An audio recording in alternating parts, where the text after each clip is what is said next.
The Murder on the Links is the second novel in the detective series featuring Hercule Poirot. It is a standalone story, so it can be enjoyed without prior knowledge of the earlier novel. If you want to discover all the books in chronological order, you can find the link to the first one, The Mysterious Affair at Styles, in the upper right corner of the screen. To my husband, a fellow enthusiast for detective stories, and to whom I'm indebted for much helpful advice and criticism. Chapter 1. A Fellow Traveller. I believe that a well-known anecdote exists to the effect that a young writer, determined to make the commencement of his story forcible and original enough to catch and rivet the attention of the most blasé of editors, penned the following sentence. "Hell," said the Duchess. Strangely enough, this tale of mine opens in much the same fashion. Only the lady who gave utterance to the exclamation was not a duchess. It was a day in early June. I had been transacting some business in Paris and was returning by the morning service to London, where I was still sharing rooms with my old friend, the Belgian ex-detective, Hercule Poirot. The Calais Express was singularly empty. In fact, my own compartment held only one other traveller. I had made a somewhat hurried departure from the hotel and was busy assuring myself that I had duly collected all my traps when the train started. Up till then, I'd hardly noticed my companion, but I was now violently recalled to the fact of her existence. Jumping up from her seat, she let down the window and stuck her head out, withdrawing it a moment later with the brief and forcible ejaculation, "Hell." Now I am old-fashioned. A woman, I consider, should be womanly. I have no patience with the modern neurotic girl who jazzes from morning to night, smokes like a chimney, and uses language which would make a Billingsgate fishwoman blush. I looked up now, frowning slightly, into a pretty, impudent face, surmounted by a rakish little red hat. A thick cluster of black curls hid each ear. I judged that she was little more than 17, but her face was covered with powder, and her lips were quite impossibly scarlet. Nothing abashed, she returned my glance and executed an expressive grimace. "Dear me, we've shocked the kind gentleman," she observed to an imaginary audience. "I apologize for my language. Most unladylike and all that, but, oh Lord, there's reason enough for it. Do you know I've lost my only sister?" "Really?" I said politely. "How unfortunate." "He disapproves," remarked the lady. "He disapproves utterly of me and my sister, which last is unfair because he hasn't seen her." I opened my mouth, but she forestalled me. "Say no more. Nobody loves me. I shall go into the garden and eat worms. Boo-hoo. I am crushed." She buried herself behind a large comic French paper. In a minute or two I saw her eyes stealthily peeping at me over the top. In spite of myself I could not help smiling, and in a minute she had tossed the paper aside and had burst into a merry peal of laughter. "I knew you weren't such a mutt as you looked," she cried. Her laughter was so infectious that I could not help joining in, though I hardly cared for the word mutt. The girl was certainly all that I most disliked. But that was no reason why I should make myself ridiculous by my attitude. I prepared to unbend. After all, she was decidedly pretty. "There, now we're friends," declared the minx. "Say you're sorry about my sister." "I am desolated." "That's a good boy." Let me finish. I was going to add that, although I am desolated, I can manage to put up with her absence very well. I made a little bow, but this most unaccountable of damsels frowned and shook her head. "Cut it out. I prefer the dignified disapproval stunt. Oh, your face. Not one of us," it said. "And you were right there. Though mind you, it's pretty hard to tell nowadays. It's not everyone who can distinguish between a demi and a duchess. There now, I believe I've shocked you again. You've been dug out of the backwoods, you have. Not that I mind that. We could do with a few more of your sort. I just hate a fellow who gets fresh. It makes me mad." She shook her head vigorously. "What are you like when you're mad?" I inquired with a smile. A regular little devil. Don't care what I say or what I do either. I nearly did a chap in once. Yes, really. He'd have deserved it too. Italian blood I've got. I shall get into trouble one of these days. Well, I begged. Don't get mad with me. I shan't. I like you did the first moment I set eyes on you. But you look so disapproving that I never thought we should make friends. Well, we have. Tell me something about yourself. I'm an actress. No, not the kind you're thinking of, lunching at the Savoy, covered with jewellery, and with their photograph in every paper saying how much they love Madame So-and-so's face cream. I've been on the board since I was a kid of 6. Tumbling. I beg your pardon, I said, puzzled. Haven't you seen Child Acrobats? Oh, I understand. I'm American-born, but I've spent most of my life in England. We got a new show now. My sister and I, sort of song and dance and a bit of patter and a dash of the old business thrown in. It's quite a new idea, and it hits them every time. There's to be money in it. My new acquaintance leaned forward and discoursed volubly, a great many of her terms being quite unintelligible to me. Yet I found myself evincing an increasing interest in her. She seemed such a curious mixture of child and woman. Though perfectly worldly-wise, and able, as she expressed it, to take care of herself, there was yet something curiously ingenuous in her single-minded attitude towards life, and her whole-hearted determination to make good. This glimpse of a world unknown to me was not without its charm, and I enjoyed seeing her vivid little face light up as she talked. We passed through Amiens. The name awakened many memories. My companion seemed to have an intuitive knowledge of what was in my mind. Thinking of the war. I nodded. You were through it, I suppose. Pretty well. I was wounded once. And after the Somme they invalided me out altogether. I had a half-fledged army job for a bit. I'm a sort of private secretary now to an Monsieur Poirot. My, that's brainy. No, it isn't. There's really awfully little to do. Usually a couple of hours every day sees me through. It's dull work, too. In fact, I don't know what I should do if I hadn't got something to fall back upon. Don't say you collect bugs. No, I share rooms with a very interesting man. He's a Belgian, an ex-detective. He's set up as a private detective in London, and he's doing extraordinarily well. He's really a very marvellous little man. Time and again, he has proved to be right where the official police have failed. My companion listened with widening eyes. Isn't that interesting now? I just adore crime. I go to all the mysteries on the movies, and when there's a murder on, I just devour the papers. Do you remember the Styles case? I asked. Let me see, was that the old lady who was poisoned, somewhere down in Essex? I nodded. That was Poirot's first big case. Undoubtedly. But for him the murderer would have escaped scot-free. It was a most wonderful bit of detective work. Warming to my subject, I ran over the heads of the affair, working up to the triumphant and unexpected denouement. The girl listened spellbound. In fact, we were so absorbed that the train drew into Calais station before we realized it. My goodness gracious me, cried my companion, where's my powder puff? She proceeded to bedaub her face liberally and then applied a stick of lip salve to her lips, observing the effect in a small pocket glass, and betraying not the faintest sign of self-consciousness. I hesitated.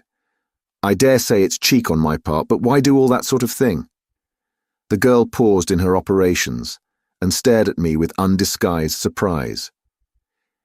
It isn't as though you weren't so pretty that you can afford to do without it, I said stammeringly. My dear boy, I've got to do it. All the girls do. Think I want to look like a little frump-up from the country? She took one last look in the mirror, smiled approval, and put it and her vanity box away in her bag. That's better. Keeping up appearances is a bit of a fag, I grant, but if a girl respects herself, it's up to her not to let herself get slack. To this essentially moral sentiment, I had no reply. A point of view makes a great difference. I secured a couple of porters and we alighted on the platform. My companion held out her hand. Goodbye, and I'll mind my language better in future. Oh, but surely you'll let me look after you on the boat. Mayn't be on the boat. I've got to see whether that sister of mine got aboard after all anywhere, but thanks all the same. Oh, but we're going to meet again, surely. I hesitated. I want to meet your sister, we both laughed. That's real nice of you. I'll tell her what you say. But I don't fancy we'll meet again. You've been very good to me on the journey, especially after I cheeked you as I did. But what your face expressed first thing is quite true. I'm not your kind. And that brings trouble.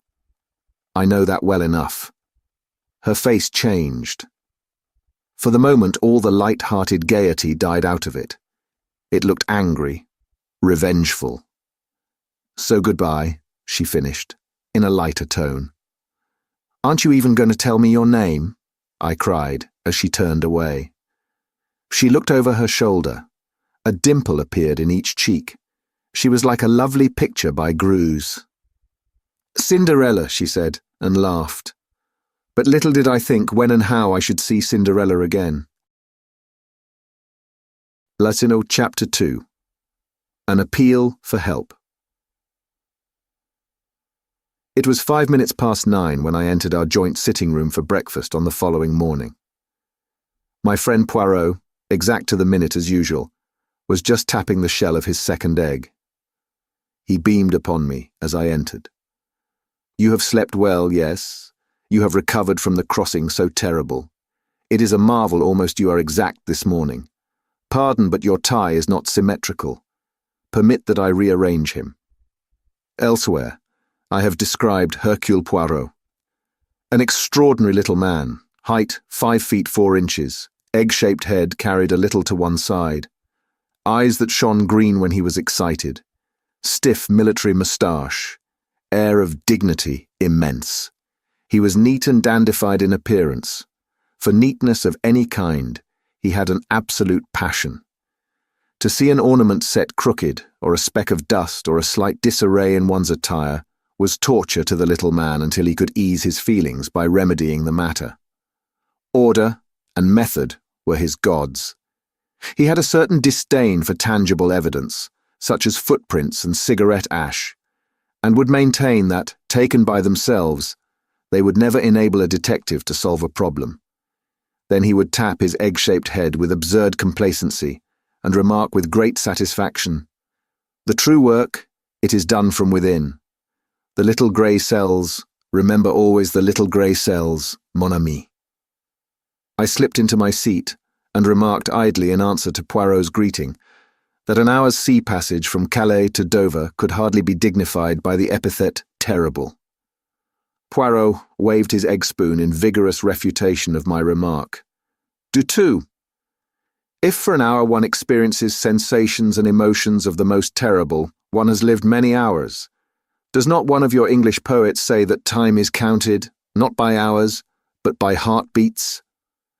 I fancy Browning was referring to something more romantic than seasickness, though. Because he was an Englishman, an islander to whom La Manche was nothing. Oh, you English! With nous autres it is different. Figure to yourself that a lady of my acquaintance at the beginning of the war fled to Ostend. There she had a terrible crisis of the nerves. Impossible to escape further except by crossing the sea.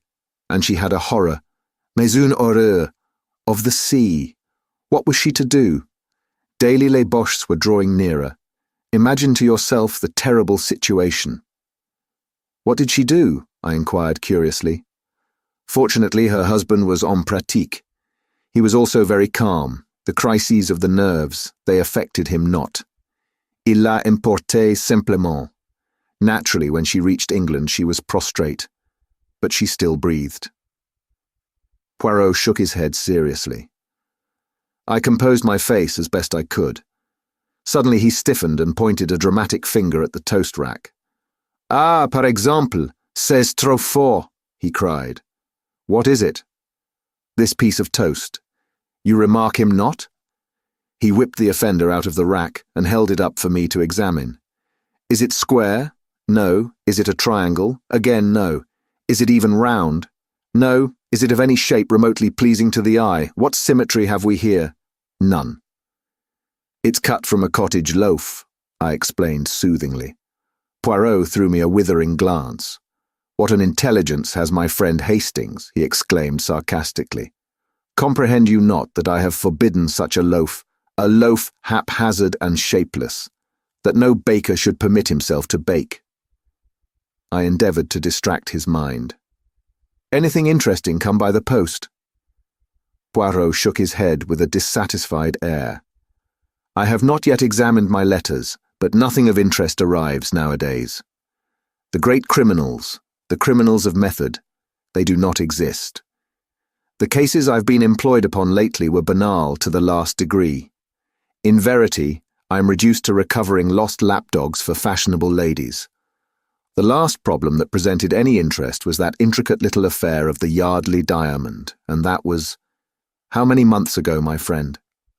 He shook his head despondently, and I roared with laughter.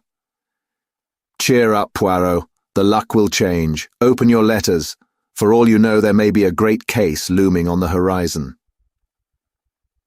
Poirot smiled, and taking up the neat little letter opener with which he opened his correspondence, he slit the tops of the several envelopes that lay by his plate.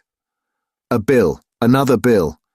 It is that I grow extravagant in my old age. Aha, a note from Jap. Yes, pricked up my ears. The Scotland Yard inspector had more than once introduced us to an interesting case. He merely thanks me, in his fashion, for a little point in the Aberystwyth case on which I was able to set him right. I'm delighted to have been of service to him. How does he thank you? I asked curiously, for I knew my Jap. He is kind enough to say that I am a wonderful sport for my age, and that he was glad to have had the chance of letting me in on the case. This was so typical of Jap that I could not forbear a chuckle. Poirot continued to read his correspondence placidly. A suggestion that I should give a lecture to our local Boy Scouts. The Countess of Forfenock will be obliged if I will call and see her. Another lapdog without doubt. And now for the last— Ah. I looked up, quick to notice the change of tone. Poirot was reading attentively. In a minute, he tossed the sheet over to me. This is out of the ordinary, mon ami. Read for yourself. The letter was written on a foreign type of paper, in a bold, characteristic hand. Villa Geneviève, Melunville-sur-Mer, France. Dear Sir, I'm in need of the services of a detective, and for reasons which I will give you later, do not wish to call in the official police. I have heard of you from several quarters, and all reports go to show that you are not only a man of decided ability, but one who also knows how to be discreet. I do not wish to trust details to the post, but on account of a secret I possess, I go in daily fear of my life. I am convinced that the danger is imminent, and therefore I beg that you will lose no time in crossing to France. I will send a car to meet you at Calais, if you will wire me when you are arriving. I shall be obliged if you will drop all cases you have on hand, and devote yourself solely to my interests. I am prepared to pay any compensation necessary. I shall probably need your services for a considerable period of time, as it may be necessary for you to go out to Santiago, where I spent several years of my life. I shall be content for you to name your own fee. Assuring you once more that the matter is urgent, yours faithfully, P.T. Reynolds. Below the signature was a hastily scrawled line, almost illegible. For God's sake, come. I handed the letter back with quickened pulses. At last, I said. Here is something distinctly out of the ordinary. Yes, indeed, said Poirot meditatively. You will go, of course, I continued. Poirot nodded. He was thinking deeply. Finally, he seemed to make up his mind, and glanced up at the clock. His face was very grave. See you, my friend, there is no time to lose. The Continental Express leaves Victoria at 11 o'clock. Do not agitate yourself. There is plenty of time. We can allow 10 minutes for discussion. You accompany me, n'est-ce pas? Well, you told me yourself that your employer needed you not for the next few weeks. Oh, that's all right. But this Mr. Reynolds hints strongly that his business is private. Ta-ta-ta. I will manage Monsieur Renault. By the way, I seem to know the name.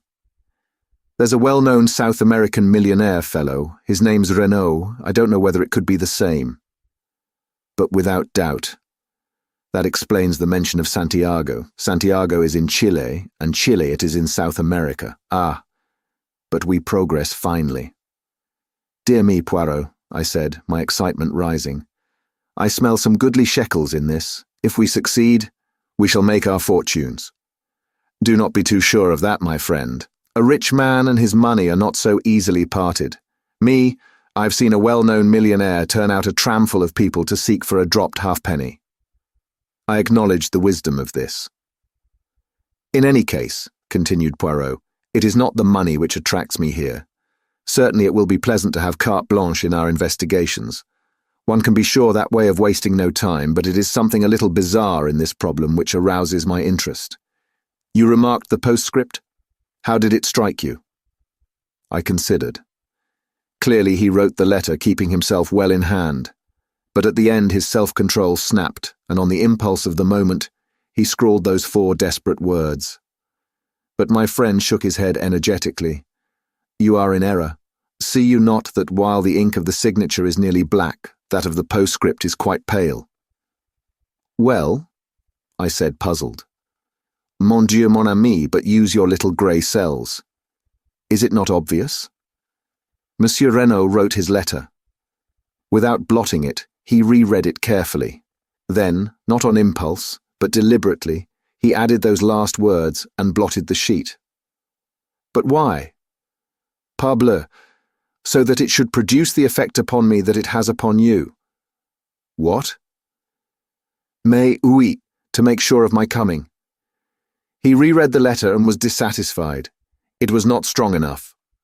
He paused, and then added softly, his eyes shining with that green light that always betokened inward excitement. And so, mon ami, since that postscript was added not on impulse, but soberly, in cold blood the urgency is very great, and we must reach him as soon as possible. Merlinville, I murmured thoughtfully.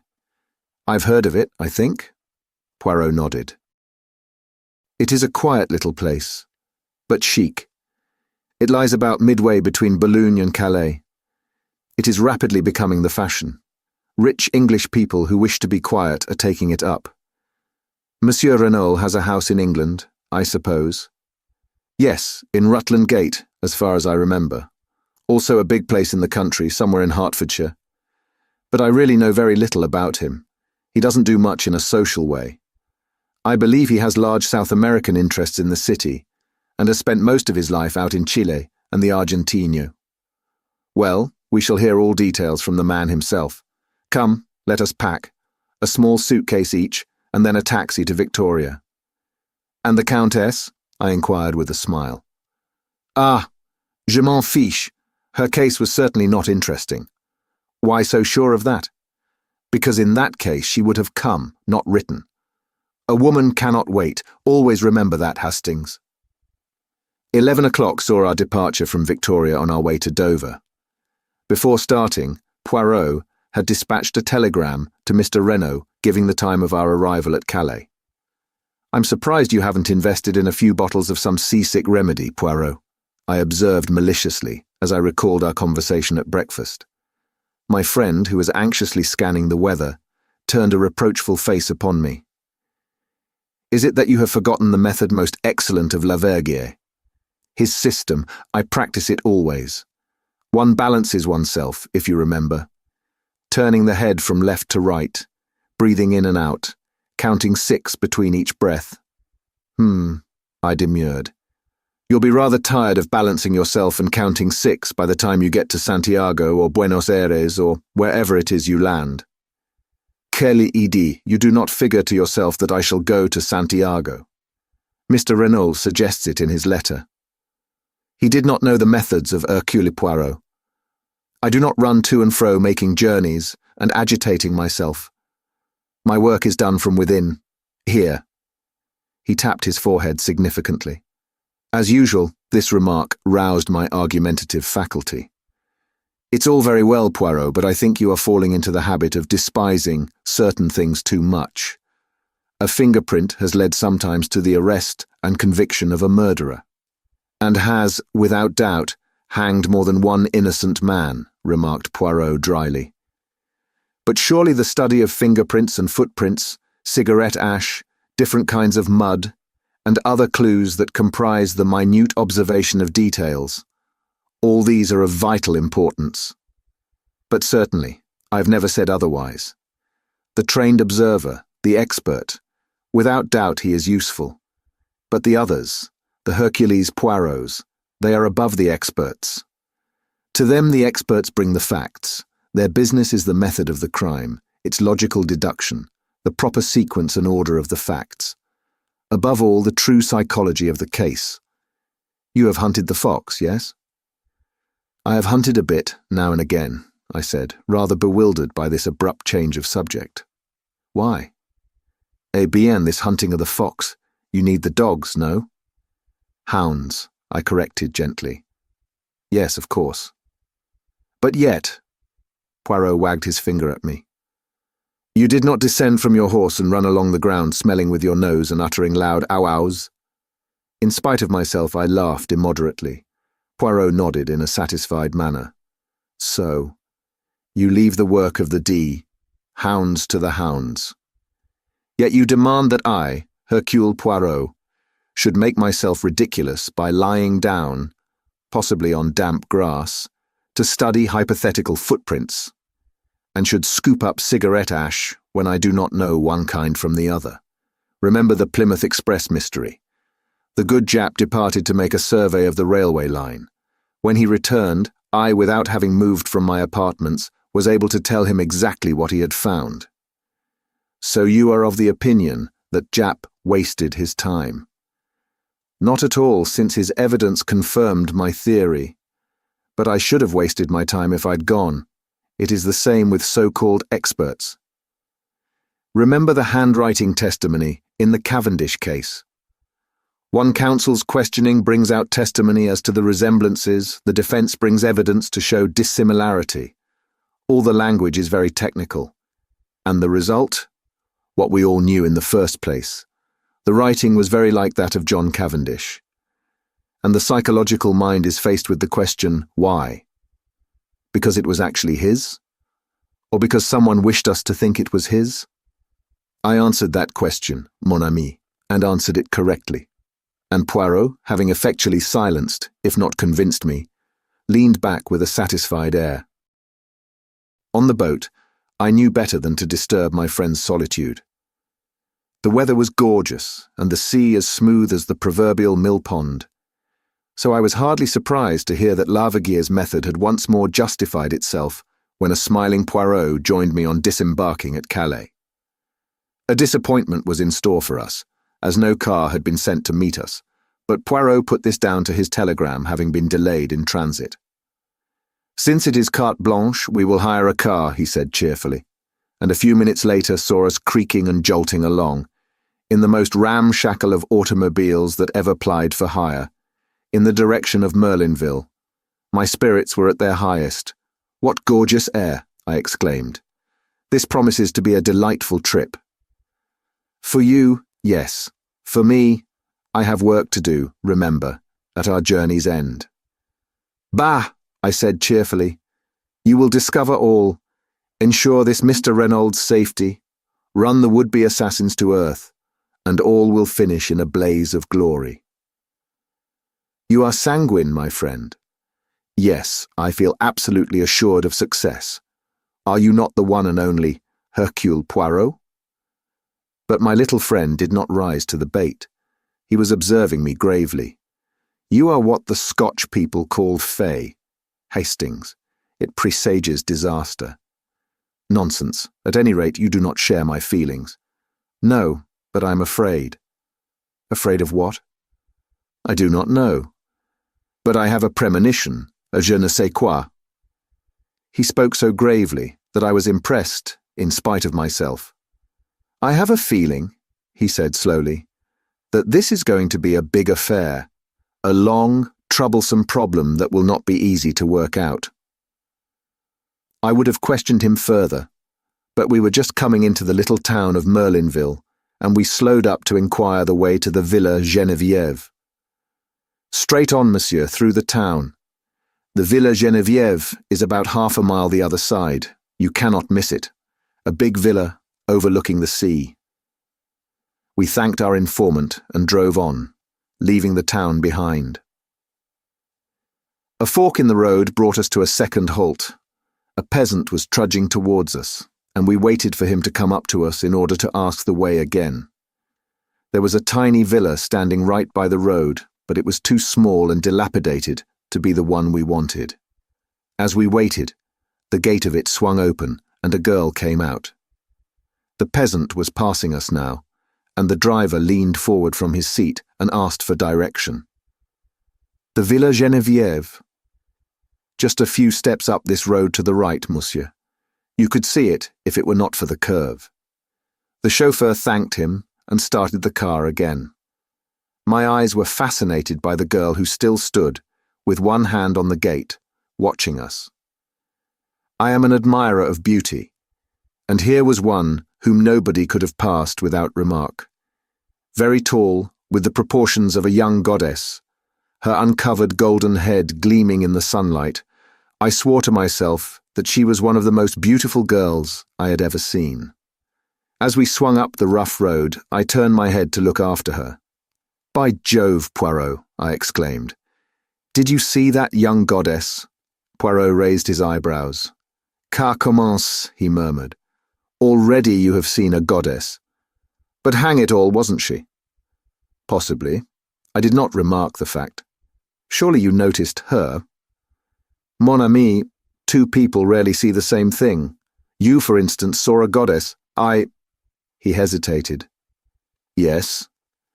"I saw only a girl with anxious eyes," said Poirot gravely. But at that moment we drew up at a big green gate, and simultaneously we both uttered an exclamation. Before it stood an imposing sergeant de ville. He held up his hand to bar our way. "You cannot pass, messieurs." "But we wish to see Mr. Renaud," I cried. "We have an appointment. This is his villa, isn't it?" "Yes, monsieur, but—" Poirot leaned forward. "But what?" "Monsieur Renaud was murdered this morning." Chapter 3. At the Villa Geneviève. In a moment Poirot had leapt from the car, his eyes blazing with excitement. He caught the man by the shoulder. "What is that you say? Murdered? When? How?" The sergeant de ville drew himself up. "I cannot answer any questions, monsieur." "True, I comprehend." Poirot reflected for a minute. "The commissary of police, he is without doubt within." "Yes, monsieur." Poirot took out a card and scribbled a few words on it. "Voilà. Will you have the goodness to see that this card is sent into the commissary at once?" The man took it and, turning his head over his shoulder, whistled. In a few seconds a comrade joined him and was handed Poirot's message. There was a wait of some minutes, and then a short, stout man with a huge moustache came bustling down to the gate. The sergeant de ville saluted and stood aside. "My dear Monsieur Poirot," cried the newcomer, "I'm delighted to see you. Your arrival is most opportune." Poirot's face had lighted up. "Monsieur Bex, this is indeed a pleasure." He turned to me. "This is an English friend of mine, Captain Hastings, Monsieur Lucien Bex." The commissary and I bowed to each other ceremoniously. Then Monsieur Bex turned once more to Poirot. "Mon vieux, I have not seen you since 1909, that time in Ostend. I heard that you had left the force." "So I have. I run a private business in London." "And you say you have information to give which may assist us? Possibly you know it already. You were aware that I had been sent for?" "No. By whom?" "The dead man. It seems he knew an attempt was going to be made on his life. Unfortunately, he sent for me too late." "Sacré tonnerre!" ejaculated the Frenchman. "So he foresaw his own murder. That upsets our theories considerably, but come inside." He held the gate open, and we commenced walking towards the house.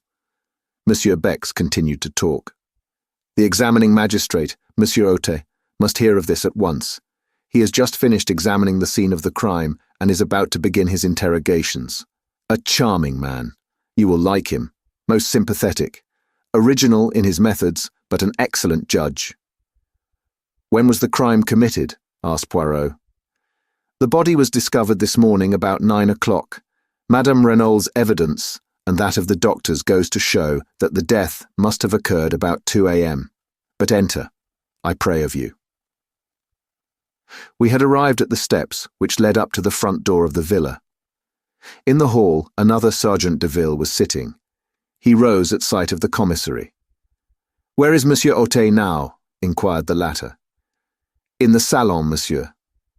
Monsieur Bex opened a door to the left of the hall, and we passed in. Monsieur Ote and his clerk were sitting at a big round table. They looked up as we entered. The commissary introduced us and explained our presence.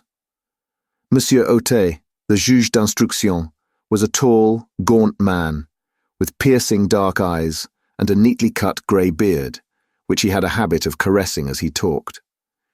Standing by the mantelpiece was an elderly man with slightly stooping shoulders, who was introduced to us as Dr. Durand. "Most extraordinary," remarked Monsieur Ote as the commissary finished speaking. "You have the letter here, monsieur?" Poirot handed it to him, and the magistrate read it.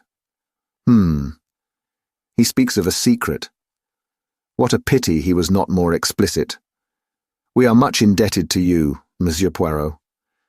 I hope you will do us the honour of assisting us in our investigations, or are you obliged to return to London? Monsieur le Juge, I propose to remain. I did not arrive in time to prevent my client's death, but I feel myself bound in honour to discover the assassin. The magistrate bowed. These sentiments do you honour. Also, without doubt, Madame Renault will wish to retain your services. We are expecting Monsieur Giraud from the Sûreté in Paris any moment, and I am sure that you and he will be able to give each other mutual assistance in your investigations. In the meantime, I hope that you will do me the honour to be present at my interrogations, and I need hardly say that if there is any assistance you require, it is at your disposal. I thank you, monsieur. You will comprehend that at present I am completely in the dark. I know nothing whatever. Monsieur Ote nodded to the commissary, and the latter took up the tale. This morning the old servant Françoise, on descending to start her work, found the front door ajar. Feeling a momentary alarm as to burglars, she looked into the dining room, but seeing the silver was safe, she thought no more about it, concluding that her master had, without doubt, risen early and gone for a stroll. Pardon, monsieur, for interrupting, but was that a common practice of his? No, it was not. But old Françoise has the common idea as regards the English, that they are mad and liable to do the most unaccountable things at any moment. Going to call her mistress as usual, a younger maid, Léonie, was horrified to discover her gagged and bound, and almost at the same moment news was brought that Monsieur Renault's body had been discovered, stone dead, stabbed in the back. Where? That is one of the most extraordinary features of the case. Monsieur Poirot, the body was lying, face downwards, in an open grave. What? Yes. The pit was freshly dug, just a few yards outside the boundary of the villa grounds. And he had been dead? How long? Dr. Durand answered this. I examined the body this morning at 10 o'clock. Death must have taken place at least 7 and possibly 10 hours previously. That fixes it at between midnight and 3 a.m. Exactly, and Madame Renault's evidence places it at after 2 a.m., which narrows the field still further. Death must have been instantaneous, and naturally could not have been self-inflicted. Poirot nodded, and the commissary resumed. Madame Renault was hastily freed from the cords that bound her by the horrified servants. She was in a terrible condition of weakness, almost unconscious from the pain of her bonds. It appears that 2 masked men entered the bedroom, gagged and bound her, whilst forcibly abducting her husband. This we know at second hand from the servants. On hearing the tragic news, she fell at once into an alarming state of agitation. On arrival, Dr. Durand immediately prescribed a sedative, and we have not yet been able to question her, but without doubt she will awake more calm and be equal to bearing the strain of the interrogation. The commissary paused. And the inmates of the house, monsieur? There is old Françoise, the housekeeper. She lived for many years with the former owners of the Villa Geneviève. Then there are two young girls, sisters, Denise and Léonie Hulard. Their home is in Merlinville, and they come of the most respectable parents. Then there is the chauffeur whom Monsieur Renaud brought over from England with him, but he is away on a holiday. Finally, there are Madame Renaud and her son, Monsieur Jacques Renaud. He too is away from home at present. Poirot bowed his head. Monsieur Otet spoke. Marchot, the sergeant de ville, appeared. Bring in the woman Françoise. The man saluted and disappeared. In a moment or two he returned, escorting the frightened Françoise. Your name is Françoise Harichet? Yes, monsieur. You have been a long time in service at the Villa Geneviève. 11 years with Madame la Vicomtesse. Then when she sold the villa this spring, I consented to remain on with the English milord. Never did I imagine. The magistrate cut her short. Without doubt, without doubt. Now, Françoise, in this matter of the front door, whose business was it to fasten it at night? Mine, monsieur. Always I saw to it myself. And last night? I fastened it as usual. You are sure of that? I swear it by the blessed saints, monsieur. What time would that be? The same time as usual, 10:30, monsieur. What about the rest of the household? Had they gone up to bed? Madame had retired some time before. Denise and Léonie went up with me. Monsieur was still in his study. Then, if anyone unfastened the door afterwards, it must have been Monsieur Renaud himself. Françoise shrugged her broad shoulders. What should he do that for? With robbers and assassins passing every minute, a nice idea. Monsieur was not an imbecile. It is not as though he had had to let cette dame out. The magistrate interrupted sharply. Cette dame, what lady do you mean? Why, the lady who came to see him. Had a lady been to see him that evening? But yes, monsieur, and many other evenings as well. Who was she? Did you know her? A rather cunning look spread over the woman's face. How should I know who it was, she grumbled. I did not let her in last night. Aha! Roared the examining magistrate, bringing his hand down with a bang on the table. You would trifle with the police, would you? I demand that you tell me at once the name of this woman who came to visit Monsieur Renaud in the evenings. The police, grumbled Françoise. Never did I think that I should be mixed up with the police, but I know well enough who she was. It was Madame d'Aubray.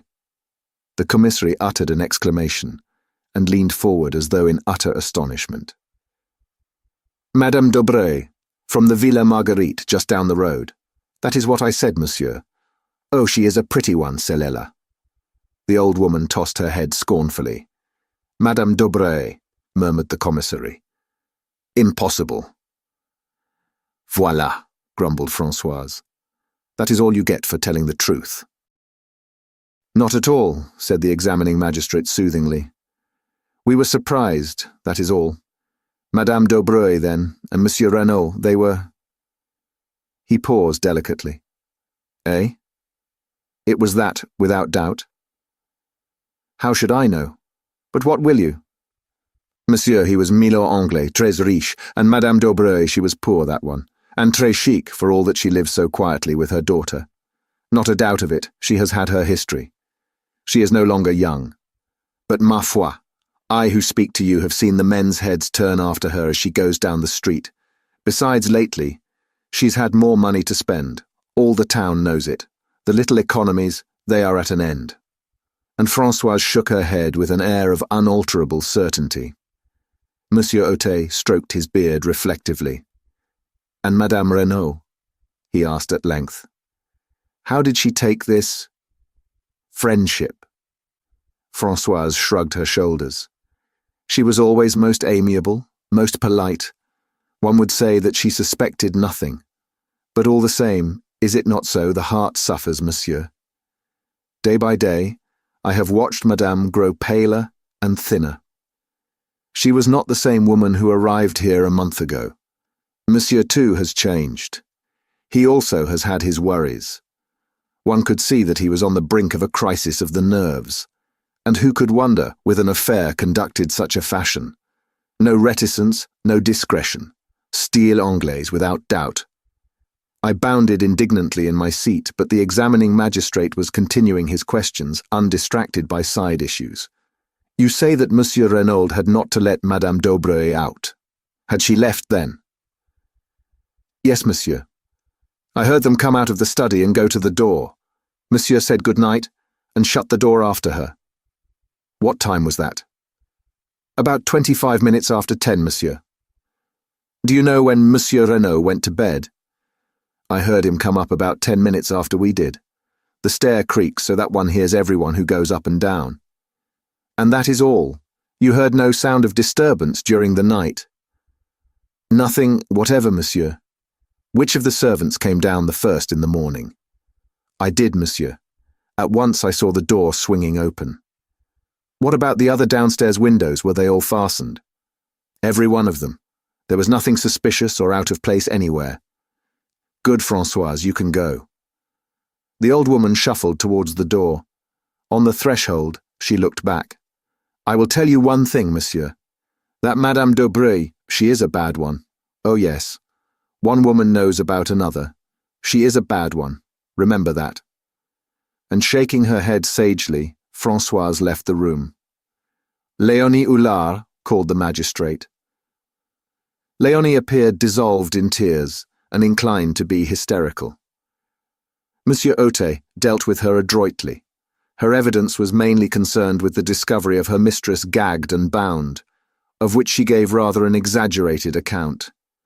She, like Françoise, had heard nothing during the night. Her sister, Denise, succeeded her. She agreed that her master had changed greatly of late. Every day he became more and more morose. He ate less. He was always depressed. But Denise had her own theory. Without doubt it was the mafia he had on his track. 2 masked men, who else could it be? A terrible society that. It is, of course, possible, said the magistrate smoothly. Now, my girl, was it you who admitted Madame d'Aubray to the house last night? Not last night, monsieur. The night before. But Françoise has just told us that Madame d'Aubray was here last night. No, monsieur. A lady did come to see Monsieur Renaud last night, but it was not Madame d'Aubray. Surprised, the magistrate insisted, but the girl held firm. She knew Madame d'Aubray perfectly by sight. This lady was dark also, but shorter and much younger. Nothing could shake her statement. Had you ever seen this lady before? Never, monsieur. And then the girl added diffidently, but I think she was English. English? Yes, monsieur. She asked for Monsieur Renaud in quite good French, but the accent, one can always tell it, n'est-ce pas?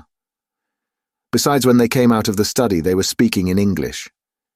Did you hear what they said? Could you understand it, I mean? Me, I speak the English very well, said Denise with pride. The lady was speaking too fast for me to catch what she said, but I heard Monsieur's last words as he opened the door for her. She paused, and then repeated carefully and laboriously. Yes, but for God's sake, go now. Yes, but for God's sake, go now, repeated the magistrate. He dismissed Denise and, after a moment or two for consideration, recalled Françoise. To her, he propounded the question as to whether she had not made a mistake in fixing the night of Madame d'Aubray's visit. Françoise, however, proved unexpectedly obstinate. It was last night that Madame d'Aubray had come. Without a doubt, it was she. Denise wished to make herself interesting, voilà tout, so she had cooked up this fine tale about a strange lady, airing her knowledge of English too. Probably Monsieur had never spoken that sentence in English at all, and even if he had, it proved nothing, for Madame d'Aubray spoke English perfectly and generally used that language when talking to Monsieur and Madame Renaud. You see, Monsieur Jacques, the son of Monsieur, was usually here, and he spoke the French very badly. The magistrate did not insist. Instead, he inquired about the chauffeur, and learned that only yesterday Monsieur Renaud had declared that he was not likely to use the car, and that masters might just as well take a holiday. A perplexed frown was beginning to gather between Poirot's eyes. "What is it?" I whispered. He shook his head impatiently and asked a question. "Pardon, Monsieur Bex, but without doubt Monsieur Renaud could drive the car himself."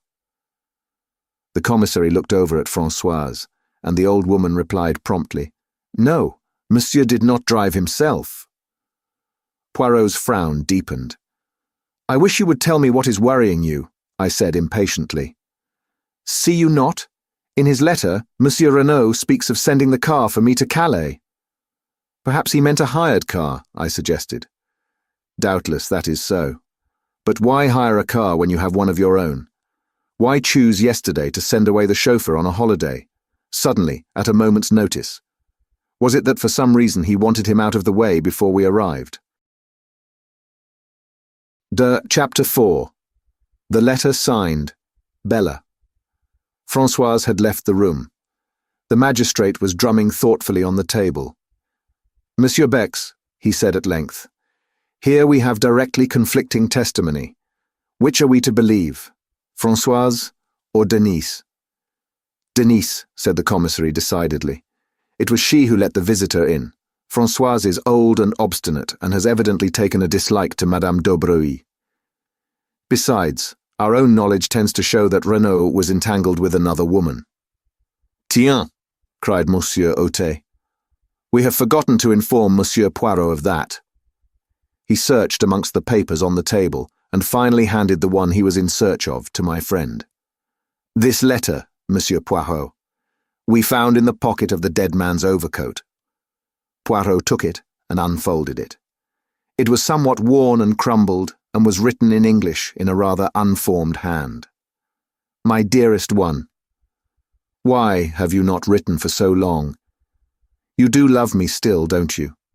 Your letters lately have been so different, cold and strange, and now this long silence. It makes me afraid. If you were to stop loving me. But that's impossible. What a silly kid I am, always imagining things. But if you did stop loving me, I don't know what I should do. Kill myself, perhaps. I couldn't live without you. Sometimes I fancy another woman is coming between us. Let her look out, that's all, and you too. I'd as soon kill you as let her have you, I mean it. But there, I'm writing high-flown nonsense. You love me and I love you.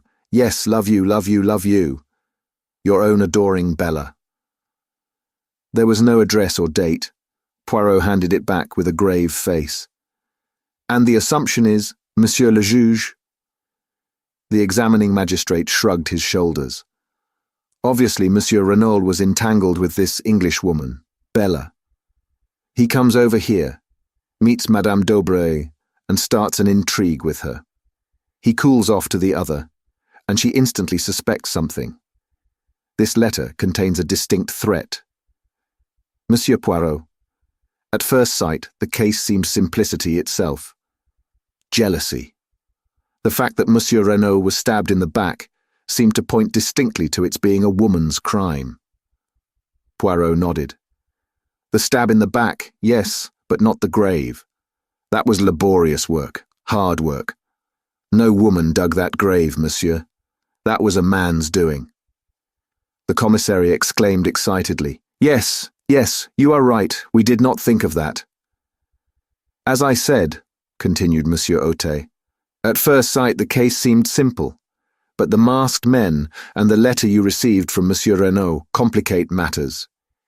Here we seem to have an entirely different set of circumstances, with no relationship between the two. As regards the letter written to yourself, do you think it is possible that it referred in any way to this Bella and her threats?" Poirot shook his head. "Hardly. A man like Monsieur Renaud, who has led an adventurous life in out-of-the-way places, would not be likely to ask for protection against a woman." The examining magistrate nodded his head emphatically. My view exactly. Then we must look for the explanation of the letter. In Santiago, finished the commissary. I shall cable without delay to the police in that city, requesting full details of the murdered man's life out there, his love affairs, his business transactions, his friendships, and any enmities he may have incurred. It will be strange if, after that, we do not hold a clue to his mysterious murder. The commissary looked round for approval. Excellent, said Poirot appreciatively. His wife too may be able to give us a pointer, added the magistrate. You have found no other letters from this Bella amongst Monsieur Renaud's effects? Asked Poirot. No. Of course, one of our first proceedings was to search through his private papers in the study. We found nothing of interest, however. All seemed square and above board. The only thing at all out of the ordinary was his will. Here it is. Poirot ran through the document. So, a legacy of £1,000 to Mr. Stonor. Who is he, by the way? Monsieur Renaud's secretary. He remained in England, but was over here once or twice for a weekend. And everything else left unconditionally to his beloved wife, Eloise. Simply drawn up but perfectly legal. Witnessed by the two servants, Denise and Françoise. Nothing so very unusual about that. He handed it back. Perhaps, began Bex, you did not notice. The date? Twinkled Poirot. But yes, I noticed it. A fortnight ago. Possibly it marks his first intimation of danger. Many rich men die intestate through never considering the likelihood of their demise. But it is dangerous to draw conclusions prematurely. It points, however, to his having a real liking and fondness for his wife, in spite of his amorous intrigues. Yes, said Monsieur Otet doubtfully, but it is possibly a little unfair on his son, since it leaves him entirely dependent on his mother. If she were to marry again, and her second husband obtained an ascendancy over her, this boy might never touch a penny of his father's money. Poirot shrugged his shoulders. Man is a vain animal. Monsieur Renaud figured to himself, without doubt, that his widow would never marry again. As to the son, it may have been a wise precaution to leave the money in his mother's hands. The sons of rich men are proverbially wild. It may be as you say. Now, Monsieur Poirot, you would without doubt like to visit the scene of the crime. I'm sorry that the body has been removed, but of course photographs have been taken from every conceivable angle and will be at your disposal as soon as they are available. I thank you, monsieur, for all your courtesy. The commissary rose. Come with me, monsieur. He opened the door and bowed ceremoniously to Poirot to precede him. Poirot, with equal politeness, drew back and bowed to the commissary. Monsieur. At last they got out into the hall. That room there, it is the study, Han? Asked Poirot suddenly, nodding towards the door opposite. Yes, you would like to see it? He threw the door open as he spoke, and we entered. The room which Monsieur Renaud had chosen for his own particular use was small, but furnished with great taste and comfort. A businesslike writing desk, with many pigeonholes, stood in the window. Two large leather-covered armchairs faced the fireplace, and between them was a round table covered with the latest books and magazines. Bookshelves lined two of the walls, and at the end of the room, opposite the window, there was a handsome oak sideboard with a tantalus on top. The curtains and portiere were of a soft dull green, and the carpet matched them in tone.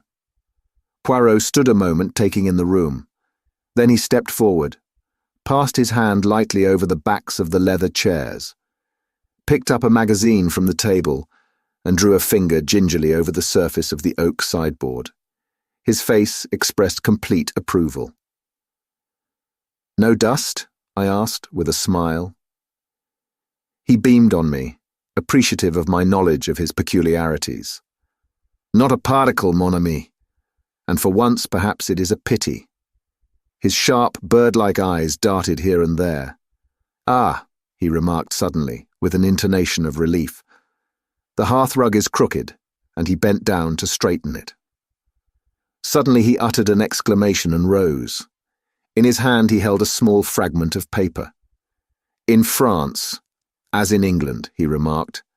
The domestics omit to sweep under the mats. Bex took the fragment from him, and I came closer to examine it. You recognize it, eh, Hastings? I shook my head, puzzled, and yet that particular shade of pink paper was very familiar. The commissary's mental processes were quicker than mine. A fragment of a cheque, he exclaimed.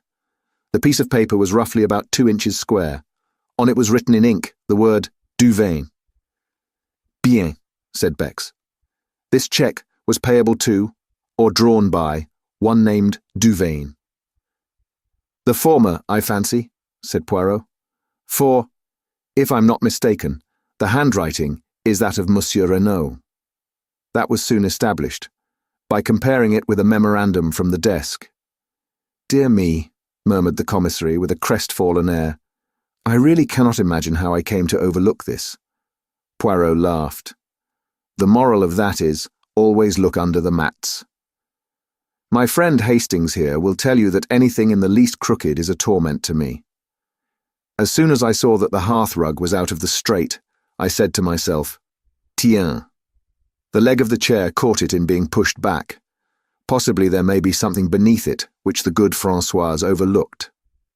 Françoise? Or Denise, or Leonie, whoever did this room. Since there is no dust, the room must have been done this morning. I reconstruct the incident like this. Yesterday, possibly last night, Monsieur Renaud drew a cheque to the order of someone named Duvain. Afterwards it was torn up and scattered on the floor. This morning. But Monsieur Bex was already pulling impatiently at the bell. Françoise answered it. Yes. There had been a lot of pieces of paper on the floor. What had she done with them? Put them in the kitchen stove, of course. What else? With a gesture of despair, Bex dismissed her. Then his face lightening, he ran to the desk.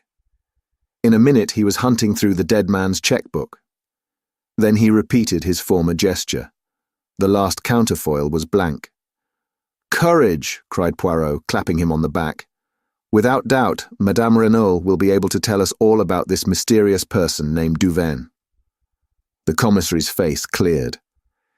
That is true. Let us proceed. As we turned to leave the room, Poirot remarked casually, It was here that Monsieur Renaud received his guest last night, eh? It was. But how did you know? By this. I found it on the back of the leather chair. And he held up between his finger and thumb a long black hair, a woman's hair. Monsieur Bex took us out by the back of the house to where there was a small shed leaning against the house. He produced a key from his pocket and unlocked it.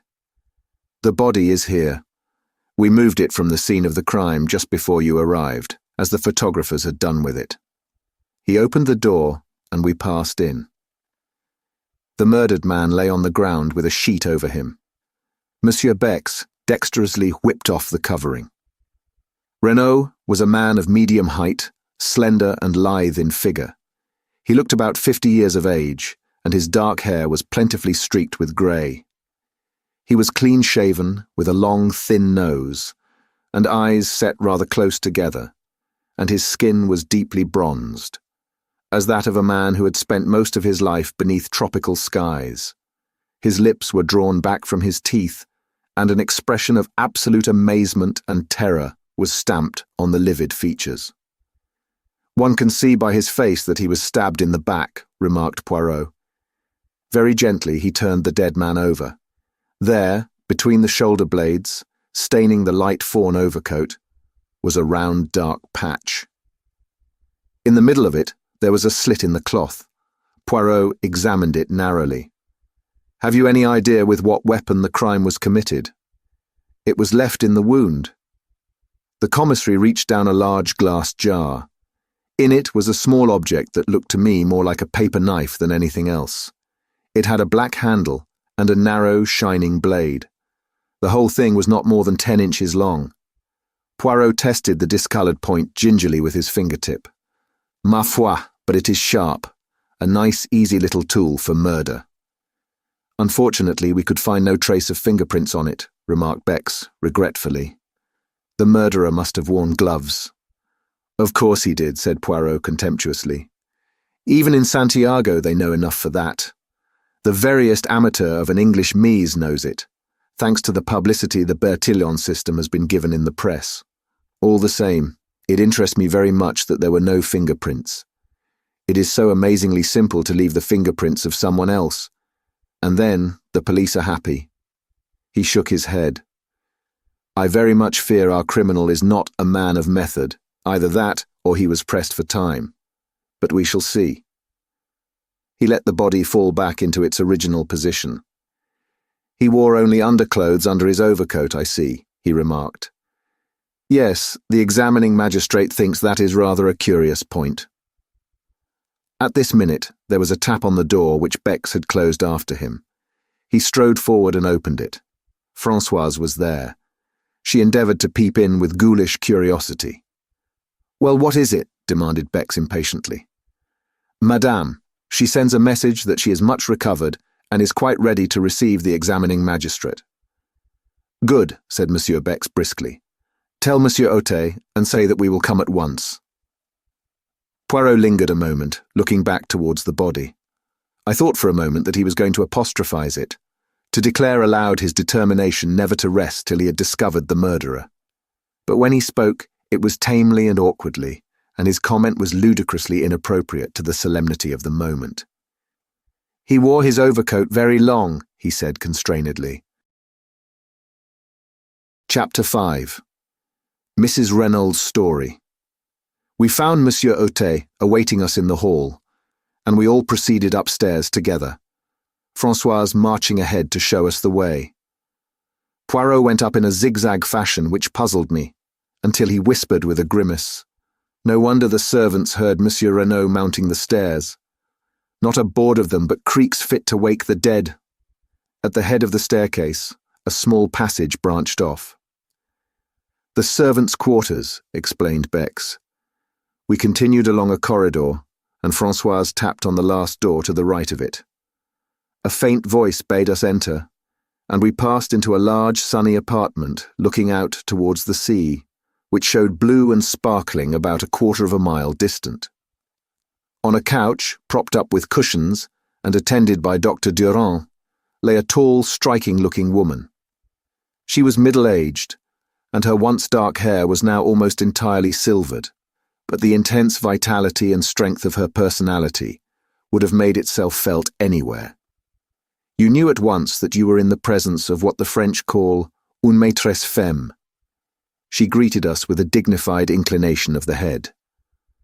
Pray be seated, monsieur. We took chairs, and the magistrate's clerk established himself at a round table. I hope, madame, began Monsieur Otet, that it will not distress you unduly to relate to us what occurred last night. Not at all, monsieur. I know the value of time if these scoundrelly assassins are to be caught and punished. Very well, madam. It will fatigue you less, I think, if I ask you questions and you confine yourself to answering them. At what time did you go to bed last night? At 9:30, monsieur. I was tired. And your husband? About an hour later, I fancy. Did he seem disturbed, upset in any way? No, not more than usual. What happened then? We slept. I was awakened by a hand being pressed over my mouth. I tried to scream out, but the hand prevented me. There were 2 men in the room. They were both masked. Can you describe them at all, madame? One was very tall and had a long black beard. The other was short and stout. His beard was reddish. They both wore hats pulled down over their eyes. Said the magistrate thoughtfully. Too much beard, I fear. You mean they were false? Yes, madame. But continue your story. It was the short man who was holding me. He forced a gag into my mouth and then bound me with rope hand and foot. The other man was standing over my husband. He had caught up my little dagger paper knife from the dressing table and was holding it with the point just over his heart. When the short man had finished with me, he joined the other, and they forced my husband to get up and accompany them into the dressing room next door. I was nearly fainting with terror. Nevertheless, I listened desperately. They were speaking in too low a tone for me to hear what they said. But I recognized the language, a bastard Spanish such as is spoken in some parts of South America. They seemed to be demanding something from my husband, and presently they grew angry, and their voices rose a little. I think the tall man was speaking. "You know what we want," he said. "The secret. Where is it?" I do not know what my husband answered, but the other replied fiercely, "You lie. We know you have it. Where are your keys?" Then I heard sounds of drawers being pulled out. There is a safe on the wall of my husband's dressing room, in which he always keeps a fairly large amount of ready money. Leonie tells me this has been rifled and the money taken, but evidently what they were looking for was not there. For presently I heard the tall man, with an oath, command my husband to dress himself. Soon after that, I think some noise in the house must have disturbed them, for they hustled my husband out into my room, only half-dressed. "Pardon," interrupted Poirot, "but is there then no other egress from the dressing room?" "No, monsieur, there is only the communicating door into my room." They hurried my husband through, the short man in front and the tall man behind him with the dagger still in his hand. Paul tried to break away to come to me. I saw his agonized eyes. He turned to his captors. "I must speak to her," he said. Then, coming to the side of the bed, "It is all right, Eloise," he said. "Do not be afraid. I shall return before morning." But although he tried to make his voice confident, I could see the terror in his eyes. Then they hustled him out of the door, the tall man saying, "One sound, and you are a dead man, remember." "After that," continued Mrs. Renault, "I must have fainted. The next thing I recollect is Leonie rubbing my wrists and giving me brandy." "Madame Renault," said the magistrate, "had you any idea what it was for which the assassins were searching?" "None whatever, monsieur." "Had you any knowledge that your husband feared something?" "Yes. I had seen the change in him." "How long ago was that?" Mrs. Renault reflected. 10 days, perhaps." "Not longer?" "Possibly. I only noticed it then." "Did you question your husband at all, as to the cause?" "Once. He put me off evasively. Nevertheless, I was convinced that he was suffering some terrible anxiety. However, since he evidently wished to conceal the fact from me, I tried to pretend that I had noticed nothing." "Were you aware that he had called in the services of a detective?" "A detective?" exclaimed Mrs. Renault, very much surprised. "Yes, this gentleman, Monsieur Hercule Poirot." Poirot bowed. "He arrived today in response to a summons from your husband." And taking the letter written by Monsieur Renault from his pocket, he handed it to the lady. She read it with apparently genuine astonishment. I had no idea of this. Evidently he was fully cognizant of the danger. "Now, madame, I will beg of you to be frank with me. Is there any incident in your husband's past life in South America which might throw light on his murder?" Mrs. Renault reflected deeply, but at last shook her head. "I can think of none. Certainly my husband had many enemies, people he had got the better of in some way or another, but I can think of no one distinctive case. I do not say there is no such incident, only that I am not aware of it." The examining magistrate stroked his beard disconsolately. "And you can fix the time of this outrage?" "Yes, I distinctly remember hearing the clock on the mantelpiece strike 2. She nodded towards an 8-day travelling clock in a leather case which stood in the centre of the chimney-piece. Poirot rose from his seat, scrutinised the clock carefully, and nodded, satisfied. "And here too," exclaimed Monsieur Bex, "is a wrist-watch, knocked off the dressing table by the assassins, without doubt, and smashed to atoms. Little did they know it would testify against them." Gently, he picked away the fragments of broken glass. Suddenly his face changed to one of utter stupefaction. "Mon Dieu!" he ejaculated. "What is it?" "The hands of the watch point to 7 o'clock. "What?" cried the examining magistrate, astonished. But Poirot, deft as ever, took the broken trinket from the startled commissary and held it to his ear. Then he smiled. "The glass is broken, yes, but the watch itself is still going." The explanation of the mystery was greeted with a relieved smile, but the magistrate bethought him of another point. "But surely it is not 7 o'clock now." "No," said Poirot gently. "It is a few minutes after 5. Possibly the watch gains, is that so, madame?" Mrs. Renault was frowning perplexedly. "It does gain," she admitted, "but I've never known it to gain quite so much as that." With a gesture of impatience, the magistrate left the matter of the watch and proceeded with his interrogatory. "Madame, the front door was found ajar. It seems almost certain that the murderers entered that way. Yet it has not been forced at all. Can you suggest any explanation? Possibly my husband went out for a stroll the last thing, and forgot to latch it when he came in. Is that a likely thing to happen? Very. My husband was the most absent-minded of men." There was a slight frown on her brow as she spoke, as though this trait in the dead man's character had at times vexed her. "There is one inference I think we might draw," remarked the commissary suddenly. "Since the men insisted on Monsieur Renaud dressing himself, it looks as though the place they were taking him to, the place where the secret was concealed, lay some distance away." The magistrate nodded. "Yes, far, and yet not too far, since he spoke of being back by morning." "What times does the last train leave the station of Merlinville?" asked Poirot.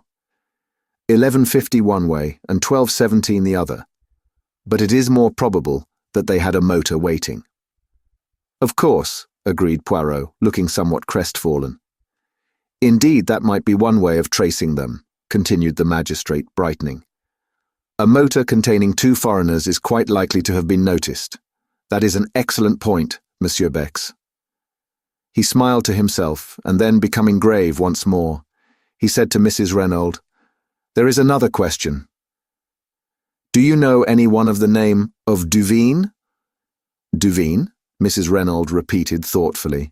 "No, for the moment I cannot say I do." "You have never heard your husband mention any one of that name?" "Never." "Do you know anyone whose Christian name is Bella?" He watched Mrs. Renaud narrowly as he spoke, seeking to surprise any signs of anger or consciousness, but she merely shook her head in quite a natural manner. He continued his questions. "Are you aware that your husband had a visitor last night?" Now he saw the red mount slightly in her cheeks, but she replied composedly, "No. Who was that?" "A lady." "Indeed." But for the moment, the magistrate was content to say no more. It seemed unlikely that Madame d'Aubray had any connection with the crime, and he was anxious not to upset Mrs. Renaud more than necessary. He made a sign to the commissary, and the latter replied with a nod. Then rising, he went across the room, and returned with the glass jar we had seen in the outhouse in his hand. From this, he took the dagger. "Madame," he said gently, "do you recognize this?" She gave a little cry. "Yes, that is my little dagger." Then she saw the stained point, and she drew back, her eyes widening with horror. "Is that blood?" "Yes, madame. Your husband was killed with this weapon." He removed it hastily from sight. "You are quite sure about its being the one that was on your dressing table last night?" "Oh, yes. It was a present from my son. He was in the Air Force during the war. He gave his age as older than it was." There was a touch of the proud mother in her voice. "This was made from a streamline aeroplane wire, and was given to me by my son as a souvenir of the war." "I see, madame. That brings us to another matter. Your son, where is he now? It is necessary that he should be telegraphed to without delay." "Jack? He is on his way to Buenos Aires." "What?" "Yes. My husband telegraphed to him yesterday. He had sent him on business to Paris, but yesterday he discovered that it would be necessary for him to proceed without delay to South America. There was a boat leaving Cherbourg for Buenos Aires last night, and he wired him to catch it." "Have you any knowledge of what the business in Buenos Aires was?" "No, monsieur. I know nothing of its nature, But Buenos Aires is not my son's final destination. He was going overland from there to Santiago. And in unison the magistrate and the commissary exclaimed, "Santiago! Again, Santiago!" It was at this moment, when we were all stunned by the mention of that word, that Poirot approached Mrs. Renaud. He had been standing by the window like a man lost in a dream, and I doubt if he had fully taken in what had passed. He paused by the lady's side with a bow. "Pardon, madam, but may I examine your wrists?" Though slightly surprised at the request, Mrs. Renaud held them out to him. Round each of them was a cruel red mark where the cords had bitten into the flesh. As he examined them, I fancied that a momentary flicker of excitement I had seen in his eyes disappeared. "They must cause you great pain," he said, and once more he looked puzzled. But the magistrate was speaking excitedly. "Young Monsieur Renaud must be communicated with at once by wireless. It is vital that we should know anything he can tell us about this trip to Santiago." He hesitated. "I hoped he might have been near at hand so that we could have saved you pain, madame." He paused. "You mean," she said in a low voice, "the identification of my husband's body." The magistrate bowed his head. "I am a strong woman, monsieur. I can bear all that is required of me. I am ready now." "Oh, tomorrow will be quite soon enough, I assure you." "I prefer to get it over," she said in a low tone, a spasm of pain crossing her face. "If you will be so good as to give me your arm, doctor." The doctor hastened forward. A cloak was thrown over Mrs. Renaud's shoulders, and a slow procession went down the stairs. Monsieur Bex hurried on ahead to open the door of the shed. In a minute or two, Mrs. Renaud appeared in the doorway. She was very pale, but resolute. Behind her, Monsieur Ote was clacking commiserations and apologies like an animated hen. She raised her hand to her face. "A moment, monsieur, while I steel myself." She took her hand away and looked down at the dead man. Then the marvellous self-control which had upheld her so far deserted her. "Paul," she cried. "Husband, oh God!" And pitching forward she fell unconscious to the ground. Instantly, Poirot was beside her. He raised the lid of her eye, felt her pulse. When he had satisfied himself that she had really fainted, he drew aside. He caught me by the arm. "I am an imbecile, my friend. If ever there was love and grief in a woman's voice, I heard it then. My little idea was all wrong. Eh bien, I must start again." Legis Chapter 6. The Scene of the Crime. Between them, the doctor and Monsieur Ote carried the unconscious woman into the house. The commissary looked after them, shaking his head. "Pauvre femme," he murmured to himself. "The shock was too much for her. Well, well, we can do nothing. Now, Monsieur Poirot, shall we visit the place where the crime was committed?" "If you please, Monsieur Bex." We passed through the house and out by the front door. Poirot had looked up at the staircase in passing and shook his head in a dissatisfied manner. "It is to me incredible that the servants heard nothing. The creaking of that staircase with 3 people descending it would awaken the dead." "Monsieur." "It was the middle of the night, remember. They were sound asleep by then." But Poirot continued to shake his head as though not fully accepting the explanation. On the sweep of the drive, he paused, looking up at the house. What moved them in the first place to try if the front door were open? It was a most unlikely thing that it should be. It was far more probable that they should at once try to force a window. "But all the windows on the ground floor are barred with iron shutters," objected the commissary. Poirot pointed to a window on the first floor. "That is the window of the bedroom we have just come from, is it not? And see, there is a tree by which it would be the easiest thing in the world to mount." "Possibly," admitted the other. "But they could not have done so without leaving footprints in the flower bed." I saw the justice of his words. There were 2 large oval flower beds planted with scarlet geraniums, one each side of the steps leading up to the front door. The tree in question had its roots actually at the back of the bed itself, and it would have been impossible to reach it without stepping on the bed. "You see," continued the commissary, "owing to the dry weather, no prints would show on the drive or paths. But on the soft mould of the flower bed, it would have been a very different affair." Poirot went close to the bed and studied it attentively. As Bex had said, the mould was perfectly smooth. There was not an indentation on it anywhere. Poirot nodded, as though convinced, and we turned away. But he suddenly darted off and began examining the other flower bed. "Monsieur Bex," he called, "see here. Here are plenty of traces for you." The commissary joined him, and smiled. "My dear Monsieur Poirot, those are without doubt the footprints of the gardener's large, hobnailed boots. In any case, it would have no importance, since this side we have no tree, and consequently no means of gaining access to the upper story." "True," said Poirot, evidently crestfallen. "So you think these footprints are of no importance?" "Not the least in the world." Then, to my utter astonishment, Poirot pronounced these words: "I do not agree with you. I have a little idea that these footprints are the most important things we have seen yet." Monsieur Bex said nothing, merely shrugged his shoulders. He was far too courteous to utter his real opinion. "Shall we proceed?" he asked instead. "Certainly. I can investigate this matter of the footprints later," said Poirot cheerfully. Instead of following the drive down to the gate, Monsieur Bex turned up a path that branched off at right angles.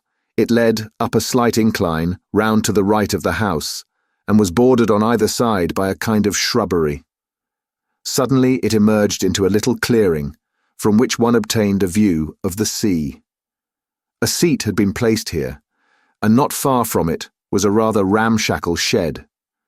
A few steps further on, a neat line of small bushes marked the boundary of the villa grounds.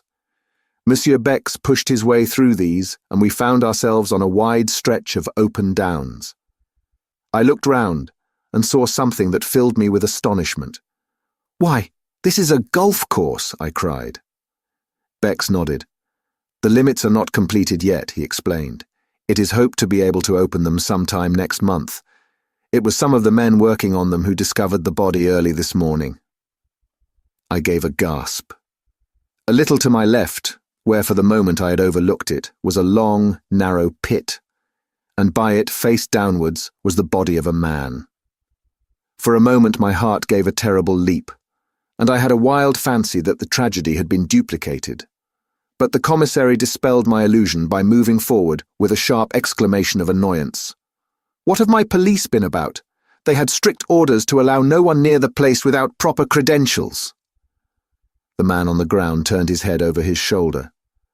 "But I have proper credentials," he remarked, and rose slowly to his feet.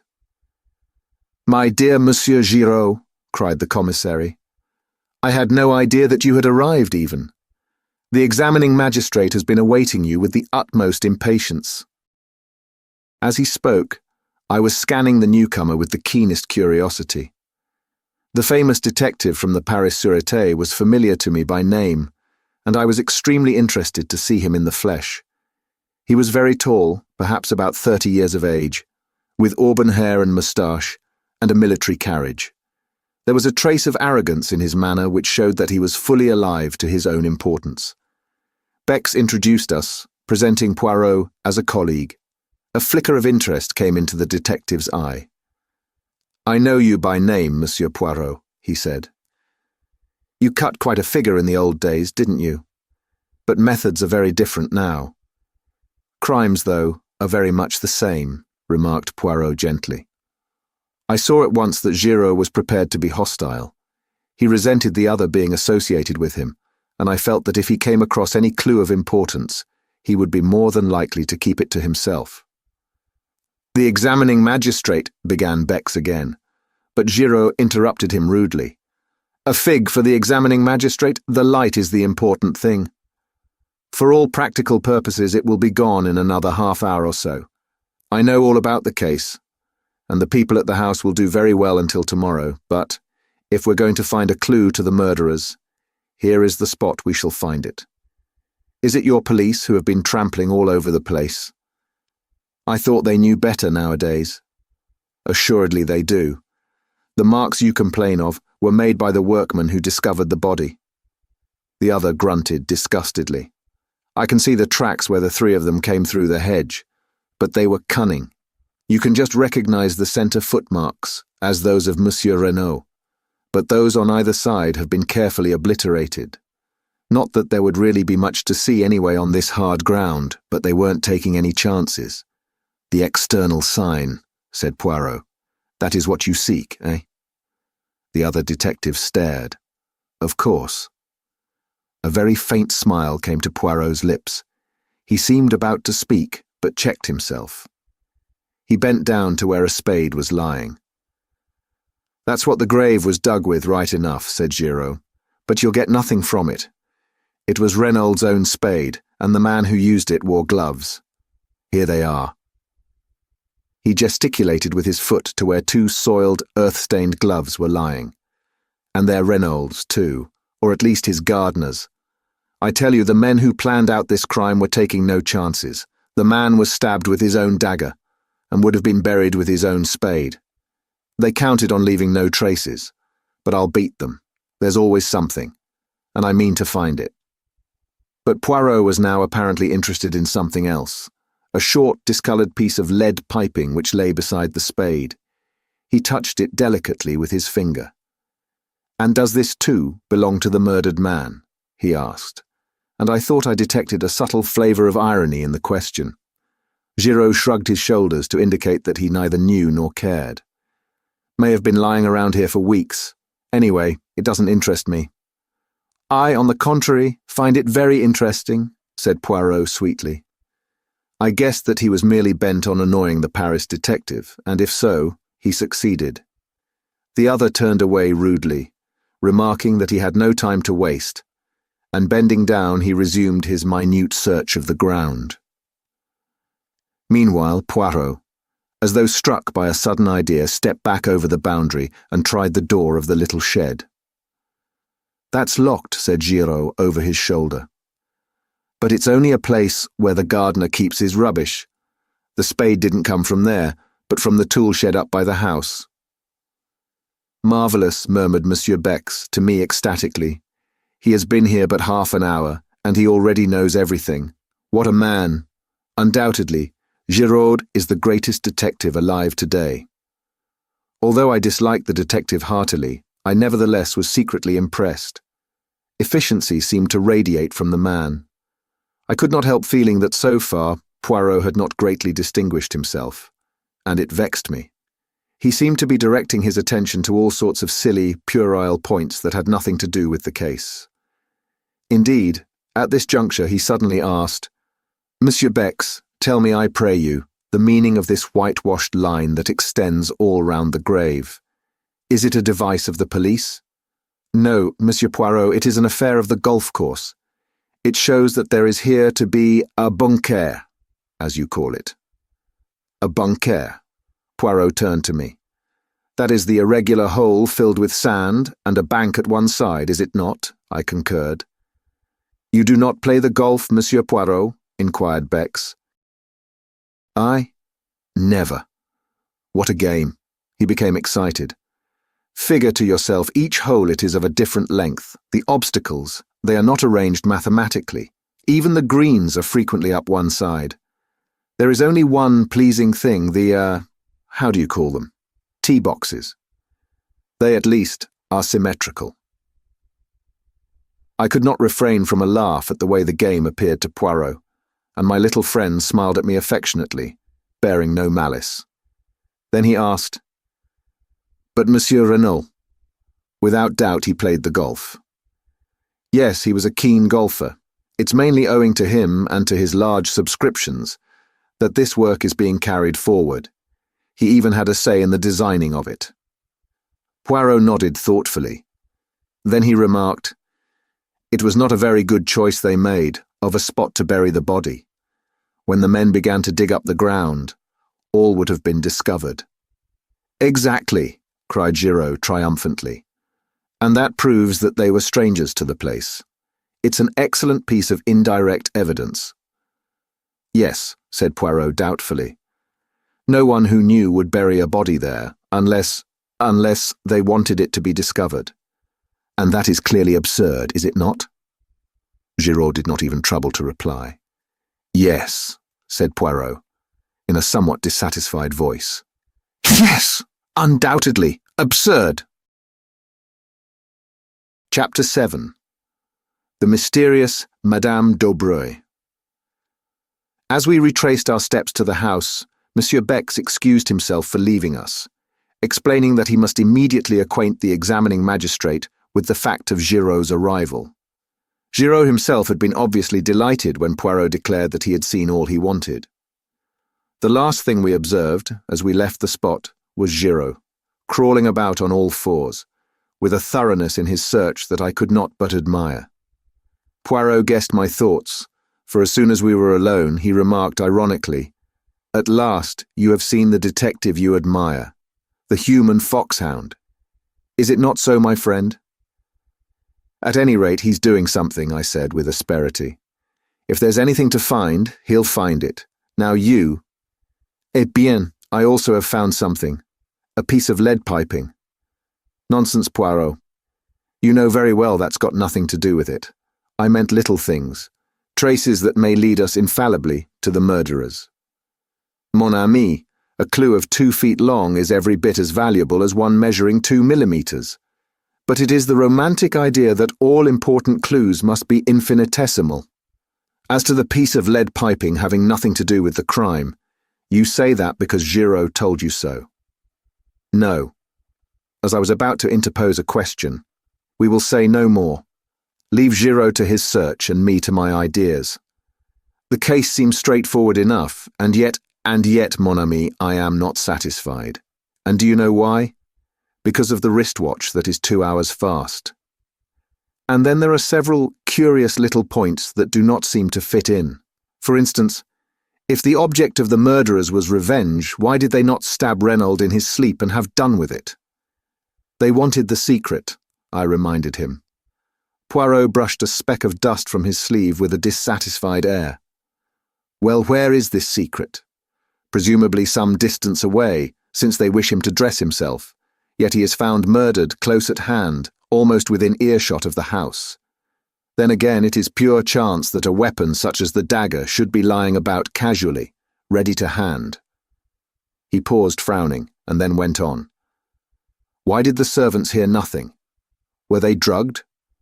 Was there an accomplice, and did that accomplice see to it that the front door should remain open? I wonder if—" He stopped abruptly. We had reached the drive in front of the house. Suddenly he turned to me. "My friend, I'm about to surprise you, to please you. I have taken your reproaches to heart. We will examine some footprints." "Where?" "In that right-hand bed yonder. Monsieur Bex says that they are the footmarks of the gardener. Let us see if that is so. See, he approaches with his wheelbarrow." Indeed, an elderly man was just crossing the drive with a barrow full of seedlings. Poirot called to him, and he set down the barrow and came hobbling towards us. "You are going to ask him for one of his boots to compare with the footmarks?" I asked breathlessly. My faith in Poirot revived a little. Since he said the footprints in this right-hand bed were important, presumably they were. "Exactly," said Poirot. "But won't he think it very odd?" "He will not think about it at all." We could say no more, for the old man had joined us. "You want me for something, monsieur?" "Yes. You have been gardener here a long time, haven't you?" 24 years, monsieur." "And your name is—" "Auguste, monsieur." I was admiring these magnificent geraniums. They are truly superb. They have been planted long? "Some time, monsieur. But of course, to keep the beds looking smart, one must keep bedding out a few new plants and remove those that are over, besides keeping the old blooms well picked off." "You put in some new plants yesterday, didn't you? Those in the middle there, and in the other bed also. Monsieur has a sharp eye. It takes always a day or so for them to pick up." "Yes, I put 10 new plants in each bed last night. As monsieur doubtless knows, one should not put in plants when the sun is hot." Auguste was charmed with Poirot's interest and was quite inclined to be garrulous. "That is a splendid specimen there," said Poirot, pointing. "Might I perhaps have a cutting of it?" "But certainly, monsieur." The old fellow stepped into the bed and carefully took a slip from the plant Poirot had admired. Poirot was profuse in his thanks, and Auguste departed to his barrow.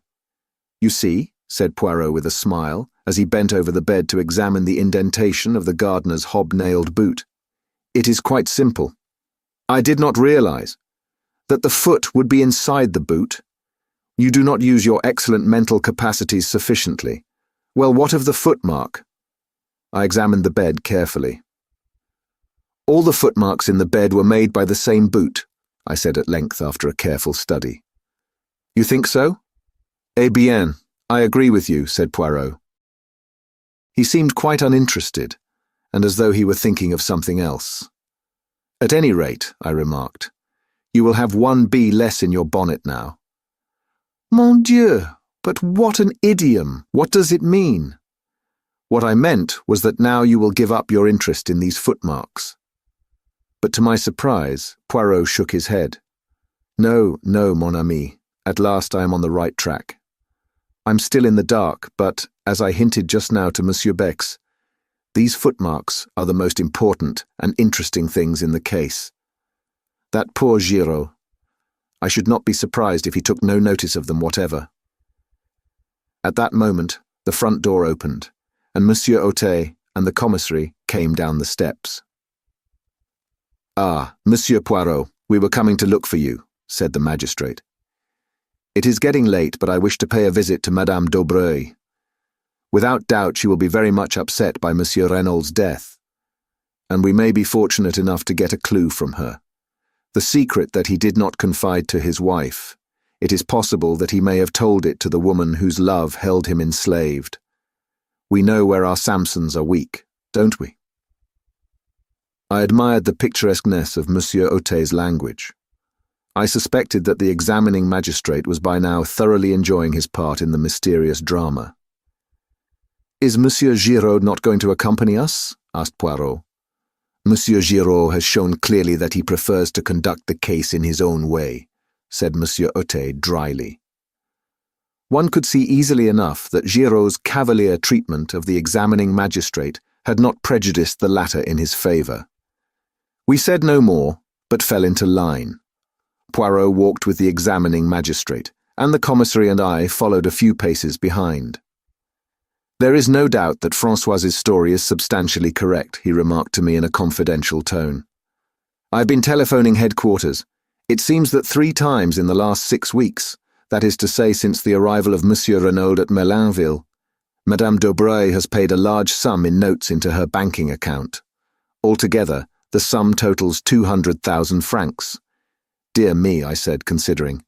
That must be something like £4,000. Precisely. Yes, there can be no doubt that he was absolutely infatuated. But it remains to be seen whether he confided his secret to her. The examining magistrate is hopeful, but I hardly share his views. During this conversation we were walking down the lane towards the fork in the road where our car had halted earlier in the afternoon, and in another moment I realized that the Villa Marguerite, the home of the mysterious Madame d'Aubreuil, was the small house from which the beautiful girl had emerged. "She has lived here for many years," said the commissary, nodding his head towards the house. "Very quietly, very unobtrusively. She seems to have no friends or relations other than the acquaintances she has made in Merlinville. She never refers to the past, nor to her husband. One does not even know if he's alive or dead. There is a mystery about her, you comprehend."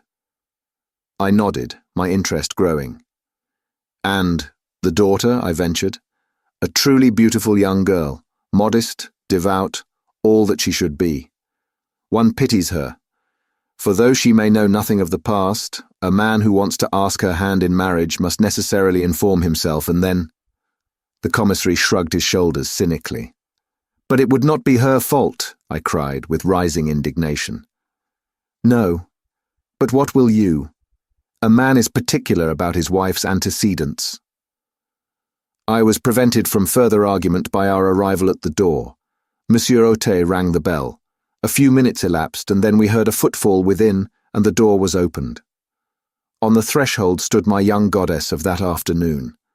When she saw us, the colour left her cheeks, leaving her deathly white, and her eyes widened with apprehension.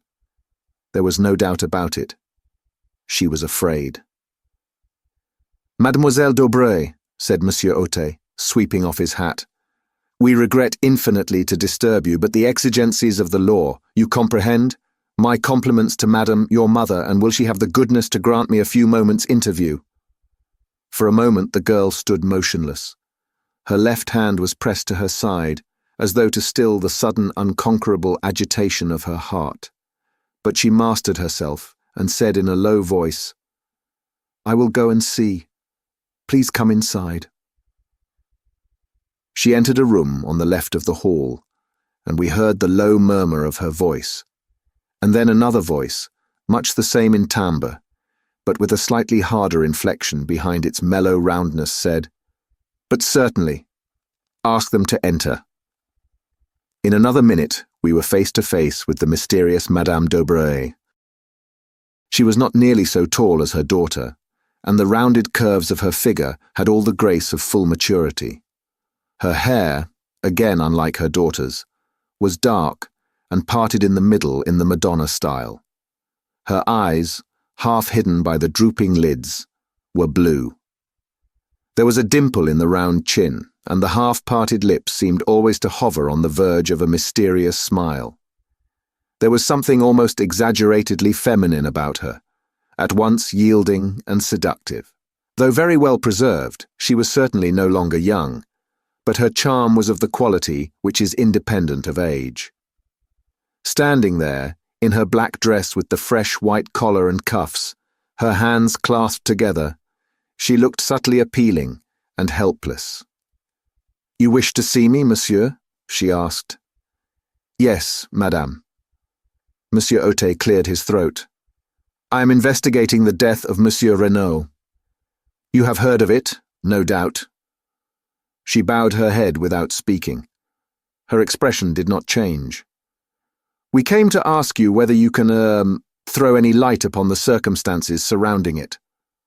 "I?" The surprise of her tone was excellent. "Yes, madame. It would perhaps be better if we could speak to you alone." He looked meaningly in the direction of the girl. Madame d'Aubray turned to her. "Marthe, dear." But the girl shook her head.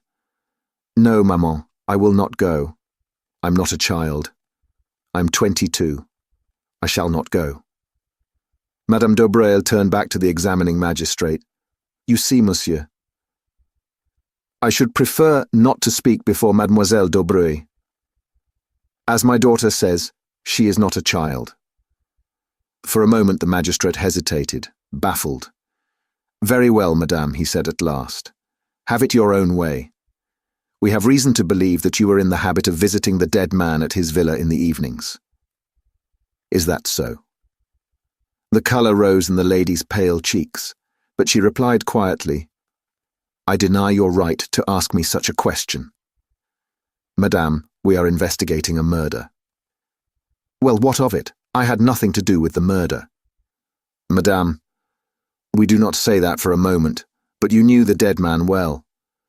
Did he ever confide in you as to any danger that threatened him?" "Never." "Did he ever mention his life in Santiago, and any enemies he may have made there?" "No." "Then you can give us no help at all." "I fear not. I really do not see why you should come to me. Cannot his wife tell you what you want to know?" Her voice held a slender inflection of irony. "Madame Renaud has told us all she can." "Ah," said Madame d'Aubray. "I wonder." "You wonder what, madame?" "Nothing." The examining magistrate looked at her. He was aware that he was fighting a duel, and that he had no mean antagonist. "You persist in your statement that Monsieur Renaud confided nothing in you? Why should you think it likely that he should confide in me?" "Because, madame," said Monsieur Otet, with calculated brutality, "a man tells to his mistress what he does not always tell to his wife." "Ah," She sprang forward, her eyes flashed fire. Monsieur, you insult me. And before my daughter, I can tell you nothing. Have the goodness to leave my house. The honours undoubtedly rested with the lady. We left the Villa Marguerite like a shamefaced pack of schoolboys. The magistrate muttered angry ejaculations to himself. Poirot seemed lost in thought. Suddenly he came out of his reverie with a start, and inquired of Monsieur Hôtel if there was a good hotel near at hand. There is a small place, the Hôtel des Bains, on this side of town, a few 100 yards down the road. It will be handy for your investigations. We shall see you in the morning then, I presume. Yes, I thank you, Monsieur Hôtel. With mutual civilities, we parted company, Poirot and I going towards Merlinville, and the others returning to the Villa Geneviève. The French police system is very marvellous, said Poirot, looking after them. The information they possess about everyone's life, down to the most commonplace detail, is extraordinary.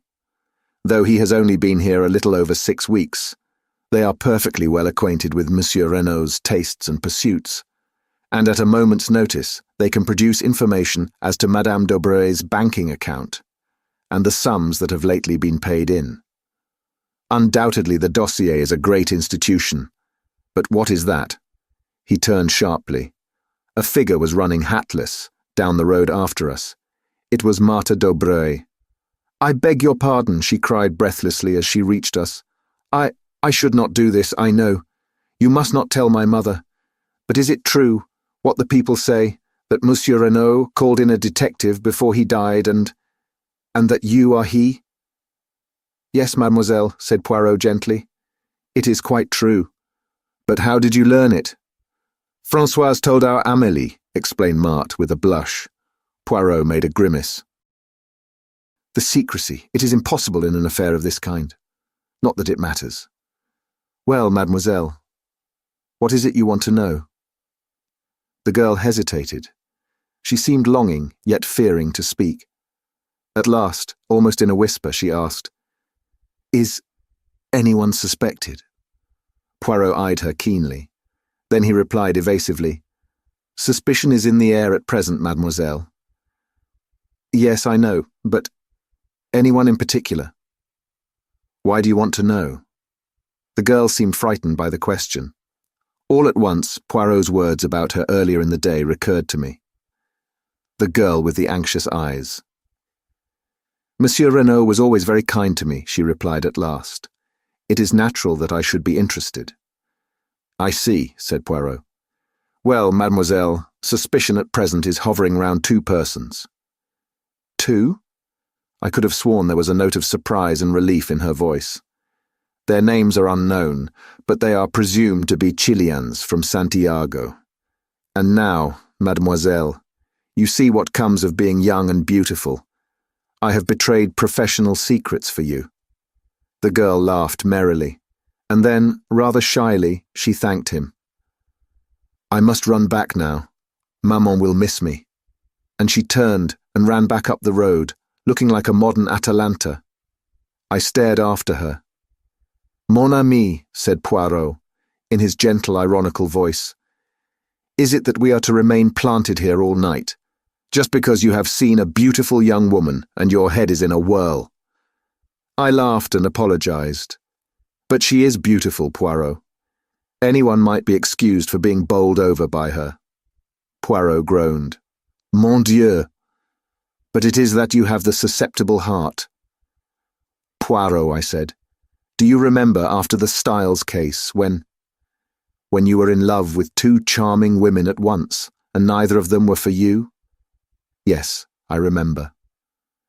"You consoled me by saying that perhaps some day we should hunt together again, and that then, eh bien? Well, we are hunting together again and—" I paused and laughed rather self-consciously. But to my surprise, Poirot shook his head very earnestly. "Ah, mon ami, do not set your heart on Marthe d'Aubrey. She is not for you, that one. Take it from Papa Poirot." "Why?" I cried. "The commissary assured me that she was as good as she is beautiful. A perfect angel." "Some of the greatest criminals I have known had the faces of angels," remarked Poirot cheerfully. A malformation of the grey cells may coincide quite easily with the face of a Madonna. Poirot, I cried, horrified. You cannot mean that you suspect an innocent child like this. Ta-ta-ta. Do not excite yourself. I've not said that I suspected her. But you must admit that her anxiety to know about the case is somewhat unusual. For once I see further than you do, I said. Her anxiety is not for herself, but for her mother. My friend, said Poirot, as usual, you see nothing at all. Madame d'Aubreuil is very well able to look after herself without her daughter worrying about her. I admit I was teasing you just now, but all the same I repeat what I said before. Do not set your heart on that girl. She is not for you. I, Hercule Poirot, know it. Sacre! If only I could remember where I had seen that face. What face? I asked, surprised. The daughter's? No, the mother's. Noting my surprise, he nodded emphatically. But yes, it is as I tell you. It was a long time ago, when I was still with the police in Belgium. I have never actually seen the woman before, but I have seen her picture, and in connection with some case. I rather fancy... Yes? I may be mistaken, but I rather fancy that it was a murder case. Chapter 8. An unexpected meeting.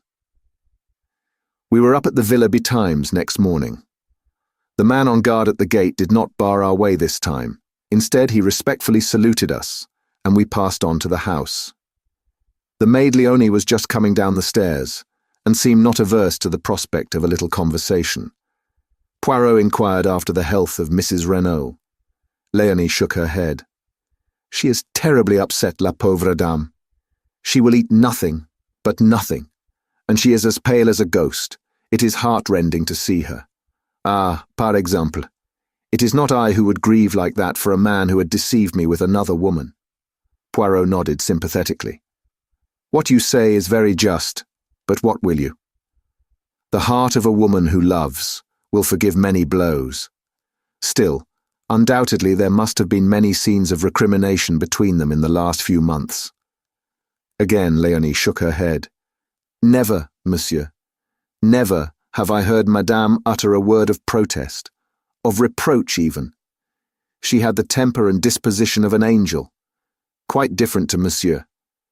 Monsieur Renaud had not the temper of an angel. Far from it. When he enraged himself, the whole house knew of it. The day that he quarrelled with Monsieur Jacques, ma foi, they might have been heard in the marketplace, they shouted so loud.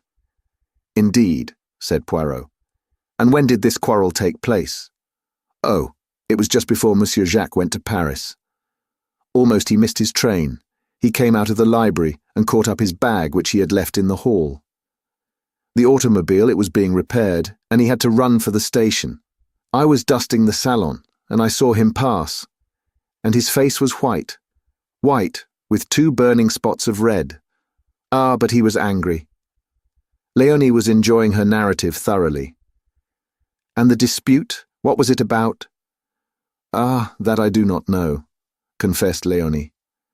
It is true that they shouted, but their voices were so loud and high, and they spoke so fast, that only one well acquainted with English could have comprehended. But monsieur, he was like a thundercloud all day. Impossible to please him. The sound of a door shutting upstairs cut short Leonie's loquacity. And Françoise, who awaits me, she exclaimed, awakening to a tardy remembrance of her duties. That old one, she always scolds. One moment, mademoiselle. The examining magistrate, where is he? They have gone out to look at the automobile in the garage. Monsieur the commissary had some idea that it might have been used on the night of the murder. Quelle idée, murmured Poirot as the girl disappeared. You will go out and join them? No, I shall await their return in the salon. It is cool there on this hot morning. This placid way of taking things did not quite commend itself to me. If you don't mind, I said, and hesitated. Not in the least. You wish to investigate on your own account, eh? Well, I'd rather like to have a look at Giraud if he's anywhere about and see what he's up to. The human foxhound, murmured Poirot, as he leaned back in a comfortable chair and closed his eyes. By all means, my friend. Au revoir. I strolled out of the front door. It was certainly hot. I turned up the path we had taken the day before. I had a mind to study the scene of the crime myself. I did not go directly to the spot, however, but turned aside into the bushes so as to come out on the links, some 100 yards or so further to the right. If Giroud was still on the spot, I wanted to observe his methods before he knew of my presence. But the shrubbery here was much denser, and I had quite a struggle to force my way through. When I emerged at last on the course, it was quite unexpectedly and with such vigour that I cannoned heavily into a young lady who had been standing with her back to the plantation. She not unnaturally gave a suppressed shriek, but I, too, uttered an exclamation of surprise. For it was my friend of the train, Cinderella. The surprise was mutual. "You!" we both exclaimed simultaneously. The young lady recovered herself first. "My only aunt!" she exclaimed. "What are you doing here?" "For the matter of that, what are you?" I retorted. "When last I saw you, the day before yesterday, you were trotting home to England like a good little boy. Have they given you a season ticket, to and fro, on the strength of your Monsieur Poirot?" I ignored the end of the speech. "When last I saw you," I said, "you were trotting home with your sister like a good little girl. By the way, how is your sister?" A flash of white teeth rewarded me. "How kind of you to ask. My sister is well, I thank you." "She's here with you?" "She remained in town," said the minx with dignity. "I don't believe you've got a sister," I laughed. "If you have, her name is Harris." "Do you remember mine?" she asked with a smile. "Cinderella. But you're going to tell me the real one now, aren't you?" She shook her head with a wicked look. "Not even why you're here?" "Oh, that. I suppose you've heard of members of my profession resting." "At expensive French watering places?" "Dirt cheap if you know where to go." I eyed her keenly. "Still, you'd no intention of coming here when I met you 2 days ago." "We all have our disappointments," said Miss Cinderella sententiously. "There now, I've told you quite as much as is good for you. Little boys should not be inquisitive. You've not yet told me what you're doing here. Got the Monsieur Poirot in tow, I suppose. Doing the gay boy on the beach." I shook my head. "Guess again." "You remember my telling you that my great friend was a detective?" "Yes." "And perhaps you've heard about this crime? At the Villa Geneviève." She stared at me. Her breast heaved, and her eyes grew wide and round. "You don't mean that you're in on that?" I nodded. There was no doubt that I had scored heavily. Her emotion, as she regarded me, was only too evident.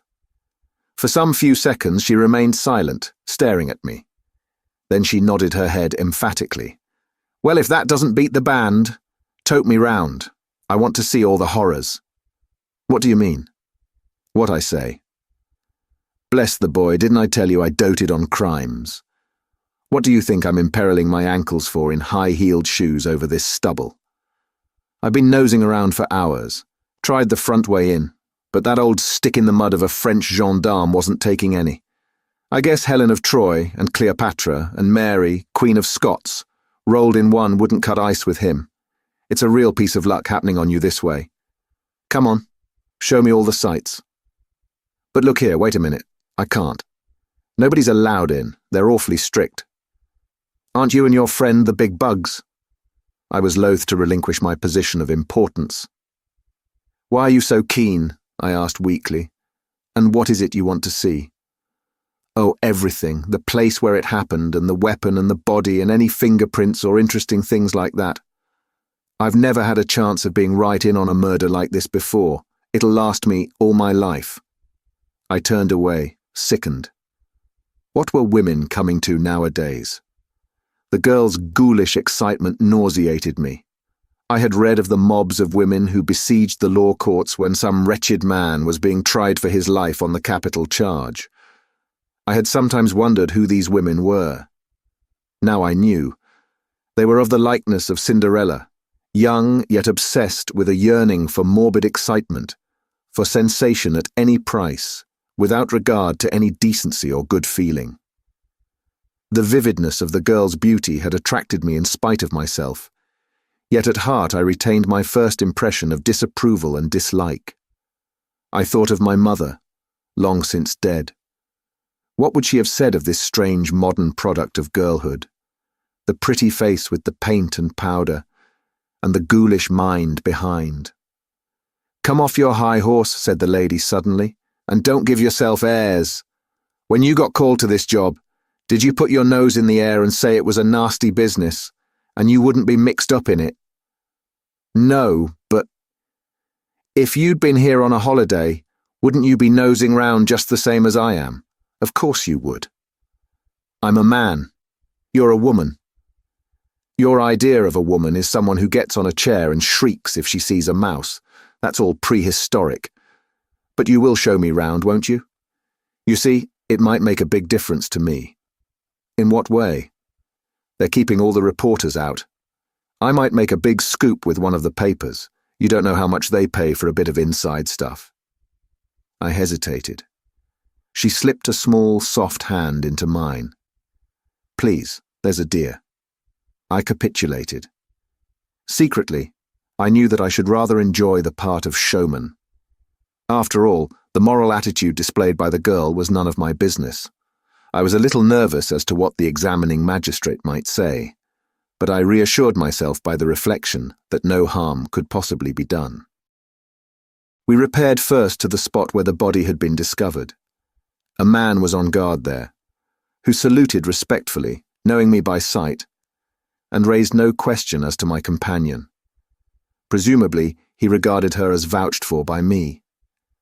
I explained to Cinderella just how the discovery had been made, and she listened attentively, sometimes putting an intelligent question.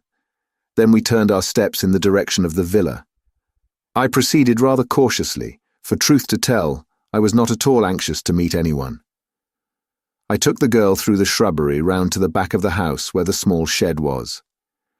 I recollected that yesterday evening, after relocking the door, Monsieur Bex had left the key with the Sergeant de Villemarchot, in case Monsieur Giraud should require it while we are upstairs. I thought it quite likely that the Sûreté detective, after using it, had returned it to Marchot again. Leaving the girl out of sight in the shrubbery, I entered the house. Marchot was on duty outside the door of the salon. From within came the murmur of voices. "Monsieur Désire Ôté? He is within. He is again interrogating Françoise." "No," I said hastily, "I don't want him. But I should very much like the key of the shed outside if it is not against regulations." "But certainly, monsieur." He produced it. "Here it is. Monsieur le Juge gave orders that all facilities were to be placed at your disposal. You will return it to me when you have finished out there. That is all." "Of course." I felt a thrill of satisfaction as I realized that in Marchot's eyes, at least, I ranked equally in importance with Poirot. The girl was waiting for me. She gave an exclamation of delight as she saw the key in my hand. "You've got it then?" "Of course," I said coolly. "All the same, you know, what I'm doing is highly irregular." "You've been a perfect duck and I shan't forget it. Come along, they can't see us from the house, can they?" "Wait a minute." I arrested her eager advance. "I won't stop you if you really wish to go in, but do you? You've seen the grave and the grounds, and you've heard all the details of the affair. Isn't that enough for you? This is going to be gruesome, you know, and unpleasant." She looked at me for a moment with an expression that I could not quite fathom. Then she laughed. "Me for the horrors," she said. "Come along." In silence we arrived at the door of the shed. I opened it, and we passed in. I walked over to the body, and gently pulled down the sheet, as Monsieur Bex had done the preceding afternoon. A little gasping sound escaped from the girl's lips, and I turned and looked at her. There was horror on her face now, and those debonair high spirits of hers were quenched utterly. She had not chosen to listen to my advice, and she was punished now for her disregard of it. I felt singularly merciless towards her. She should go through with it now. I turned the corpse gently over. You see, I said, he was stabbed in the back. Her voice was almost soundless. With what? I nodded towards the glass jar. That dagger. Suddenly the girl reeled and then sank down in a heap. I sprang to her assistance. You are faint. Come out of here. It has been too much for you. Water, she murmured. Quick, water. I left her and rushed into the house. Fortunately, none of the servants were about, and I was able to secure a glass of water unobserved and add a few drops of brandy from a pocket flask. In a few minutes, I was back again. The girl was lying as I had left her, but a few sips of the brandy and water revived her in a marvelous manner. Take me out of here. Oh, quickly, quickly, she cried, shuddering. Supporting her with my arm, I led her out into the air, and she pulled the door to behind her. Then she drew a deep breath. That's better. Oh, it was horrible. Why did you ever let me go in? I felt this to be so feminine that I could not forbear a smile. Secretly, I was not dissatisfied with her collapse. It proved that she was not quite so callous as I had thought her. After all, she was little more than a child, and her curiosity had probably been of the unthinking order. I did my best to stop you, you know, I said gently. I suppose you did. Well, goodbye. Look here, you can't start off like that, all alone. You're not fit for it. I insist on accompanying you back to Merlinville. Nonsense, I'm quite all right now. Supposing you felt faint again? No, I shall come with you. But this she combated with a good deal of energy. In the end, however, I prevailed so far as to be allowed to accompany her to the outskirts of the town. We retraced our steps over our former route, passing the grave again and making a detour onto the road. Where the first straggling line of shops began, she stopped and held out her hand. Goodbye, and thank you ever so much for coming with me. Are you sure you're all right now? Quite, thanks. I hope you won't get into any trouble over showing me things. I disclaimed the idea lightly. Well, goodbye. Au revoir, I corrected. If you're staying here, we shall meet again. She flashed a smile at me. That's so. Au revoir, then. Wait a second, you haven't told me your address. Oh, I'm staying at the Hotel du Fer. It's a little place, but quite good. Come and look me up tomorrow. I will, I said, with perhaps rather unnecessary empressement. I watched her out of sight, then turned and retraced my steps to the villa. I remembered that I had not relocked the door of the shed.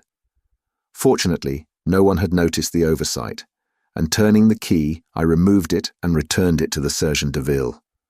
And as I did so, it came upon me suddenly that though Cinderella had given me her address, I still did not know her name. Chapter 9. Monsieur Giraud finds some clues. In the salon, I found the examining magistrate busily interrogating the old gardener Auguste. Poirot and the commissary, who were both present, greeted me respectively with a smile and a polite bow. I slipped quietly into a seat. Monsieur Autet was painstaking and meticulous in the extreme, but did not succeed in eliciting anything of importance. The gardening gloves Auguste admitted to be his. He wore them when handling a certain species of primula plant which was poisonous to some people. He could not say when he had worn them last. Certainly he had not missed them. Where were they kept? Sometimes in one place, sometimes in another. The spade was usually to be found in the small tool shed. Was it locked? Of course it was locked. Where was the key kept? Parbleu, it was in the door, of course. There was nothing of value to steal. Who would have expected a party of bandits, of assassins?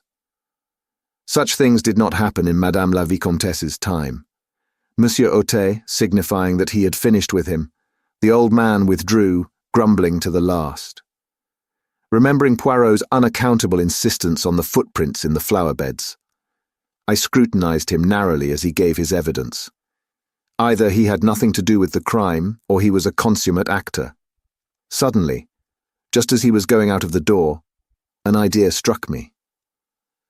"Pardon, Monsieur Ote," I cried, "but will you permit me to ask him one question?" "But certainly, monsieur." Thus encouraged, I turned to Auguste. "Where do you keep your boots?" "Sac à papier," growled the old man. "On my feet. Where else?" "But when you go to bed at night?" "Under my bed." "But who cleans them?" "Nobody. Why should they be cleaned? Is it that I promenade myself on the front like a young man? On Sunday, I wear the Sunday boots, bien entendu. But otherwise—" He shrugged his shoulders. I shook my head, discouraged. "Well, well," said the magistrate. "We do not advance very much. Undoubtedly we are held up until we get the return cable from Santiago. Has anyone seen Giraud? In verity, that one lacks politeness. I have a very good mind to send for him and—" "You will not have to send far, Monsieur le Juge." The quiet voice startled us. Giraud was standing outside looking in through the open window. He leapt lightly into the room and advanced to the table. "Here I am, Monsieur le Juge, at your service. Accept my excuses for not presenting myself sooner." "Not at all, not at all," said the magistrate, rather confused. "Of course I am only a detective," continued the other. "I know nothing of interrogatories. Were I conducting one, I should be inclined to do so without an open window. Anyone standing outside can so easily hear all that passes. But no matter." Monsieur Ote flushed angrily. There was evidently going to be no love lost between the examining magistrate and the detective in charge of the case. They had fallen foul of each other at the start. Perhaps in any event, it would have been much the same. To Giraud, all examining magistrates were fools, and to Monsieur Ote, who took himself seriously, the casual manner of the Paris detective could not fail to give offence. "Eh bien, Monsieur Giraud," said the magistrate rather sharply, "without doubt you have been employing your time to a marvel. You have the names of the assassins for us, have you not? And also the precise spot where they find themselves now." Unmoved by this irony, Giraud replied, "I know at least where they have come from." "Comment?" Giraud took two small objects from his pocket and laid them down on the table. We crowded round. The objects were very simple ones, the stub of a cigarette and an unlighted match. The detective wheeled round on Poirot. "What do you see there?" he asked. There was something almost brutal in his tone. It made my cheeks flush. But Poirot remained unmoved. He shrugged his shoulders. "A cigarette end and a match." "And what does that tell you?" Poirot spread out his hands. "It tells me nothing." "Ah," said Giraud in a satisfied voice. "You haven't made a study of these things. That's not an ordinary match, not in this country at least. It's common enough in South America. Luckily, it's unlighted. I mightn't have recognized it otherwise. Evidently, one of the men threw away his cigarette end and lit another, spilling one match out of the box as he did so." "And the other match?" asked Poirot. "Which match?" "The one he did light his cigarette with. You have found that also?" "No." "Perhaps you didn't search very thoroughly?" "Not search thoroughly." For a moment it seemed as though the detective were going to break out angrily, but with an effort he controlled himself. "I see you love a joke, Monsieur Poirot. But in any case, match or no match, the cigarette end would be sufficient. It is a South American cigarette with licorice pectoral paper." Poirot bowed. The commissary spoke. "The cigarette end and match might have belonged to Monsieur Renaud. Remember, it is only 2 years since he returned from South America." "No," replied the other confidently. "I have already searched among the effects of Monsieur Renaud. The cigarettes he smoked and the matches he used are quite different." "You do not think it odd," asked Poirot, "that these strangers should come unprovided with a weapon, with gloves, with a spade, and that they should so conveniently find all these things?" Giraud smiled in a rather superior manner. "Undoubtedly it is strange. Indeed, without the theory that I hold, it would be inexplicable." "Aha," said Monsieur Ote.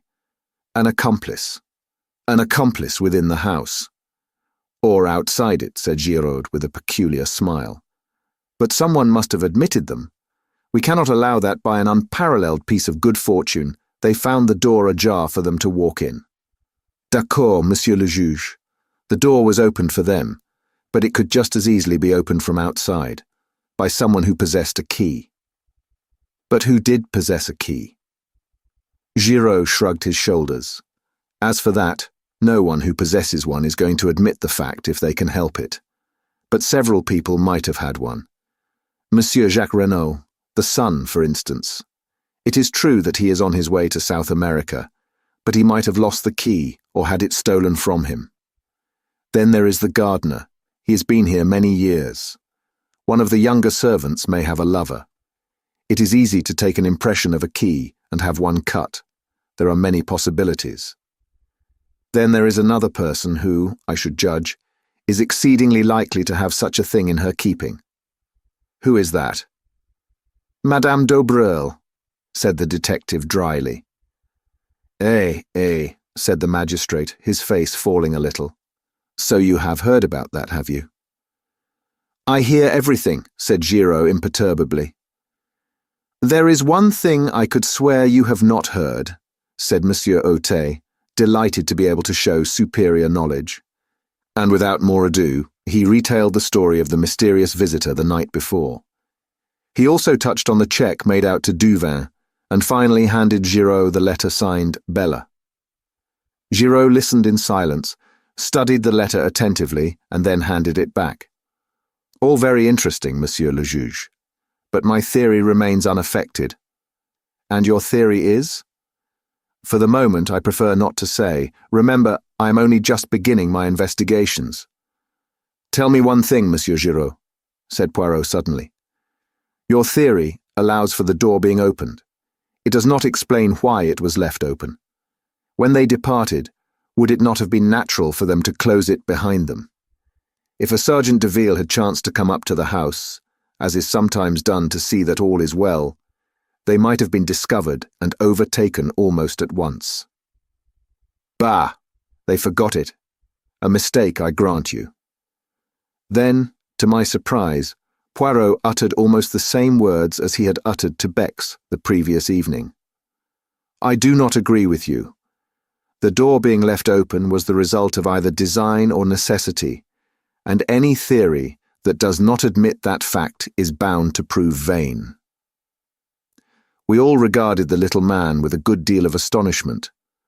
The confession of ignorance drawn from him over the match end had, I thought, been bound to humiliate him. But here he was self-satisfied as ever, laying down the law to the great Giraud without a tremor.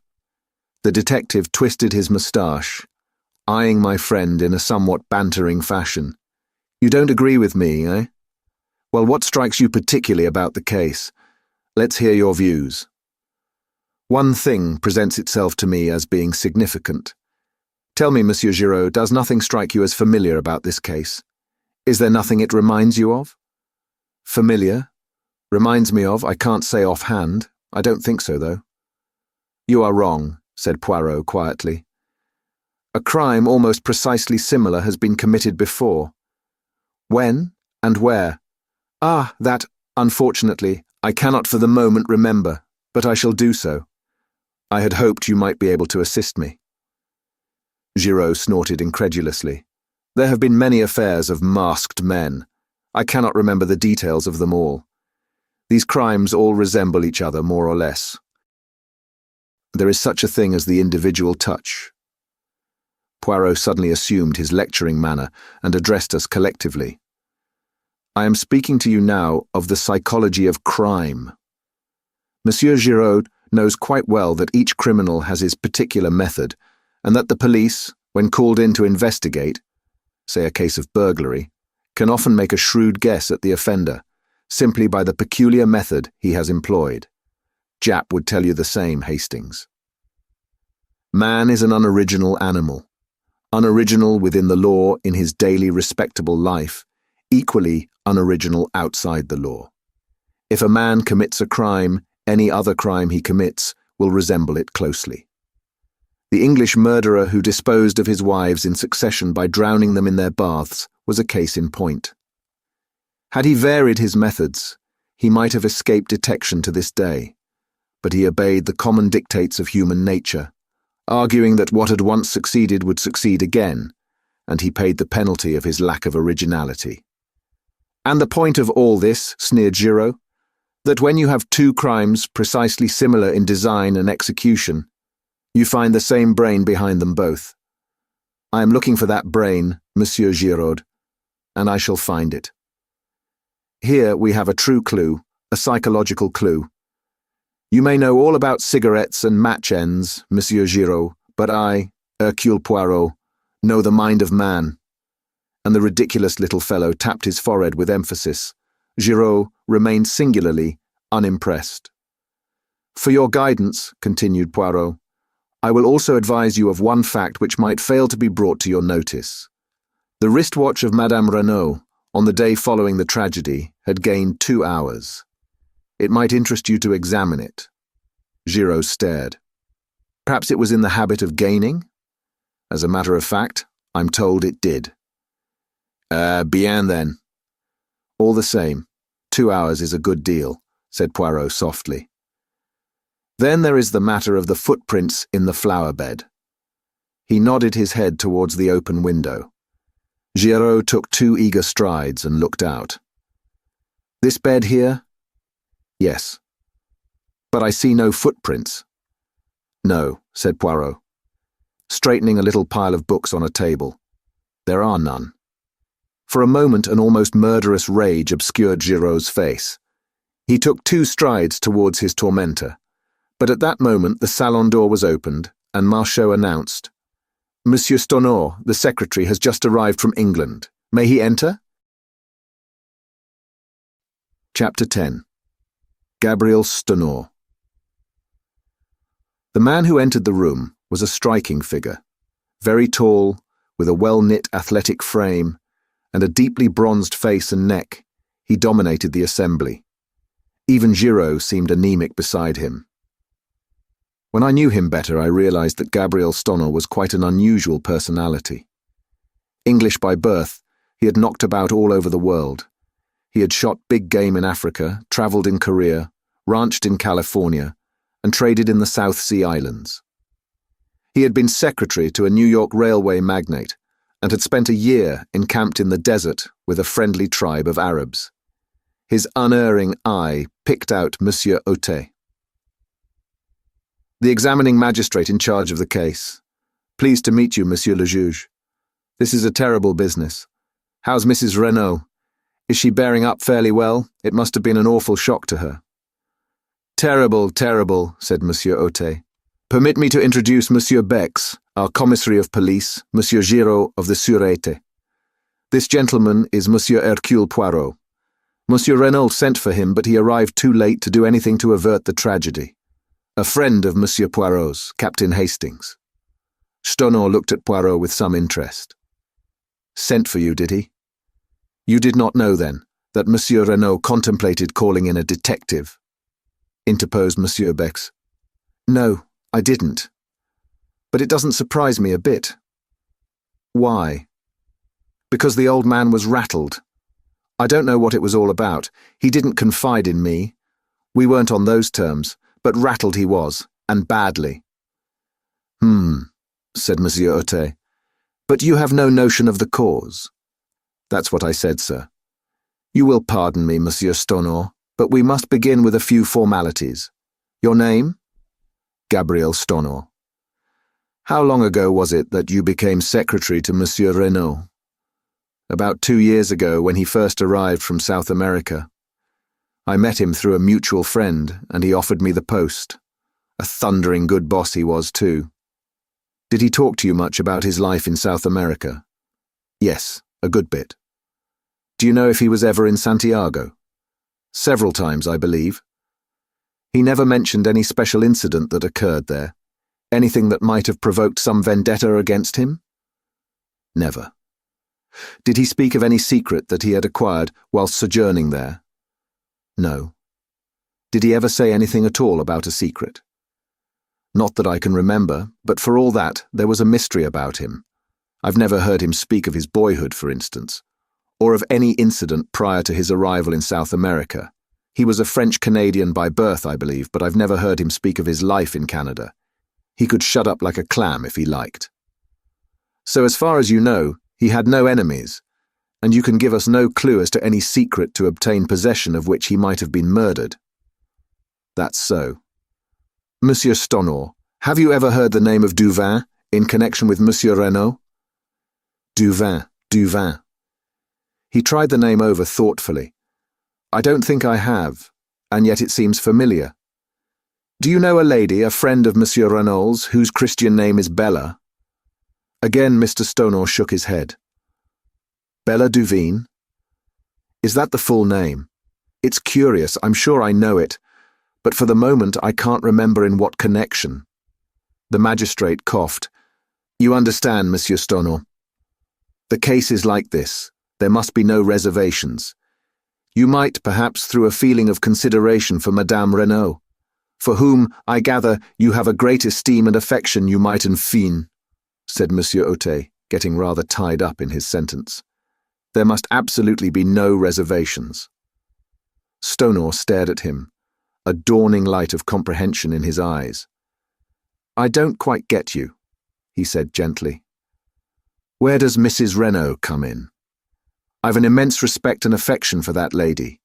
She's a very wonderful and unusual type, but I don't quite see how my reservations, or otherwise, could affect her. Not if this Bella Duvin should prove to have been something more than a friend to her husband. Ah, said Stoner, I get you now, but I'll bet my bottom dollar that you're wrong. The old man never so much as looked at a petticoat. He just adored his own wife. They were the most devoted couple I know. Monsieur Otet shook his head gently. Monsieur Stonor, we hold absolute proof, a love letter written by this Bella to Monsieur Renaud, accusing him of having tired of her. Moreover, we have further proof that, at the time of his death, he was carrying on an intrigue with a Frenchwoman, a Madame d'Aubray, who rents the adjoining villa, and this is the man who, according to you, never looked at a petticoat. The secretary's eyes narrowed. Hold on, Monsieur le Juge, you're barking up the wrong tree. I knew Paul Renaud. What you've just been saying is utterly impossible. There's some other explanation. The magistrate shrugged his shoulders.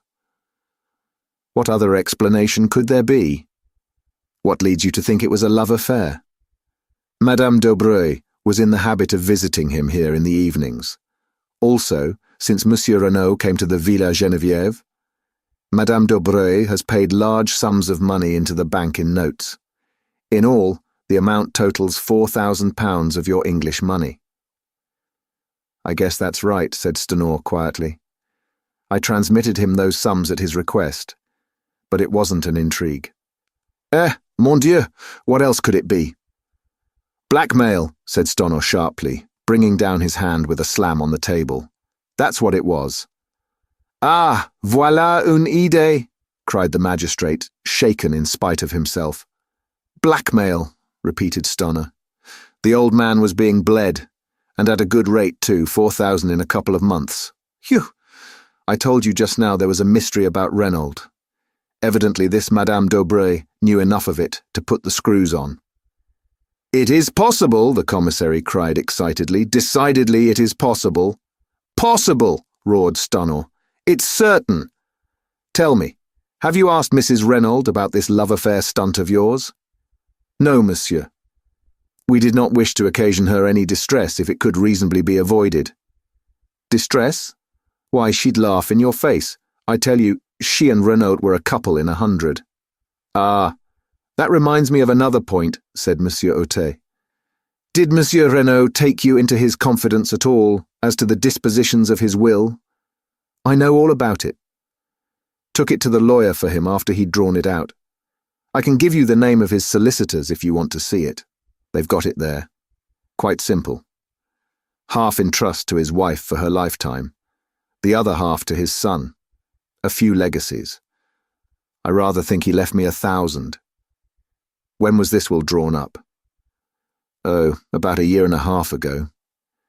Would it surprise you very much, Monsieur Stonor, to hear that Monsieur Renaud had made another will, less than a fortnight ago? Stonor was obviously very much surprised. I'd no idea of it. What's it like? The whole of his vast fortune is left unreservedly to his wife. There is no mention of his son.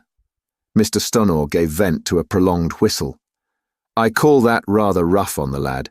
His mother adores him, of course, but to the world at large it looks rather like a want of confidence on his father's part.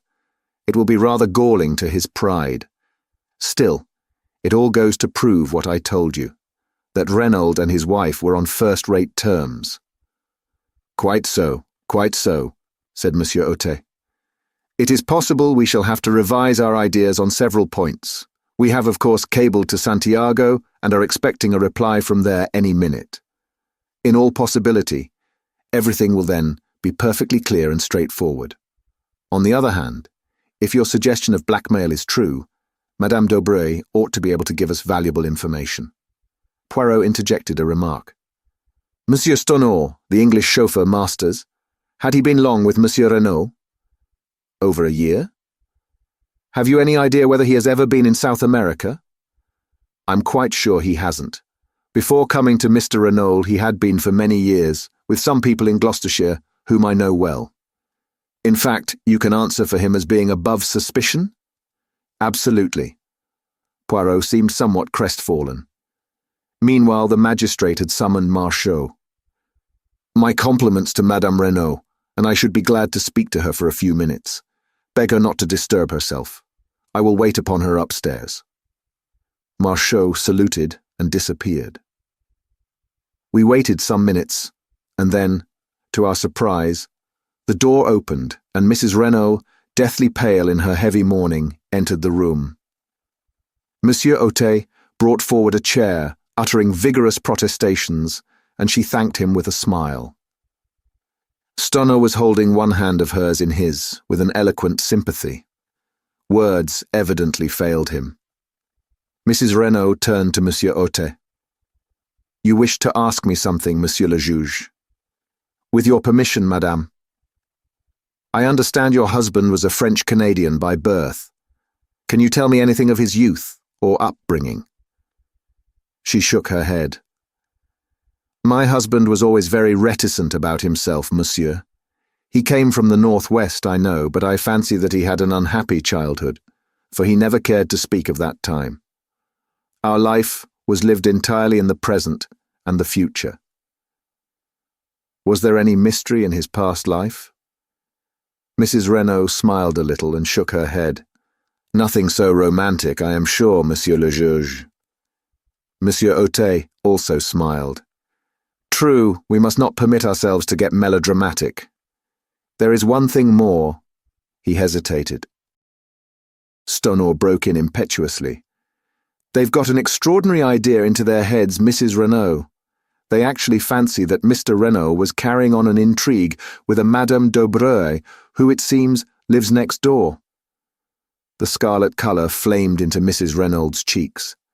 She flung her head up, then bit her lip, her face quivering. Stonor stood looking at her in astonishment, but Monsieur Bex leaned forward and said gently, We regret to cause you pain, Madame. But have you any reason to believe that Madame d'Aubray was your husband's mistress? With a sob of anguish, Mrs. Renaud buried her face in her hands. Her shoulders heaved convulsively. At last she lifted her head and said brokenly, She may have been. Never, in all my life, have I seen anything to equal the blank amazement on Stonor's face. He was thoroughly taken aback. Chapter 11. Jack Renaud. What the next development of the conversation would have been, I cannot say, for at that moment the door was thrown violently open, and a tall young man strode into the room. Just for a moment I had the uncanny sensation that the dead man had come to life again. Then I realized that this dark head was untouched with grey, and that, in point of fact, it was a mere boy who now burst in among us with so little ceremony. He went straight to Mrs. Renaud with an impetuosity that took no heed of the presence of others. "Mother!" "Jack!" With a cry, she folded him in her arms. "My dearest. But what brings you here? You were to sail on the Anzora from Cherbourg 2 days ago." Then, suddenly recalling to herself the presence of others, she turned with a certain dignity. "My son, messieurs." "Aha," said Monsieur Ote, acknowledging the young man's bow. "So, you did not sail on the Anzora?" "No, monsieur. As I was about to explain, the Anzora was detained 24 hours through engine trouble. I should have sailed last night instead of the night before, but happening to buy an evening paper, I saw in it an account of the awful tragedy that had befallen us." His voice broke and the tears came into his eyes. "My poor father, my poor, poor father." Staring at him like one in a dream, Mrs. Renault repeated, "So you did not sail?" And then, with a gesture of infinite weariness, she murmured as though to herself, "After all, it does not matter. Now." "Sit down, Monsieur Renault, I beg of you," said Monsieur Ote, indicating a chair. "My sympathy for you is profound. It must have been a terrible shock to you to learn the news as you did. However, it is most fortunate that you were prevented from sailing. I am in hopes that you may be able to give us just the information we need to clear up this mystery. I am at your disposal, Monsieur le Juge. Ask me any questions you please. To begin with, I understand that this journey was being undertaken at your father's request." "Quite so, Monsieur le Juge. I received a telegram bidding me to proceed without delay to Buenos Aires, and from thence via the Andes to Valparaiso and on to Santiago." "Ah, and the object of this journey?" "I have no idea, Monsieur le Juge." "What?" "No. See, here is the telegram." The magistrate took it and read it aloud. "Proceed immediately, Cherbourg, embark Anzora, sailing tonight Buenos Aires, ultimate destination, Santiago. Further instructions will await you Buenos Aires. Do not fail. Matter is of utmost importance. Renaud." And there had been no previous correspondence on the matter. Jack Renaud shook his head. "That is the only intimation of any kind. I knew, of course, that my father, having lived so long out there, had necessarily many interests in South America, but he had never mooted any suggestion of sending me out. You have, of course, been a good deal in South America, Monsieur Renaud?" "I was there as a child, but I was educated in England and spent most of my holidays in that country, so I really know far less of South America than might be supposed. You see, the war broke out when I was 17. You served in the English Flying Corps, did you not?" "Yes, Monsieur le Juge." Monsieur Ote nodded his head and proceeded with his inquiries along the, by now, well-known lines. In response, Jack Renaud declared definitely that he knew nothing of any enmity his father might have incurred in the city of Santiago, or elsewhere in the South American continent, that he had noticed no change in his father's manner of late, and that he had never heard him refer to a secret. He had regarded the mission to South America as connected with business interests. As Monsieur Ote paused for a minute, the quiet voice of Giraud broke in. "I should like to put a few questions on my own account, Monsieur le Juge." "By all means, Monsieur Giraud, if you wish," said the magistrate coldly. Giraud edged his chair a little nearer to the table. "Were you on good terms with your father, Monsieur Renaud?" "Certainly I was," returned the lad haughtily. "You assert that positively?" "Yes." "No little disputes, eh?" Jack shrugged his shoulders. "Everyone may have a difference of opinion now and then." "Quite so, quite so. But if anyone were to assert that you had a violent quarrel with your father on the eve of your departure for Paris, that person, without doubt, would be lying." I could not but admire the ingenuity of Giraud. His boast, "I know everything," had been no idle one. Jack Renaud was clearly disconcerted by the question. We did have an argument," he admitted. "Ah, an argument. In the course of that argument, did you use this phrase, 'When you're dead, I can do as I please'?" I may have done, muttered the other. I don't know. In response to that, did your father say, "But I'm not dead yet"? To which you responded, "I wish you were." The boy made no answer. His hands fiddled nervously with the things on the table in front of him.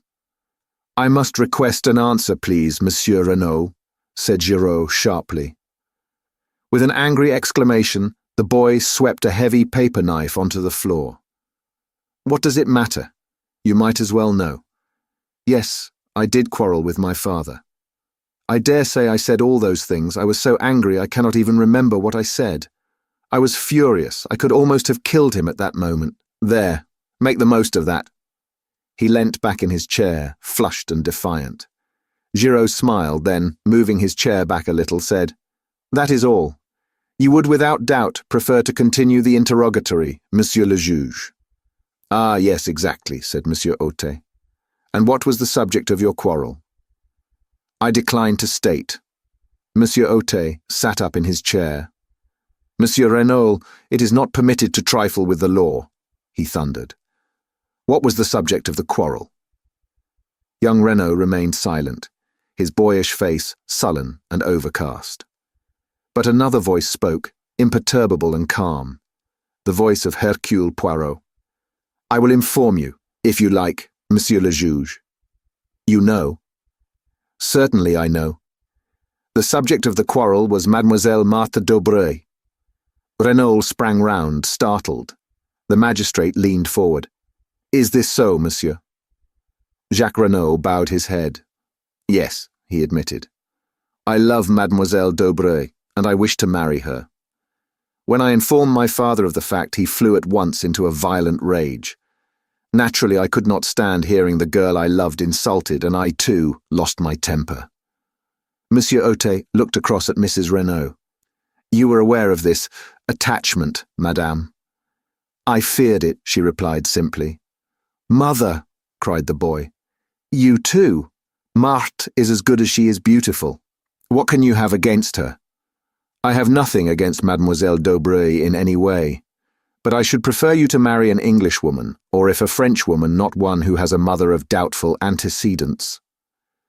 Her rancour against the older woman showed plainly in her voice, and I could well understand that it must have been a bitter blow to her when her only son showed signs of falling in love with the daughter of her rival. Mrs. Renaud continued, addressing the magistrate. "I ought perhaps to have spoken to my husband on the subject, but I hoped that it was only a boy and girl flirtation which would blow over all the quicker if no notice was taken of it. I blame myself now for my silence, but my husband, as I told you, had seemed so anxious and careworn, different altogether from his normal self, that I was chiefly concerned not to give him any additional worry." Monsieur Otet nodded. "When you informed your father of your intentions towards Mademoiselle d'Aubray," he resumed, "he was surprised. He seemed completely taken aback. Then he ordered me peremptorily to dismiss any such idea from my mind. He would never give his consent to such a marriage. Nettled, I demanded what he had against Mademoiselle d'Aubray. To that he could give no satisfactory reply, but spoke in slighting terms of the mystery surrounding the lives of the mother and daughter. I answered that I was marrying Marthe and not her antecedents, but he shouted me down with a peremptory refusal to discuss the matter in any way. The whole thing must be given up. The injustice and high-handedness of it all maddened me, especially since he himself always seemed to go out of his way to be attentive to the d'Aubrays, and was always suggesting that they should be asked to the house. I lost my head, and we quarrelled in earnest. My father reminded me that I was entirely dependent on him, and it must have been in answer to that I made the remark about doing as I pleased after his death. Poirot interrupted with a quick question. "You were aware, then, of the terms of your father's will?" "I knew that he had left half his fortune to me, the other half in trust for my mother to come to me at her death," replied the lad. "Proceed with your story," said the magistrate. After that we shouted at each other in sheer rage until I suddenly realized that I was in danger of missing my train to Paris. I had to run for the station, still in a white heat of fury. However, Once well away, I calmed down. I wrote to Martha, telling her what had happened, and her reply soothed me still further. She pointed out to me that we had only to be steadfast, and any opposition was bound to give way at last. Our affection for each other must be tried and proved, and when my parents realized that it was no light infatuation on my part, they would doubtless relent towards us. Of course, to her, I had not dwelt on my father's principal objection to the match. I soon saw that I should do my cause no good by violence. My father wrote me several letters to Paris, affectionate in tone, and which did not refer to our disagreement or its cause, and I replied in the same strain. "You can produce those letters, eh?" said Giraud. "I did not keep them." "No matter," said the detective. Renaud looked at him for a moment, but the magistrate was continuing his questions. "To pass to another matter, are you acquainted with the name of Duvin, Monsieur Renaud?" "Duvin," said Jack. "Duvin." He leant forward and slowly picked up the paper knife he had swept from the table. As he lifted his head, his eyes met the watching ones of Giraud. "Duvin? No, I can't say I am.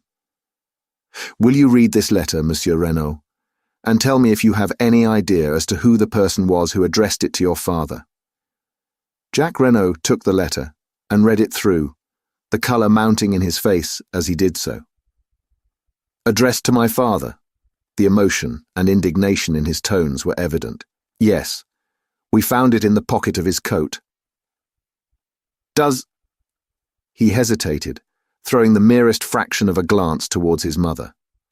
The magistrate understood. "As yet, no. Can you give us any clue as to the writer?" "I have no idea whatsoever." Monsieur Autet sighed. "A most mysterious case. Ah, well, I suppose we can now rule out the letter altogether. What do you think, Monsieur Giraud? It does not seem to lead us anywhere." "It certainly does not," agreed the detective with emphasis. "And yet," sighed the magistrate, "it promised at the beginning to be such a beautiful and simple case." He caught Mrs. Renaud's eye and blushed in immediate confusion.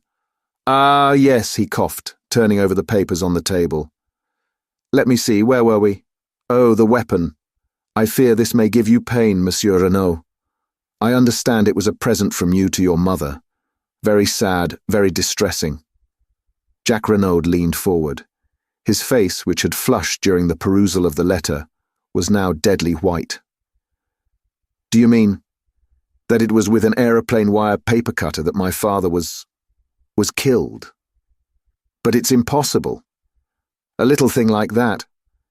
Alas, Monsieur Renaud, it is only too true. An ideal little tool, I fear, sharp and easy to handle." "Where is it? Can I see it? Is it still in the body?" "Oh, no. It had been removed." "You would like to see it, to make sure?" "It would be as well, perhaps, though Madame has already identified it." "Still, Monsieur Bex, might I trouble you?" "Certainly, Monsieur le Juge. I will fetch it immediately." "Would it not be better to take Monsieur Renaud to the shed?" suggested Giraud smoothly. Without doubt he would wish to see his father's body. The boy made a shivering gesture of negation, and the magistrate, always disposed to cross Giraud whenever possible, replied, "But no, not at present. Monsieur Bex will be so kind as to bring it to us here."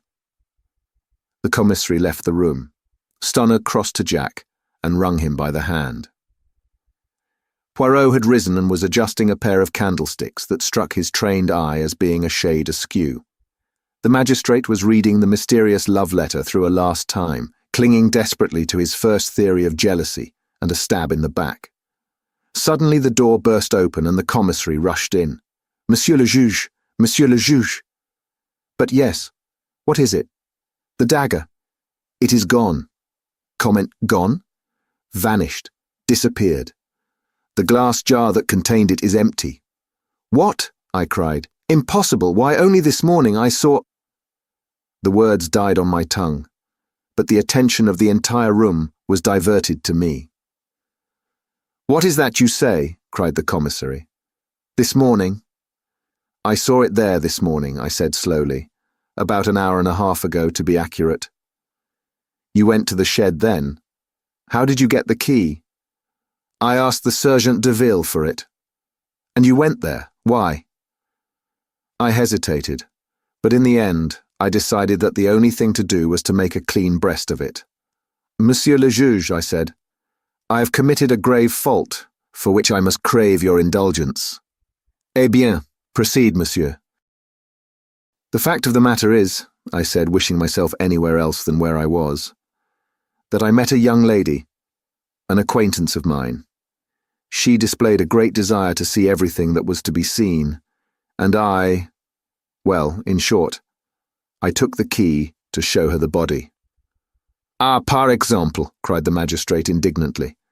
But it is a grave fault you have committed there, Captain Hastings. It is altogether most irregular. You should not have permitted yourself this folly. I know, I said meekly. Nothing that you can say could be too severe, Monsieur le Juge. You did not invite this lady to come here. Certainly not. I met her quite by accident. She's an English lady who happens to be staying in Merlinville, though I was not aware of that until my unexpected meeting with her. Well, well, said the magistrate, softening. It was most irregular, but the lady is without doubt young and beautiful, n'est-ce pas? What it is to be young. Oh, jeunesse, jeunesse, and he sighed sentimentally. But the commissary, less romantic and more practical, took up the tale. But did not you reclose and lock the door when you departed? That's just it, I said slowly. That's what I blame myself for so terribly. My friend was upset at the sight. She nearly fainted. I got her some brandy and water and afterwards insisted on accompanying her back to town. In the excitement, I forgot to relock the door. I only did so when I got back to the villa. Then for 20 minutes at least, said the commissary slowly. He stopped. Exactly, I said. 20 minutes, mused the commissary. It is deplorable, said Monsieur Otet, his sternness of manner returning. Without precedent. Suddenly another voice spoke. You find it deplorable, Monsieur le Juge? Asked Giraud. Certainly I do. Eh bien, I find it admirable, said the other imperturbably. This unexpected ally quite bewildered me. Admirable, Monsieur Giraud? Asked the magistrate, studying him cautiously out of the corner of his eye. Precisely. And why? Because we know now that the assassin, or an accomplice of the assassin, has been near the villa only an hour ago. It will be strange if, with that knowledge, we do not shortly lay hands upon him. There was a note of menace in his voice. He continued. He risked a good deal to gain possession of that dagger. Perhaps he feared that fingerprints might be discovered on it. Poirot turned to Bex. You said there were none. Giraud shrugged his shoulders. Perhaps he could not be sure. Poirot looked at him. You are wrong, Monsieur Giraud. The assassin wore gloves, so he must have been sure. I do not say it was the assassin himself. It may have been an accomplice who was not aware of that fact. Ils sont mal renseignés, les accomplices, muttered Poirot. But he said no more. The magistrate's clerk was gathering up the papers on the table. Monsieur Otet addressed us. Our work here is finished. Perhaps, Monsieur Renaud, you will listen whilst your evidence is read over to you. I have purposely kept all the proceedings as informal as possible. I have been called original in my methods, but I maintain that there is much to be said for originality. The case is now in the clever hands of the renowned Monsieur Giraud. He will without doubt distinguish himself. Indeed, I wonder that he has not already laid his hands upon the murderers. Madame, again let me assure you of my heartfelt sympathy. Messieurs, I wish you all good day. And, accompanied by his clerk and the commissary, he took his departure. Poirot tugged out that large turnip of a watch of his and observed the time. Let us return to the hotel for lunch, my friend, he said, and you shall recount to me in full the indiscretions of this morning. No one is observing us. We need make no adieu. We went quietly out of the room. The examining magistrate had just driven off in his car. I was going down the steps when Poirot's voice arrested me. "One little moment, my friend." Dexterously, he whipped out his yard measure and proceeded, quite solemnly, to measure an overcoat hanging in the hall from the collar to the hem. I had not seen it hanging there before, and guessed that it belonged to either Mr. Stunor or Jack Reynolds. Then, with a little satisfied grunt, Poirot returned the measure to his pocket and followed me out into the open air. Chapter 12. Poirot elucidates certain points. "Why did you measure that overcoat?" I asked with some curiosity as we walked down the hot white road at a leisurely pace. "Parbleu, to see how long it was," replied my friend imperturbably. I was vexed. Poirot's incurable habit of making a mystery out of nothing never failed to irritate me. I relapsed into silence and followed a train of thought of my own. Although I had not noticed them specially at the time, certain words Mrs. Renaud had addressed to her son now recurred to me, fraught with a new significance. "So you did not sail," she had said, and then had added, "After all, it does not matter, now." What had she meant by that? The words were enigmatical, significant. Was it possible that she knew more than we supposed? She had denied all knowledge of the mysterious mission with which her husband was to have entrusted his son. But was she really less ignorant than she pretended? Could she enlighten us if she chose? And was her silence part of a carefully thought-out and preconceived plan? The more I thought about it, the more I was convinced that I was right. Mrs. Renaud knew more than she chose to tell. In her surprise at seeing her son, she had momentarily betrayed herself. I felt convinced that she knew, if not the assassins, at least the motive for the assassination.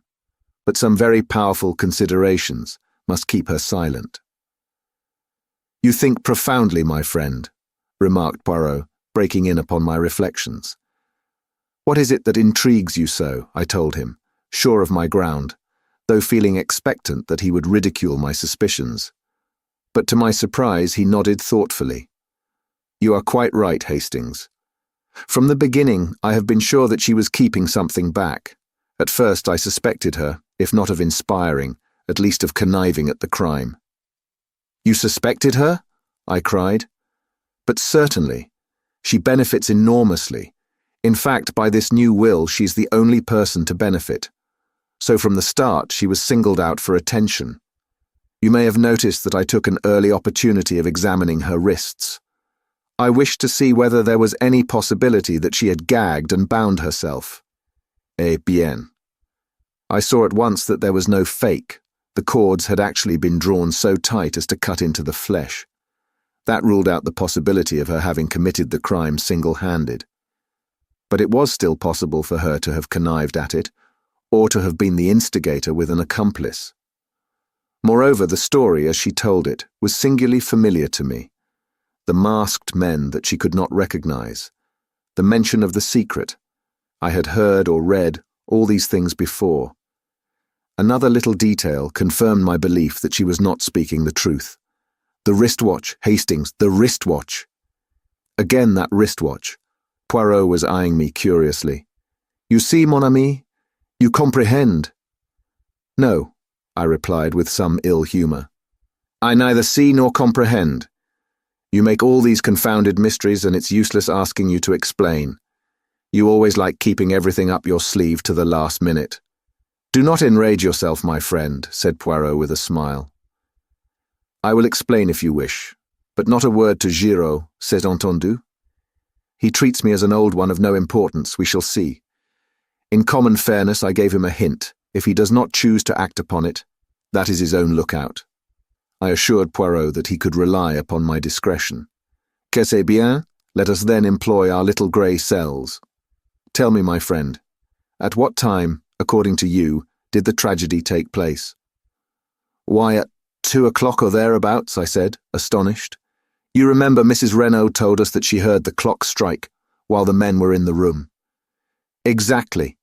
And on the strength of that, you, the examining magistrate Bex, and everyone else, accept the time without further question. But I, Hercule Poirot, say that Madame Renaud lied. The crime took place at least 2 hours earlier. But the doctors, they declared, after examination of the body, that death had taken place between 10 and 7 hours previously. Mon ami, for some reason, it was imperative that the crime should seem to have taken place later than it actually did. You have read of a smashed watch or clock recording the exact hour of a crime, so that the time should not rest on Mrs. Reynolds' testimony alone. Someone moved on the hands of that wristwatch to 2 o'clock, and then dashed it violently to the ground. But as is often the case, they defeated their own object.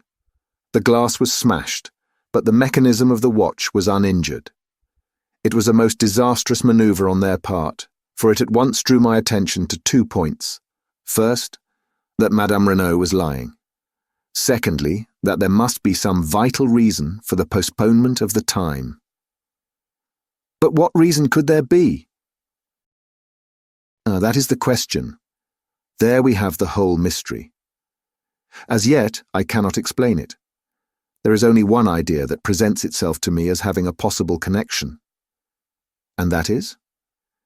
The last train left Merlinville at 17 minutes past 12. I followed it out slowly.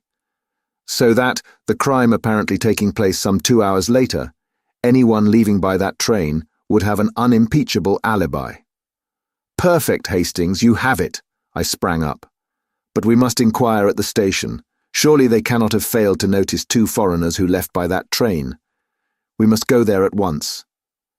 You think so, Hastings? Of course. Let us go there now. Poirot restrained my ardour with a light touch upon the arm. Go by all means if you wish, mon ami, but if you go, I should not ask for particulars of 2 foreigners. I stared, and he said rather impatiently, Lala, you do not believe all that rigmarole, do you? The masked men, and all the rest of cette histoire-là. His words took me so much aback that I hardly knew how to respond. He went on serenely. You heard me say to Giraud, did you not, that all the details of this crime were familiar to me? Eh bien, that presupposes one of 2 things. Either the brain that planned the first crime also planned this one, or else an account read of a cause célèbre unconsciously remained in our assassin's memory and prompted the details. I shall be able to pronounce definitely on that after... He broke off. I was revolving sundry matters in my mind. But Mr. Reynolds' letter, it distinctly mentions a secret and Santiago. Undoubtedly there was a secret in Monsieur Renaud's life. There can be no doubt of that. On the other hand, the word Santiago, to my mind, is a red herring, dragged continually across the track to put us off the scent. It is possible that it was used in the same way on Monsieur Renaud, to keep him from directing his suspicions into a quarter nearer at hand. Oh, be assured, Hastings, the danger that threatened him was not in Santiago, it was near at hand, in France. He spoke so gravely, and with such assurance that I could not fail to be convinced. But I essayed one final objection. And the match and cigarette end found near the body. What of them? A light of pure enjoyment lit up Poirot's face. Planted, deliberately planted there for Giraud or one of his tribe to find. Ah, he is smart, Giraud, he can do his tricks. So can a good retriever dog. He comes in so pleased with himself. For hours he has crawled on his stomach. See what I have found, he says. And then again to me. What do you see here? Me, I answer with profound and deep truth. Nothing. And Giraud, the great Giraud, he laughs. He thinks to himself, oh, that he is imbecile, this old one. But we shall see. But my mind had reverted to the main facts. Then all this story of the masked men is false. What really happened? Poirot shrugged his shoulders. One person could tell us, Madame Renaud. But she will not speak. Threats and entreaties would not move her. A remarkable woman, that Hastings. I recognized as soon as I saw her that I had to deal with a woman of unusual character. At first, as I told you, I was inclined to suspect her of being concerned in the crime. Afterwards, I altered my opinion. What made you do that? her spontaneous and genuine grief at the sight of her husband's body. I could swear that the agony in that cry of hers was genuine. Yes, I said thoughtfully. One cannot mistake these things. I beg your pardon, my friend, one can always be mistaken. Regard a great actress. Does not her acting of grief carry you away and impress you with its reality? No, however strong my own impression and belief, I needed other evidence before I allowed myself to be satisfied. The great criminal can be a great actor. I base my certainty in this case, not upon my own impression, but upon the undeniable fact that Mrs. Renaud actually fainted. I turned up her eyelids and felt her pulse. There was no deception. The swoon was genuine. Therefore, I was satisfied that her anguish was real and not assumed. Besides, a small additional point not without interest. It was unnecessary for Mrs. Renaud to exhibit unrestrained grief. She had had one paroxysm on learning of her husband's death, and there would be no need for her to simulate another such a violent one on beholding his body. No, Mrs. Renaud was not her husband's murderess. But why has she lied? She lied about the wristwatch, she lied about the masked men, she lied about a third thing. Tell me, Hastings, what is your explanation of the open door? Well, I said, rather embarrassed, I suppose it was an oversight, they forgot to shut it. Poirot shook his head and sighed. That is the explanation of Giraud. It does not satisfy me. There is a meaning behind that open door which for a moment I cannot fathom. I have an idea, I cried suddenly. À la bonne heure. Let us hear it. Listen. We are agreed that Mrs. Renaud's story is a fabrication. Is it not possible, then, that Mr. Renaud left the house to keep an appointment, possibly with the murderer, leaving the front door open for his return? But he did not return, and the next morning he is found stabbed in the back. An admirable theory, Hastings, but for two facts which you have characteristically overlooked. In the first place, who gagged and bound Madame Renaud? And why on earth should they return to the house to do so? In the second place, no man on earth would go out to keep an appointment wearing his underclothes and an overcoat. There are circumstances in which a man might wear pyjamas and an overcoat, but the other, never. True, I said, rather crestfallen. No, continued Poirot. We must look elsewhere for a solution of the open door mystery. One thing I'm fairly sure of. They did not leave through the door. They left by the window. What? Precisely. But there were no footmarks in the flower bed underneath. No, and there ought to have been. Listen, Hastings. The gardener, Auguste, as you heard him say, planted both those beds the preceding afternoon. In the one there are plentiful impressions of his big hobnailed boots, in the other, none. You see? Someone had passed that way, someone who, to obliterate their footprints, smoothed over the surface of the bed with a rake. Where did they get a rake? Where they got the spade and the gardening gloves, said Poirot impatiently. There is no difficulty about that. What makes you think that they left that way, though? Surely it is more probable that they entered by the window and left by the door. That is possible, of course, yet I have a strong idea that they left by the window. I think you are wrong. Perhaps, mon ami. I mused, thinking over the new field of conjecture that Poirot's deductions had opened up to me. I recalled my wonder at his cryptic allusions to the flower bed and the wristwatch. His remarks had seemed so meaningless at the moment, and now, for the first time, I realized how remarkably, from a few slight incidents, he had unravelled much of the mystery that surrounded the case. I paid a belated homage to my friend. As though he read my thoughts, he nodded sagely. Method, you comprehend, method. Arrange your facts, arrange your ideas, and if some little fact will not fit in, do not reject it but consider it closely. Though its significance escapes you, be sure that it is significant. In the meantime, I said, considering, although we know a great deal more than we did, we are no nearer to solving the mystery of who killed Mr. Renaud.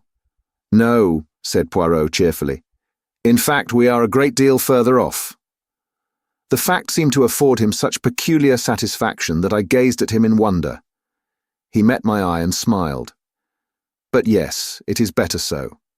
Before, there was at all events a clear theory as to how and by whose hands he met his death. Now that is all gone.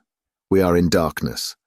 100 conflicting points confuse and worry us. That is well. That is excellent. Out of confusion comes forth order. But if you find order to start with, if a crime seems simple and above board, bien, méfiez-vous. It is, how do you say it? Cooked. The great criminal is simple, but very few criminals are great. In trying to cover up their tracks, they invariably betray themselves.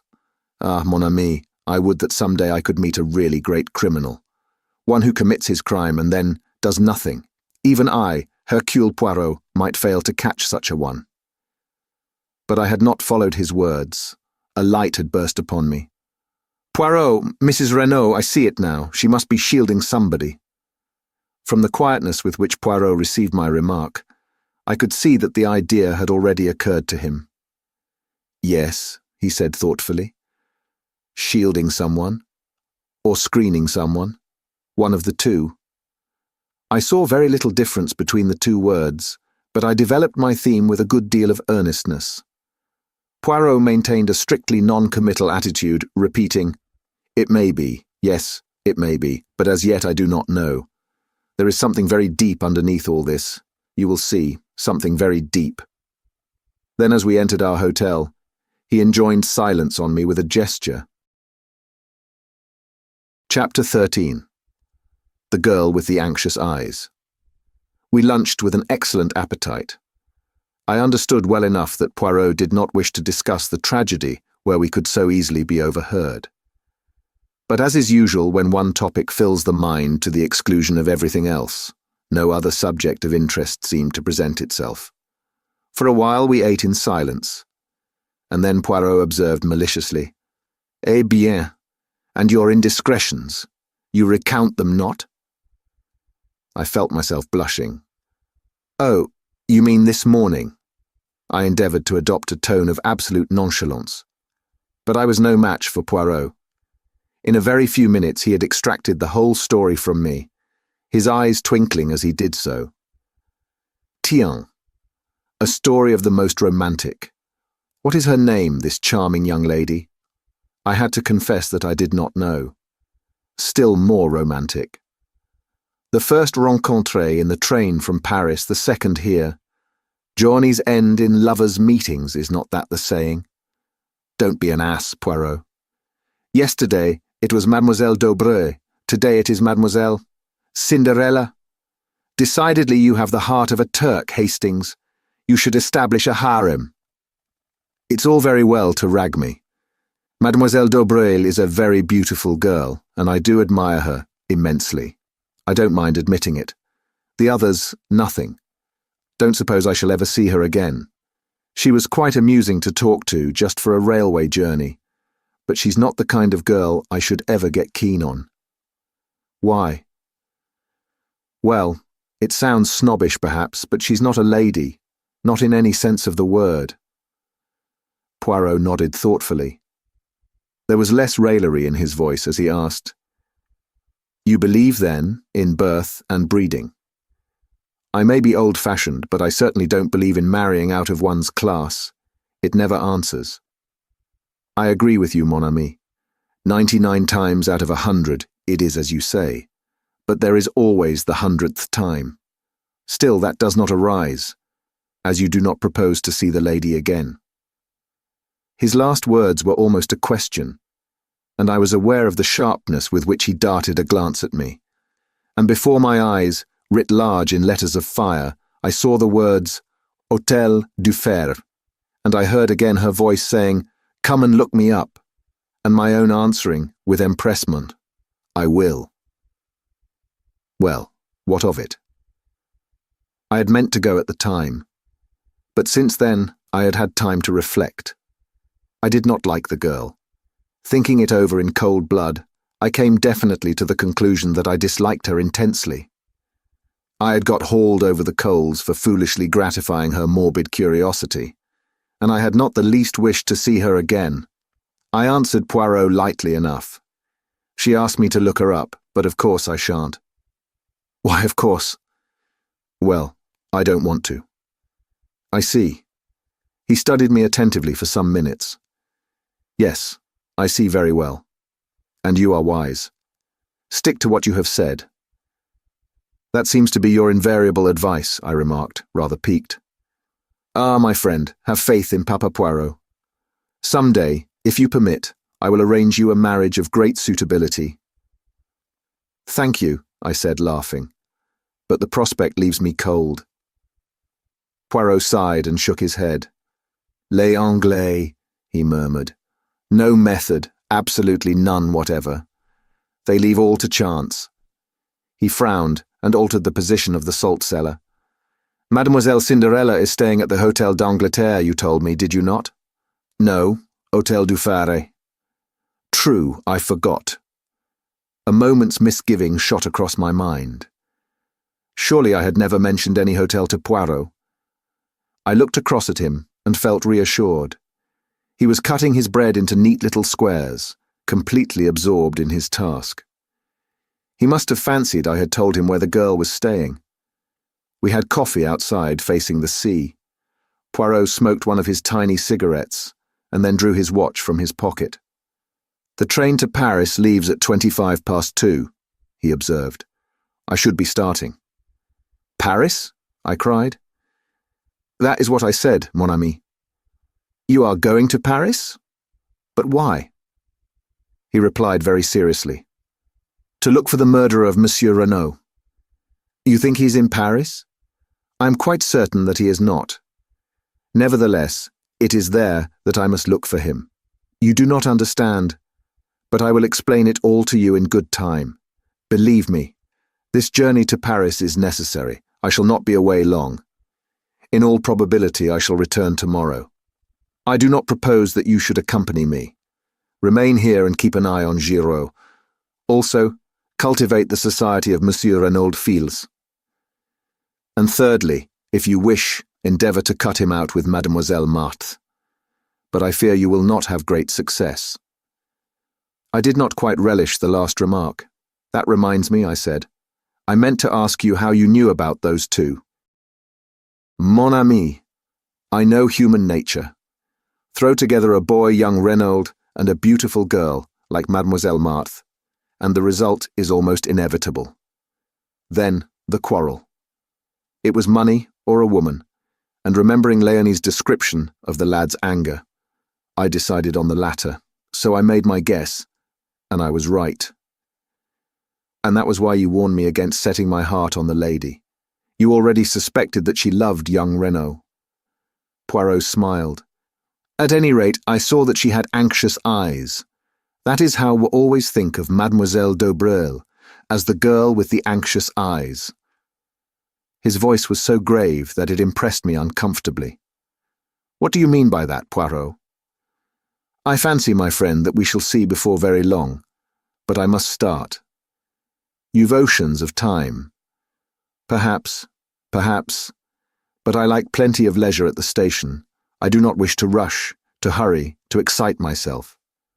At all events, I said, rising, I will come and see you off. You will do nothing of the sort. I forbid it. He was so peremptory that I stared at him in surprise.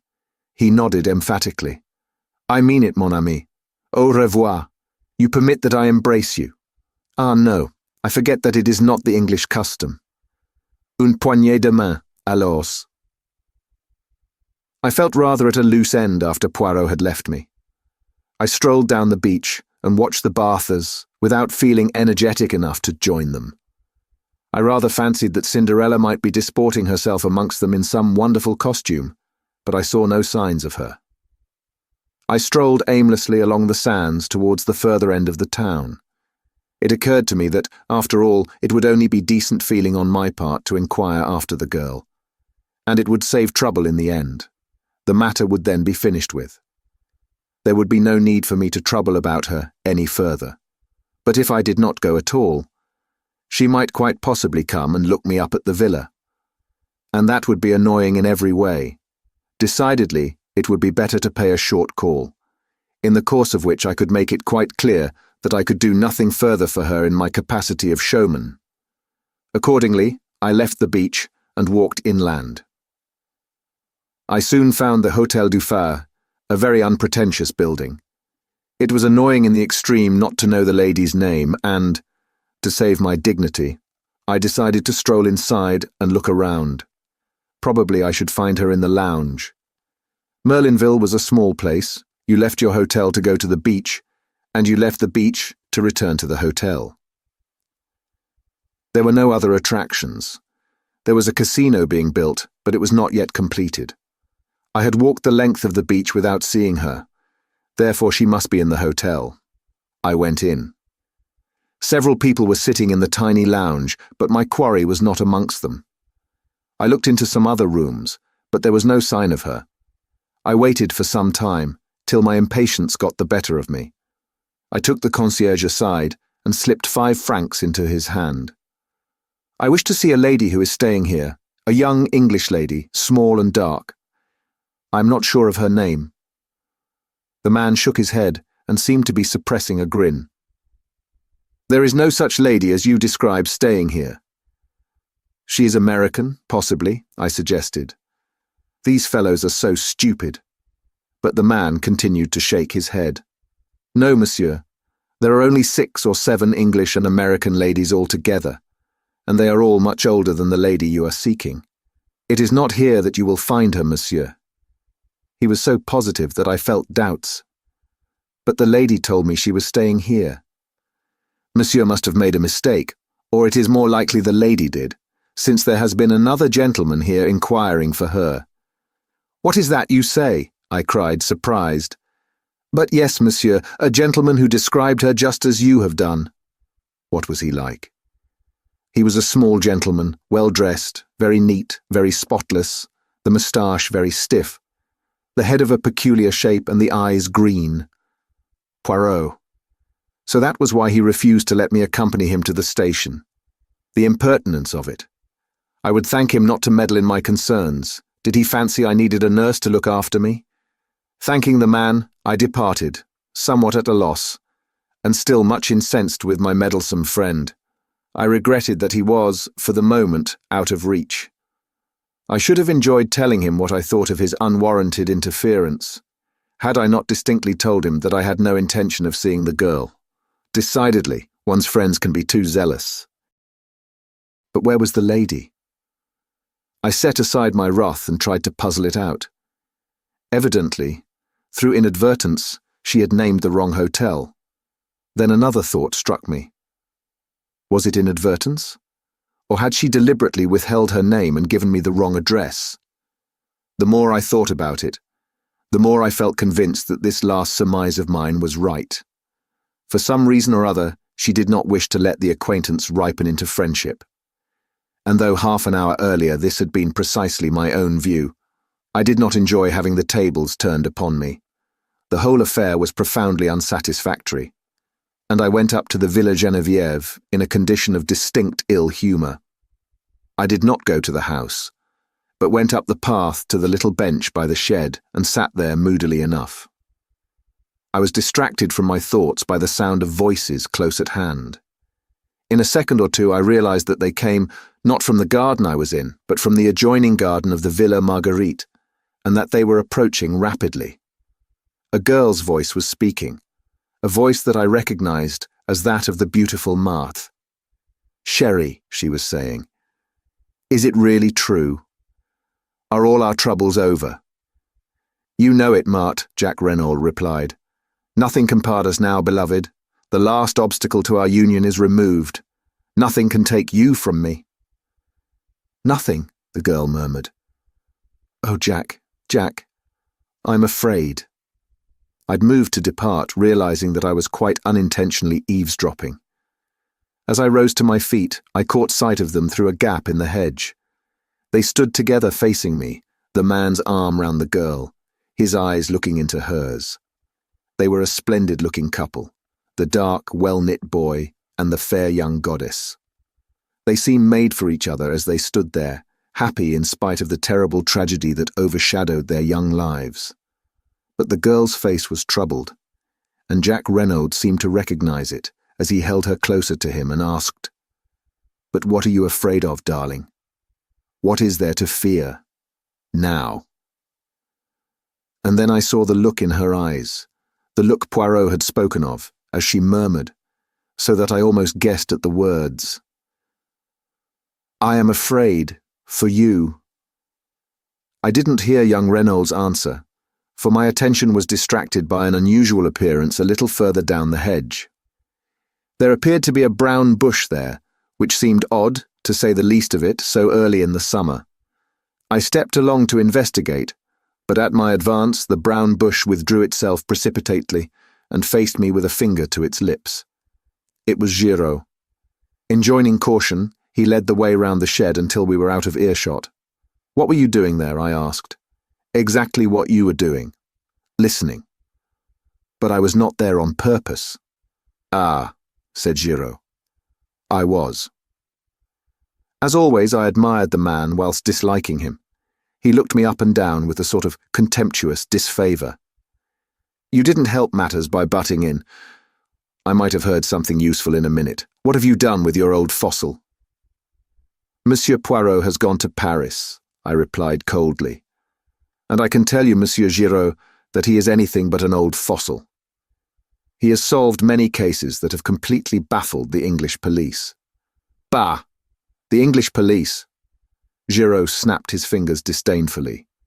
"They must be on a level with our examining magistrates. So he has gone to Paris, has he? Well, a good thing. The longer he stays there, the better. But what does he think he will find there?" I thought I read in the question a tinge of uneasiness. I drew myself up. "That I am not at liberty to say," I said quietly. Giraud subjected me to a piercing stare. "He has probably enough sense not to tell you," he remarked rudely. "Good afternoon. I'm busy." And with that, he turned on his heel and left me without ceremony. Matters seemed at a standstill at the Villa Geneviève. Giraud evidently did not desire my company, and from what I had seen, it seemed fairly certain that Jack Renaud did not either. I went back to the town, had an enjoyable bath, and returned to the hotel. I turned in early, wondering whether the following day would bring forth anything of interest. I was wholly unprepared for what it did bring forth. I was eating my petit déjeuner in the dining room when the waiter, who had been talking to someone outside, came back in obvious excitement. He hesitated for a minute, fidgeting with his napkin, and then burst out, "Monsieur will pardon me, but he is connected, is he not, with the affair at the Villa Geneviève?" "Yes," I said eagerly. "Why?" "Monsieur has not heard the news, though." "What news?" "That there has been another murder there last night." "What?" Leaving my breakfast, I caught up my hat and ran as fast as I could. Another murder, and Poirot away. What fatality! But who had been murdered? I dashed in at the gate. A group of the servants was in the drive, talking and gesticulating. I caught hold of Françoise. "What has happened?" "Oh, monsieur, another death, it is terrible. There is a curse upon the house." "But yes, I say it, a curse. They should send for Monsieur le Curé to bring some holy water. Never will I sleep another night under that roof. It might be my turn, who knows?" She crossed herself. "Yes," I cried. "But who has been killed?" "Do I know me?" "A man. A stranger. They found him up there, in the shed, not 100 yards from where they found poor Monsieur. And that is not all. He is stabbed. Stabbed to the heart with the same dagger." Chapter 14. The Second Body. Waiting for no more, I turned and ran up the path to the shed. The two men on guard there stood aside to let me pass, and, filled with excitement, I entered. The light was dim. The place was a mere rough wooden erection to keep old pots and tools in. I had entered impetuously, but on the threshold I checked myself, fascinated by the spectacle before me. Giraud was on his hands and knees, a pocket torch in his hand with which he was examining every inch of the ground. He looked up with a frown at my entrance, then his face relaxed a little in a sort of good-humoured contempt. "Ah, c'est l'anglais. Enter then. Let us see what you can make of this affair."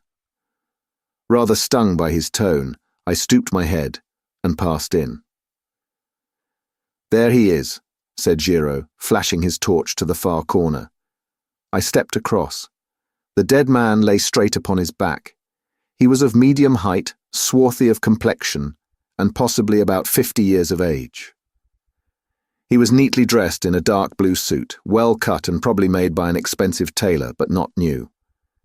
His face was terribly convulsed, and on his left side, just over the heart, the hilt of a dagger stood up, black and shining. I recognized it. It was the same dagger I had seen reposing in the glass jar the preceding morning. "I'm expecting the doctor any minute," explained Giraud. "Although we hardly need him, there's no doubt what the man died of. He was stabbed to the heart, and death must have been pretty well instantaneous." "When was it done? Last night?" Giraud shook his head. "Hardly. I don't lay down the law on medical evidence, but the man's been dead well over 12 hours. When do you say you last saw that dagger?" "About 10 o'clock yesterday morning." "Then I should be inclined to fix the crime as being done not long after that. But people were passing and repassing this shed continually." Giraud laughed disagreeably. "You progress to a marvel. Who told you he was killed in this shed?" "Well," I felt flustered. I assumed it." "Oh, what a fine detective. Look at him, mon petit. Does a man stabbed to the heart fall like that, neatly with his feet together and his arms to his side? No. Again, does a man lie down on his back and permit himself to be stabbed without raising a hand to defend himself? It is absurd, is it not? But see here, and here." He flashed the torch along the ground. I saw curious, irregular marks in the soft dirt. "He was dragged here after he was dead. Half dragged, half carried by two people. Their tracks do not show on the hard ground outside, and here they have been careful to obliterate them. But one of the two was a woman, my young friend." "A woman?" "Yes." "But if the tracks are obliterated, how do you know?" "Because, blurred as they are, the prints of the woman's shoe are unmistakable. Also by this," and leaning forward he drew something from the handle of the dagger and held it up for me to see. It was a woman's long black hair, similar to the one Poirot had taken from the armchair in the library. With a slightly ironic smile, he wound it round the dagger again. "We will leave things, as they are, as much as possible," he explained. "It pleases the examining magistrate. Eh bien, do you notice anything else?" I was forced to shake my head. "Look at his hands." I did. The nails were broken and discoloured, and the skin was hard. It hardly enlightened me as much as I should have liked it to have done. I looked up at Giraud. "They are not the hands of a gentleman," he said, answering my look. "On the contrary, his clothes are those of a well-to-do man. That is curious, is it not?"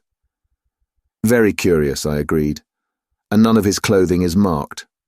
What do we learn from that?" This man was trying to pass himself off as other than he was.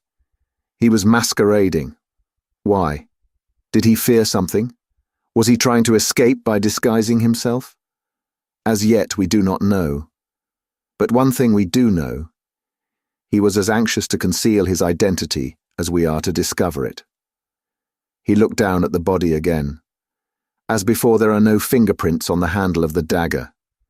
The murderer again wore gloves. "You think then that the murderer was the same in both cases?" I asked eagerly. Giraud became inscrutable. "Never mind what I think. We shall see. Marchot." The sergeant de ville appeared at the doorway. "Monsieur?" "Why is Madame Renaud not here? I sent for her a quarter of an hour ago." "She's coming up the path now, monsieur, and her son with her." "Good. I only want one at a time, though." Marchot saluted and disappeared again. A moment later he reappeared with Mrs. Renaud. "Here is Madame." Giraud came forward with a curt bow. "This way, Madame." He led her across, and then, standing suddenly aside, "Here is the man. Do you know him?" And as he spoke, his eyes, gimlet-like, bored into her face, seeking to read her mind, noting every indication of her manner. But Mrs. Renaud remained perfectly calm. Too calm, I felt. She looked down at the corpse, almost without interest, certainly without any sign of agitation or recognition. "No," she said. "I have never seen him in my life. He is quite a stranger to me." "You are sure?" "Quite sure." "You do not recognize in him one of your assailants, for instance?" "No." She seemed to hesitate, as though struck by the idea. "No, I do not think so. Of course they wore beards. False ones, the examining magistrate thought, but still. No." Now she seemed to make her mind up definitely. "I am sure neither of the two was this man." "Very well, madam. That is all, then." She stepped out with head erect, the sun flashing on the silver threads in her hair. Jacques Renaud succeeded her. He, too, failed to identify the man in a completely natural manner. Giraud merely grunted. Whether he was pleased or chagrined, I could not tell. He merely called to Marchot, "You have got the other there?" "Yes, monsieur." "Bring her in, then." The other was Madame d'Aubray. She came indignantly, protesting with vehemence.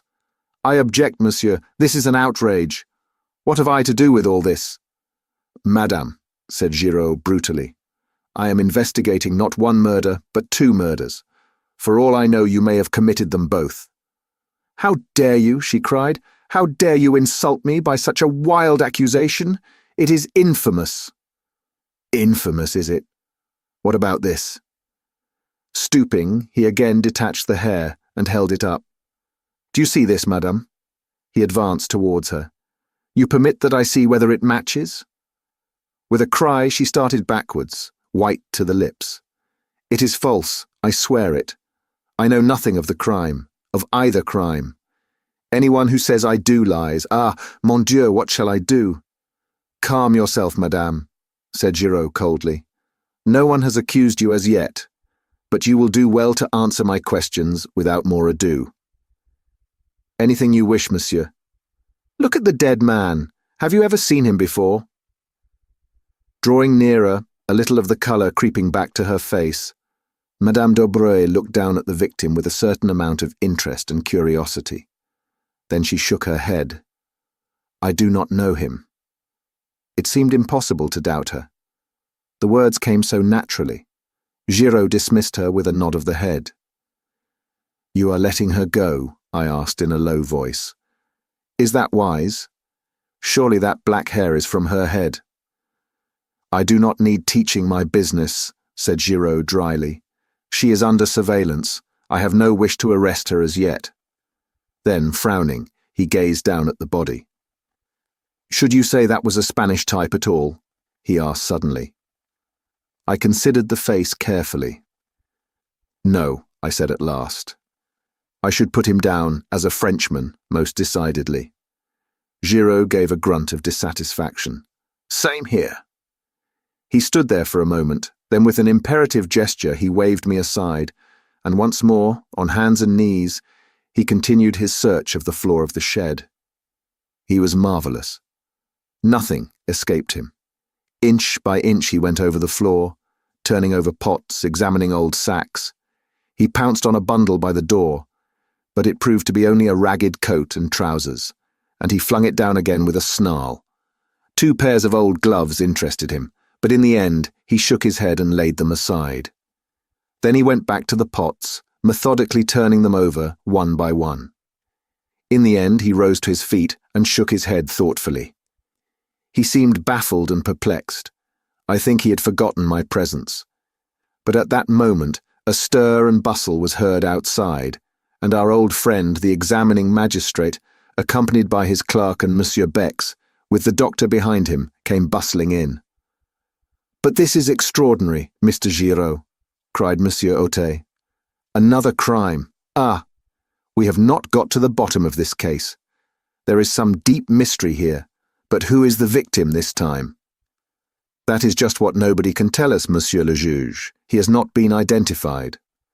Where is the body? Asked the doctor. Giraud moved aside a little. There in the corner. He has been stabbed to the heart, as you see, and with the dagger that was stolen yesterday morning.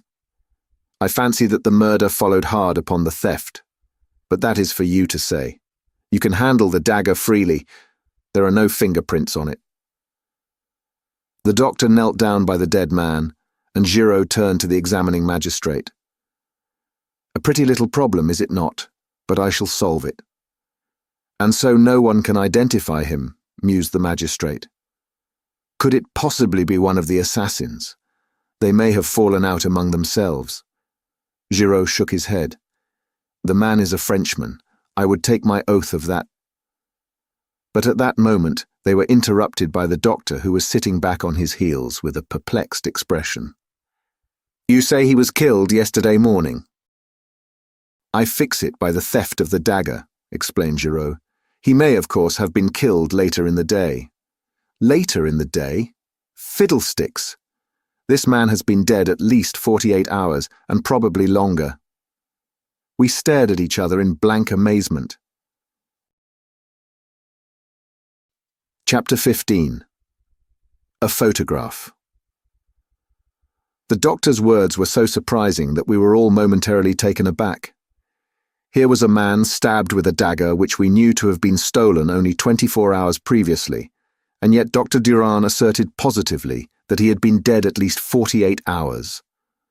The whole thing was fantastic to the last extreme. We were still recovering from the surprise of the doctor's announcement when a telegram was brought to me.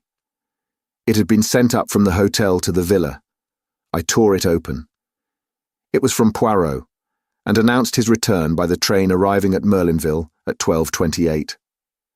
I looked at my watch and saw that I had just time to get comfortably to the station and meet him there. I felt that it was of the utmost importance that he should know at once of the new and startling developments in the case. Evidently, I reflected, Poirot had had no difficulty in finding what he wanted in Paris. The quickness of his return proved that. Very few hours had sufficed. I wondered how he would take the exciting news I had to impart. The train was some minutes late, and I strolled aimlessly up and down the platform, until it occurred to me that I might pass the time by asking a few questions as to who had left Merlinville by the last train on the evening of the tragedy. I approached the chief porter, an intelligent-looking man, and had little difficulty in persuading him to enter upon the subject. It was a disgrace to the police, he hotly affirmed, that such brigands of assassins should be allowed to go about unpunished. I hinted that there was some possibility they might have left by the midnight train, but he negatived the idea decidedly. He would have noticed 2 foreigners, he was sure of it. Only about 20 people had left by the train, and he could not have failed to observe them. I do not know what put the idea into my head. Possibly it was the deep anxiety underlying Marthe d'Aubreuil's tones. But I asked suddenly, Young Monsieur Renaud, he did not leave by that train, did he? Ah, no, monsieur. To arrive and start off again within half an hour, it would not be amusing, that. I stared at the man, the significance of his words almost escaping me. Then I saw. You mean, I said, my heart beating a little, that Monsieur Jacques Renaud arrived at Merlinville that evening. But yes, monsieur, by the last train arriving the other way, the 11:40. My brain whirled. That, then, was the reason of Marthe's poignant anxiety. Jacques Renaud had been in Merlinville on the night of the crime, but why had he not said so? Why, on the contrary, had he led us to believe that he had remained in Cherbourg? Remembering his frank, boyish countenance, I could hardly bring myself to believe that he had any connection with the crime. Yet why this silence on his part about so vital a matter? One thing was certain, Marthe had known all along. Hence her anxiety and her eager questioning of Poirot to know whether anyone was suspected. My cogitations were interrupted by the arrival of the train, and in another moment I was greeting Poirot. The little man was radiant. He beamed and vociferated, and forgetting my English reluctance, embraced me warmly on the platform. Mon cher ami, I have succeeded, but succeeded to a marvel. Indeed, I'm delighted to hear it. Have you heard the latest here? How would you that I should hear anything? There have been some developments, eh? The brave Giraud, he's made an arrest. Or even arrests, perhaps. Ah, but I will make him look foolish, that one. But where are you taking me, my friend? Do we not go to the hotel? It is necessary that I attend to my moustaches. They are deplorably limp from the heat of travelling. Also, without doubt, there is dust on my coat, and my tie, that I must rearrange. I cut short his remonstrances. My dear Poirot, never mind all that. We must go to the villa at once. There has been another murder. I have frequently been disappointed when fancying that I was giving news of importance to my friend. Either he has known it already, or he has dismissed it as irrelevant to the main issue. And in the latter case, events have usually proved him justified. But this time, I could not complain of missing my effect. Never have I seen a man so flabbergasted. His jaw dropped. All the jauntiness went out of his bearing. He stared at me open-mouthed. What is that you say? Another murder? Ah, then I am all wrong. I have failed. Giraud may mock himself at me. He will have reason. You did not expect it, then? I?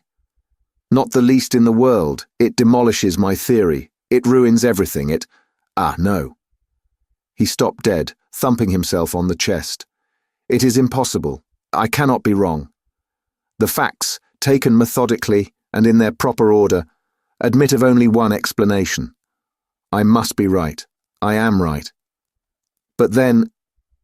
He interrupted me. Wait, my friend. I must be right, therefore this new murder is impossible unless... Oh, wait, I implore you, say no word. He was silent for a moment or two. Then resuming his normal manner, he said in a quiet, assured voice, The victim is a man of middle age. His body was found in the locked shed near the scene of the crime and had been dead at least 48 hours. And it is most probable that he was stabbed in a similar manner to Monsieur Renaud, though not necessarily in the back. It was my turn to gape, and gape I did. In all my knowledge of Poirot, he had never done anything so amazing as this, and almost inevitably, a doubt crossed my mind. Poirot, I cried, you're pulling my leg. You've heard all about it already. He turned his earnest gaze upon me reproachfully. Would I do such a thing? I assure you that I have heard nothing whatsoever. Did you not observe the shock your news was to me? But how on earth could you know all that? I was right then? But I knew it. The little grey cells, my friend, the little grey cells, they told me. Thus, and in no other way, could there have been a second death. Now tell me all. If we go round to the left here, we can take a shortcut across the golf links, which will bring us to the back of the Villa Geneviève much more quickly. As we walked, taking the way he had indicated, I recounted all I knew. Poirot listened attentively. The dagger was in the wound, you say? That is curious. You are sure it was the same one? Absolutely certain. That's what makes it so impossible. Nothing is impossible. There may have been two daggers. I raised my eyebrows. Surely that is in the highest degree unlikely. It would be a most extraordinary coincidence. You speak as usual without reflection, Hastings. In some cases, two identical weapons would be highly improbable, but not here. This particular weapon was a war souvenir which was made to Jack Reynolds' orders. It is really highly unlikely, when you come to think of it, that he should have had only one made. Very probably, he would have another for his own use. But nobody has mentioned such a thing, I objected. A hint of the lecturer crept into Poirot's tone. My friend, in working upon a case, one does not take into account only the things that are mentioned. There is no reason to mention many things which may be important. Equally, There is often an excellent reason for not mentioning them. You can take your choice of the two motives. I was silent, impressed in spite of myself. Another few minutes brought us to the famous shed. We found all our friends there, and after an interchange of polite amenities, Poirot began his task. Having watched Giraud at work, I was keenly interested. Poirot bestowed but a cursory glance on the surroundings. The only thing he examined was the ragged coat and trousers by the door. A disdainful smile rose to Giraud's lips, and as though noting it, Poirot flung the bundle down again. "Old clothes of the gardeners?" he queried. "Exactly," said Giraud. Poirot knelt down by the body. His fingers were rapid but methodical. He examined the texture of the clothes and satisfied himself that there were no marks on them. The boots he subjected to special care, also the dirty and broken fingernails. Whilst examining the latter, he threw a quick question at Giraud. "You saw these?" "Yes, I saw them," replied the other. His face remained inscrutable. Suddenly Poirot stiffened. "Dr. Durand?" "Yes." The doctor came forward. "There is foam on the lips. You observed it." "I didn't notice it, I must admit." "But you observe it now?" "Oh, certainly." Poirot again shot a question at Giraud. "You noticed it, without doubt?" The other did not reply. Poirot proceeded. The dagger had been withdrawn from the wound. It reposed in a glass jar by the side of the body. Poirot examined it. Then he studied the wound closely. When he looked up, his eyes were excited and shone with the green light I knew so well. "It is a strange wound, this. It has not bled. There is no stain on the clothes. The blade of the dagger is slightly discolored, that is all. What do you think, Monsieur le Docteur?" "I can only say that it is most abnormal." "It is not abnormal at all. It is most simple. The man was stabbed after he was dead." And stilling the clamour of voices that arose with a wave of his hand, Poirot turned to Giraud and added, "Monsieur Giraud agrees with me. Do you not, monsieur?" Whatever Giraud's real belief, he accepted the position without moving a muscle. Calmly and almost scornfully he replied, "Certainly I agree." The murmur of surprise and interest broke out again. "But what an idea!" cried Monsieur Otet. "To stab a man after he's dead! Barbaric, unheard of. Some unappeasable hate, perhaps." "No, Monsieur le Juge," said Poirot. "I should fancy it was done quite cold-bloodedly, to create an impression." "What impression?" "The impression it nearly did create," returned Poirot oracularly. Monsieur Bex had been thinking. How, then, was the man killed? "He was not killed. He died. He died, Monsieur le Juge, if I'm not much mistaken, of an epileptic fit." This statement of Poirot's again aroused considerable excitement. Dr. Durand knelt down again and made a searching examination. At last he rose to his feet. "Well, Monsieur le Docteur." "Monsieur Poirot, I'm inclined to believe that you are correct in your assertion. I was misled to begin with. The incontrovertible fact that the man had been stabbed distracted my attention from any other indications. Poirot was the hero of the hour. The examining magistrate was profuse in compliments. Poirot responded gracefully, and then excused himself on the pretext that neither he nor I had yet lunched, and that he wished to repair the ravages of the journey. As we were about to leave the shed, Giraud approached us. "One more thing, Poirot," he said in his suave, mocking voice. "We found this coiled round the handle of the dagger. A woman's hair." "Ah," said Poirot, "a woman's hair. What woman's, I wonder?" "I wonder also," said Giraud. Then with a bow, he left us. "He was insistent, the good Giraud," said Poirot thoughtfully, as we walked towards the hotel. "I wonder in what direction he hopes to mislead me. A woman's hair. We lunched heartily, but I found Poirot somewhat distrait and inattentive. Afterwards, we went up to our sitting room and there I begged him to tell me something of his mysterious journey to Paris. Willingly, my friend, I went to Paris to find this. He took from his pocket a small faded newspaper cutting. It was the reproduction of a woman's photograph. He handed it to me. I uttered an exclamation. "You recognize it, my friend?" I nodded. Although the photo obviously dated from very many years back, and the hair was dressed in a different style, the likeness was unmistakable. "Madame d'Aubray," I exclaimed.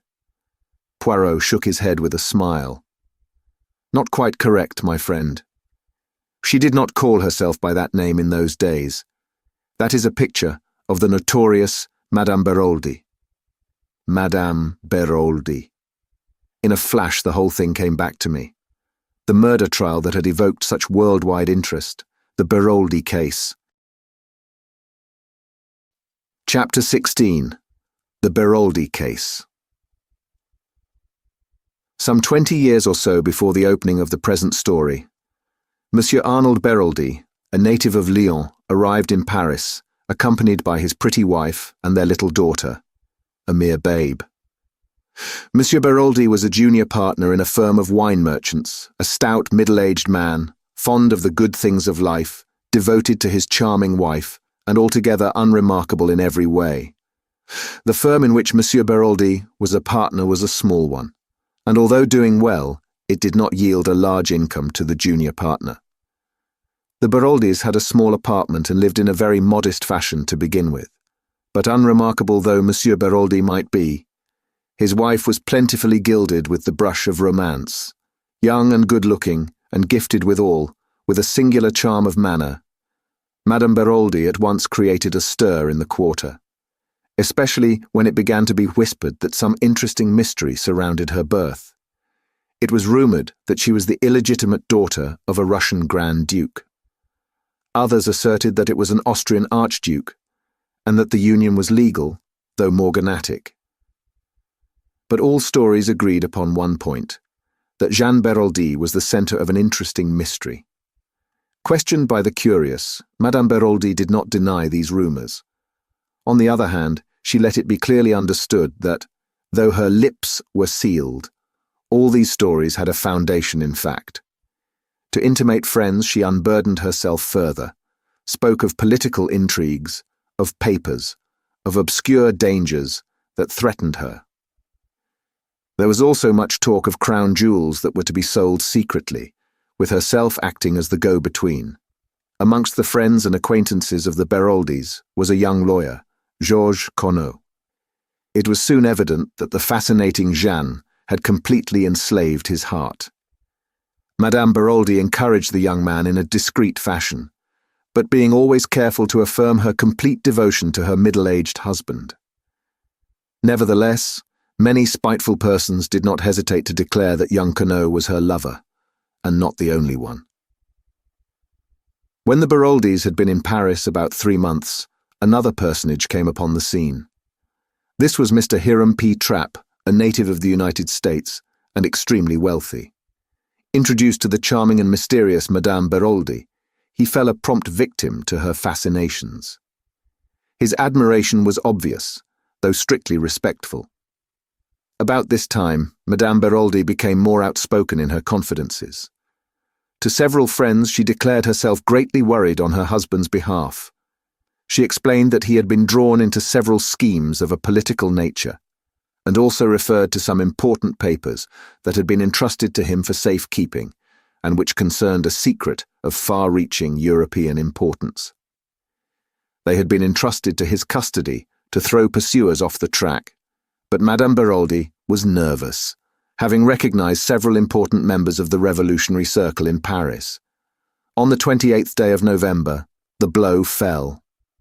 The woman who came daily to clean and cook for the Beroldys was surprised to find the door of the apartment standing wide open. Hearing faint moans issuing from the bedroom, she went in. A terrible sight met her eyes. Madame Beroldy lay on the floor, bound hand and foot, uttering feeble moans, having managed to free her mouth from a gag. On the bed was Monsieur Beroldy, lying in a pool of blood, with a knife driven through his heart. Madame Beroldi's story was clear enough. Suddenly awakened from sleep, she had discerned two masked men bending over her. Stifling her cries, they had bound and gagged her. They had then demanded of Monsieur Beroldi the famous secret. But the intrepid wine merchant refused point-blank to accede to their request. Angered by his refusal, one of the men incontinently stabbed him through the heart. With the dead man's keys, they had opened the safe in the corner and had carried away with them a mass of papers. Both men were heavily bearded and had worn masks, but Madame Beroldi declared positively that they were Russians. The affair created an immense sensation. It was referred to variously as the Nihilist atrocity, revolutionaries in Paris, and the Russian mystery. Time went on, and the mysterious bearded men were never traced. And then, just as public interest was beginning to die down, a startling development occurred. Madame Beroldi was arrested and charged with the murder of her husband. The trial, when it came on, aroused widespread interest. The youth and beauty of the accused and her mysterious history were sufficient to make of it a cause célèbre. People ranged themselves wildly for or against the prisoner, but her partisans received several severe checks to their enthusiasm. The romantic past of Madame Beroldi, her royal blood, and the mysterious intrigues in which she had her being were shown to be mere fantasies of the imagination. It was proved beyond doubt that Jeanne Beroldi's parents were a highly respectable and prosaic couple, fruit merchants, who lived on the outskirts of Lyon.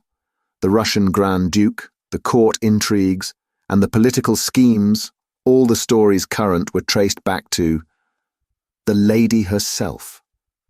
From her brain had emanated these ingenious myths, and she was proved to have raised a considerable sum of money from various credulous persons by her fiction of the crown jewels, the jewels in question being found to be mere paste imitations. Remorselessly, the whole story of her life was laid bare. The motive for the murder was found in Mr. Hiram P. Trapp. Mr. Trapp did his best, but relentlessly and agilely cross-questioned, he was forced to admit that he loved the lady, and that, had she been free, he would have asked her to be his wife. The fact that the relations between them were admittedly platonic strengthened the case against the accused. Debarred from becoming his mistress, by the simple, honourable nature of the man, Jeanne Beroldi had conceived the monstrous project of ridding herself of her elderly, undistinguished husband and becoming the wife of the rich American. Throughout, Madame Beroldi confronted her accusers with complete sang-froid and self-possession. Her story never varied. She continued to declare strenuously that she was of royal birth and that she had been substituted for the daughter of the fruit seller at an early age. Absurd and completely unsubstantiated as these statements were, a great number of people believed implicitly in their truth. But the prosecution was implacable. It denounced the masked Russians as a myth and asserted that the crime had been committed by Madame Beroldi and her lover, Georges Conneau. A warrant was issued for the arrest of the latter, but he had wisely disappeared. Evidence showed that the bonds which secured Madame Beroldi were so loose that she could easily have freed herself. And then, towards the close of the trial, a letter posted in Paris was sent to the public prosecutor. It was from Georges Conneau, and without revealing his whereabouts, it contained a full confession of the crime. He declared that he had indeed struck the fatal blow at Madame Beroldi's instigation. The crime had been planned between them. Believing that her husband ill-treated her and maddened by his own passion for her, a passion which he believed her to return, he had planned the crime and struck the fatal blow that should free the woman he loved from a hateful bondage. Now, for the first time, he learnt of Mr. Hiram P. Trapp, and realized that the woman he loved had betrayed him. Not for his sake did she wish to be free, but in order to marry the wealthy American.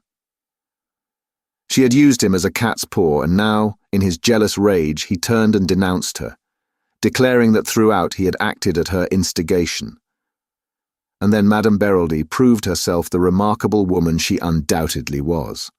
Without hesitation, she dropped her previous defense and admitted that the Russians were a pure invention on her part. The real murderer was Georges Conneau. Maddened by passion, he had committed the crime, vowing that if she did not keep silence, he would enact a terrible vengeance from her.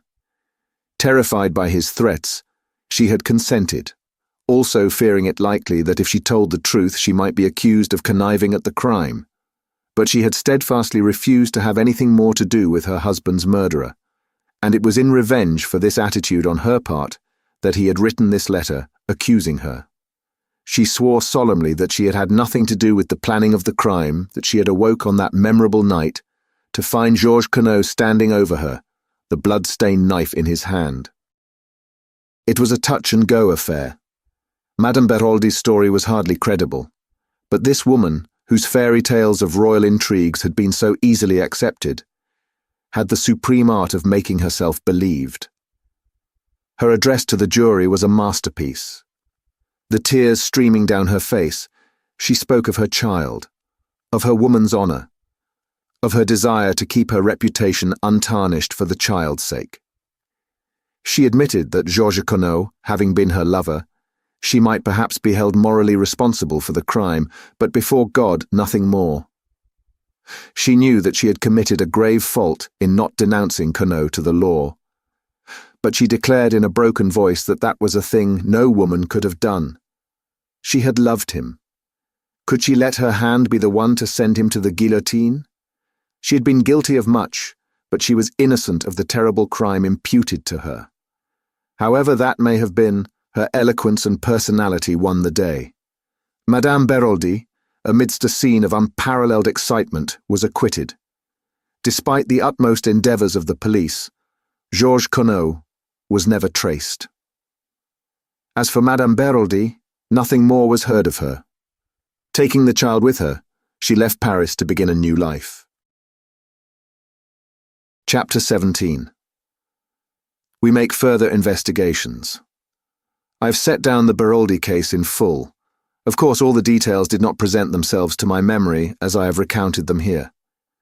Nevertheless, I recalled the case fairly accurately. It had attracted a great deal of interest at the time, and had been fully reported by the English papers, so that it did not need much effort of memory on my part to recollect the salient details. Just for the moment, in my excitement, it seemed to clear up the whole matter. I admit that I am impulsive, and Poirot deplores my custom of jumping to conclusions, but I think I had some excuse in this instance. The remarkable way in which this discovery justified Poirot's point of view struck me at once. "Poirot," I said, "I congratulate you. I see everything now. If that is indeed the truth, I congratulate you, mon ami, for as a rule you are not famous for seeing, eh? Is it not so?" I felt a little annoyed. "Come now, don't rub it in. You've been so confoundedly mysterious all along with your hints and your insignificant details that anyone might fail to see what you were driving at." Poirot lit one of his little cigarettes with his usual precision. Then he looked up. "And since you see everything now, mon ami, what exactly is it that you see?" "Why, that it was Madame d'Aubray, Beraldi, who murdered Mr. Renaud. The similarity of the two cases proves that, beyond a doubt." "Then you consider that Madame Beraldi was wrongly acquitted, that in actual fact she was guilty of connivance in her husband's murder?" I opened my eyes wide. "But of course, don't you?" Poirot walked to the end of the room, absent-mindedly straightened a chair, and then said thoughtfully, "Yes, that is my opinion. But there is no of course about it, my friend. Technically speaking, Madame Beraldi is innocent. Of that crime, perhaps, but not of this." Poirot sat down again and regarded me, his thoughtful air more marked than ever. "So it is definitely your opinion, Hastings, that Madame d'Aubray murdered Monsieur Renaud?" "Yes." "Why?" He shot the question at me with such suddenness that I was taken aback. "Why?" I stammered. "Why? Oh, because—" I came to a stop. Poirot nodded his head at me. You see, you come to a stumbling block at once. Why should Madame d'Aubray, I shall call her that for clearness' sake, murder Monsieur Renaud? We can find no shadow of a motive. She does not benefit by his death. Considered as either mistress or blackmailer, she stands to lose. You cannot have a murder without a motive. The first crime was different. There we had a rich lover waiting to step into her husband's shoes. Money is not the only motive for murder, I objected. True, agreed Poirot, placidly. There are two others, the crime passionnel is one, and there is the third rare motive, murder for an idea which implies some form of mental derangement on the part of the murderer. Homicidal mania and religious fanaticism belong to that class. We can rule it out here. But what about the crime passionnel? Can you rule that out? If Madame d'Aubray was Renaud's mistress, if she found that his affection was cooling, or if her jealousy was aroused in any way, might she not have struck him down in a moment of anger? Poirot shook his head. If, I say if, you note, Madame d'Aubray was Renaud's mistress, he had not had time to tire of her. And in any case, you mistake her character. She's a woman who can simulate great emotional stress. She's a magnificent actress. But, looked at dispassionately, her life disproves her appearance. Throughout, if we examine it, she had been cold-blooded and calculating in her motives and actions. It was not to link her life with that of her young lover that she connived at her husband's murder. The rich American, for whom she probably did not care a button, was her objective. If she committed a crime, she would always do so for gain. Here there was no gain. Besides, how do you account for the digging of the grave? That was a man's work. She might have had an accomplice, I suggested, unwilling to relinquish my belief. I passed to another objection. You have spoken of the similarity between the two crimes. Wherein does that lie, my friend? I stared at him in astonishment. Why, Poirot, it was you who remarked on that. The story of the masked men, the secret, the papers. Poirot smiled a little. Do not be so indignant, I beg of you. I repudiate nothing. The similarity of the two stories links the two cases together inevitably. But reflect now on something very curious. It is not Madame d'Aubray who tells us this tale. If it were all, would indeed be plain sailing. It is Madame Renaud. Is she then in league with the other? I can't believe that, I said slowly. If it is so, she must be the most consummate actress the world has ever known. Ta-ta-ta, said Poirot impatiently. Again, you have the sentiment and not the logic. If it is necessary for a criminal to be a consummate actress, then by all means assume her to be one. But is it necessary? I do not believe Madame Renaud to be in league with Madame d'Aubray for several reasons, some of which I have already enumerated to you. The others are self-evident. Therefore, that possibility eliminated, we draw very near to the truth, which is, as always, very curious and interesting. Poirot, I cried, what more do you know? Mon ami, you must make your own deductions. You have access to the facts. Concentrate your grey cells. Reason. Not like Giraud, but like Hercule Poirot. But are you sure? My friend, in many ways I've been an imbecile, but at last I see clearly. You know everything? I have discovered what Monsieur Renaud sent for me to discover. And you know the murderer? I know one murderer. What do you mean? We talk a little at cross purposes. There are here not one crime, but two. The first I have solved, the second, eh bien, I will confess I'm not sure. But Poirot, I thought you said the man in the shed had died a natural death. Ta-ta-ta. Poirot made his favourite ejaculation of impatience. Still you do not understand. One may have a crime without a murderer, but for two crimes it is essential to have two bodies. His remark struck me as so peculiarly lacking in lucidity that I looked at him in some anxiety. But he appeared perfectly normal. Suddenly he rose and strolled to the window. Here he is, he observed. Who? Monsieur Jacques Renaud. I sent a note up to the villa to ask him to come here. That changed the course of my ideas, and I asked Poirot if he knew that Jack Renaud had been in Merlinville on the night of the crime. I had hoped to catch my astute little friend napping, but as usual he was omniscient. He too had inquired at the station. And without doubt we are not original in the idea, Hastings. The excellent Giraud, he also has probably made his inquiries. You don't think, I said, and then stopped. Ah, no, it would be too horrible. Poirot looked inquiringly at me, but I said no more. It had just occurred to me that though there were 7 women directly or indirectly connected with the case, Mrs. Renaud, Madame d'Aubreuil, and her daughter, the mysterious visitor, and the 3 servants, there was, with the exception of old Auguste, who could hardly count, only one man, Jack Renaud, and a man must have dug a grave. I had no time to develop further the appalling idea that had occurred to me, for Jack Renaud was ushered into the room. Poirot greeted him in a businesslike manner. "Take a seat, monsieur. I regret infinitely to derange you, but you will perhaps understand that the atmosphere of the villa is not too congenial to me. Monsieur Giraud and I do not see eye to eye about everything.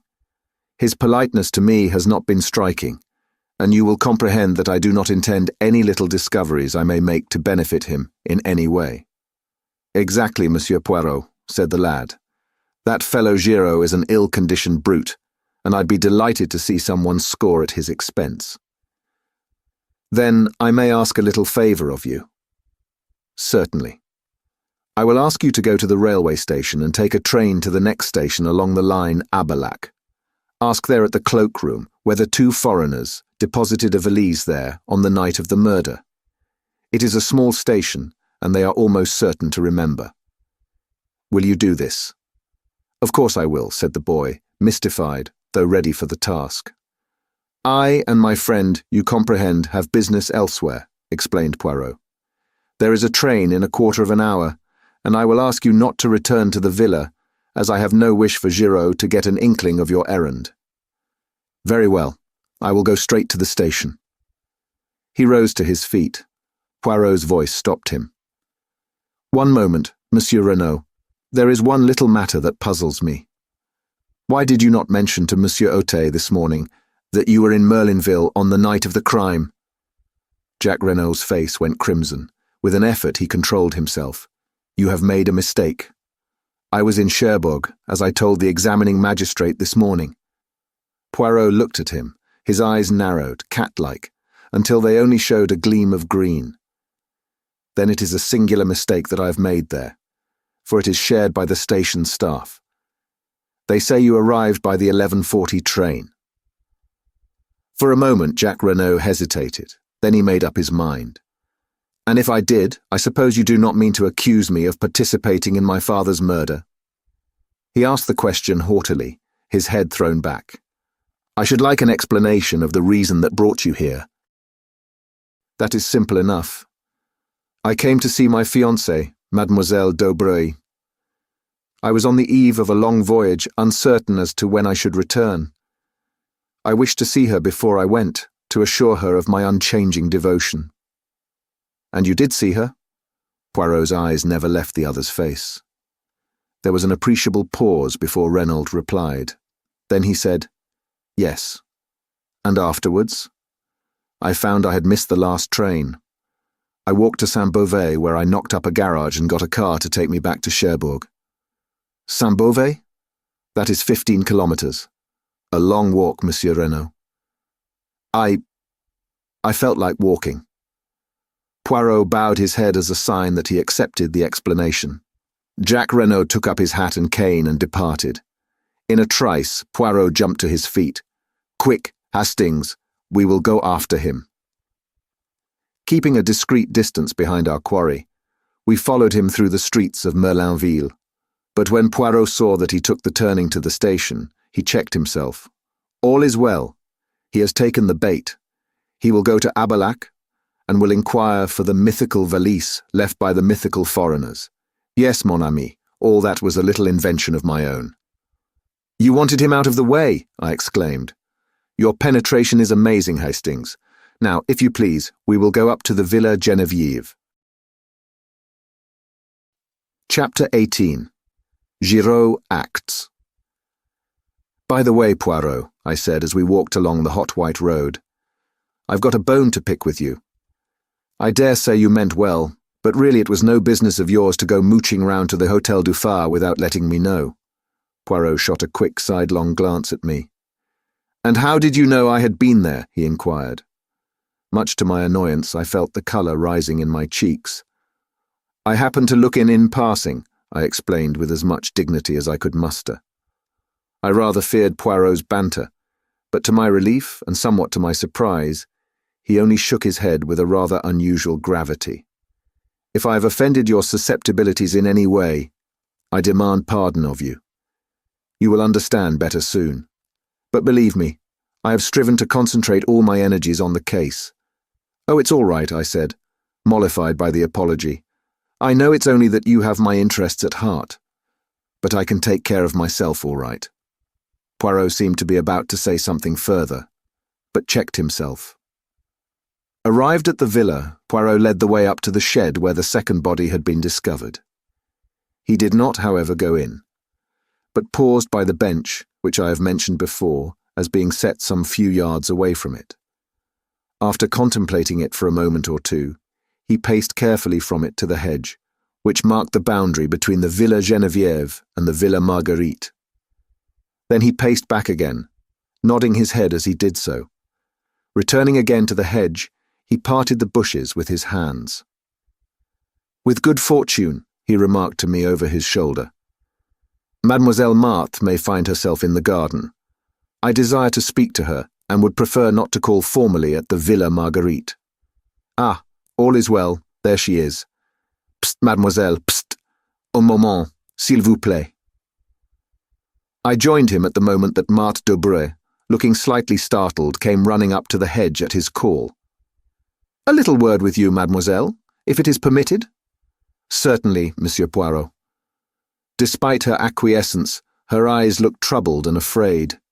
Mademoiselle, do you remember running after me on the road the day that I came to your house with the examining magistrate? You asked me if anyone was suspected of the crime. And you told me 2 Chileans. Her voice sounded rather breathless, and her left hand stole to her breast. Will you ask me the same question again, mademoiselle? What do you mean? This. If you were to ask me that question again, I should give you a different answer. Someone is suspected, but not a Chilean. Who? The word came faintly between her parted lips. Monsieur Jacques Renaud. What? It was a cry. Jack! Impossible! Who dares to suspect him? Giraud. Giraud. The girl's face was ashy. I'm afraid of that man. He is cruel. He will... She broke off. There was courage gathering in her face and determination. I realized in that moment that she was a fighter. Poirot, too, watched her intently. You know, of course, that he was here on the night of the murder, he asked. Yes, she replied mechanically. He told me. It was unwise to have tried to conceal the fact, ventured Poirot. Yes, she replied impatiently. But we cannot waste time on regrets. We must find something to save him. He is innocent, of course, but that will not help him with a man like Giraud who has his reputation to think of. He must arrest someone, and that someone will be Jack. The facts will tell against him, said Poirot. You realize that? She faced him squarely, and used the words I had heard her say in her mother's drawing room. I'm not a child, monsieur. I can be brave and look facts in the face. He is innocent, and we must save him. She spoke with a kind of desperate energy, then was silent, frowning as she thought. Mademoiselle, said Poirot, observing her keenly, is there not something that you are keeping back that you could tell us? She nodded perplexedly. Yes, there is something, but I hardly know whether you will believe it. It seems so absurd. At any rate, tell us, mademoiselle. It is this. Monsieur Giraud sent for me, as an afterthought, to see if I could identify the man in there. She signed with her head towards the shed. I could not.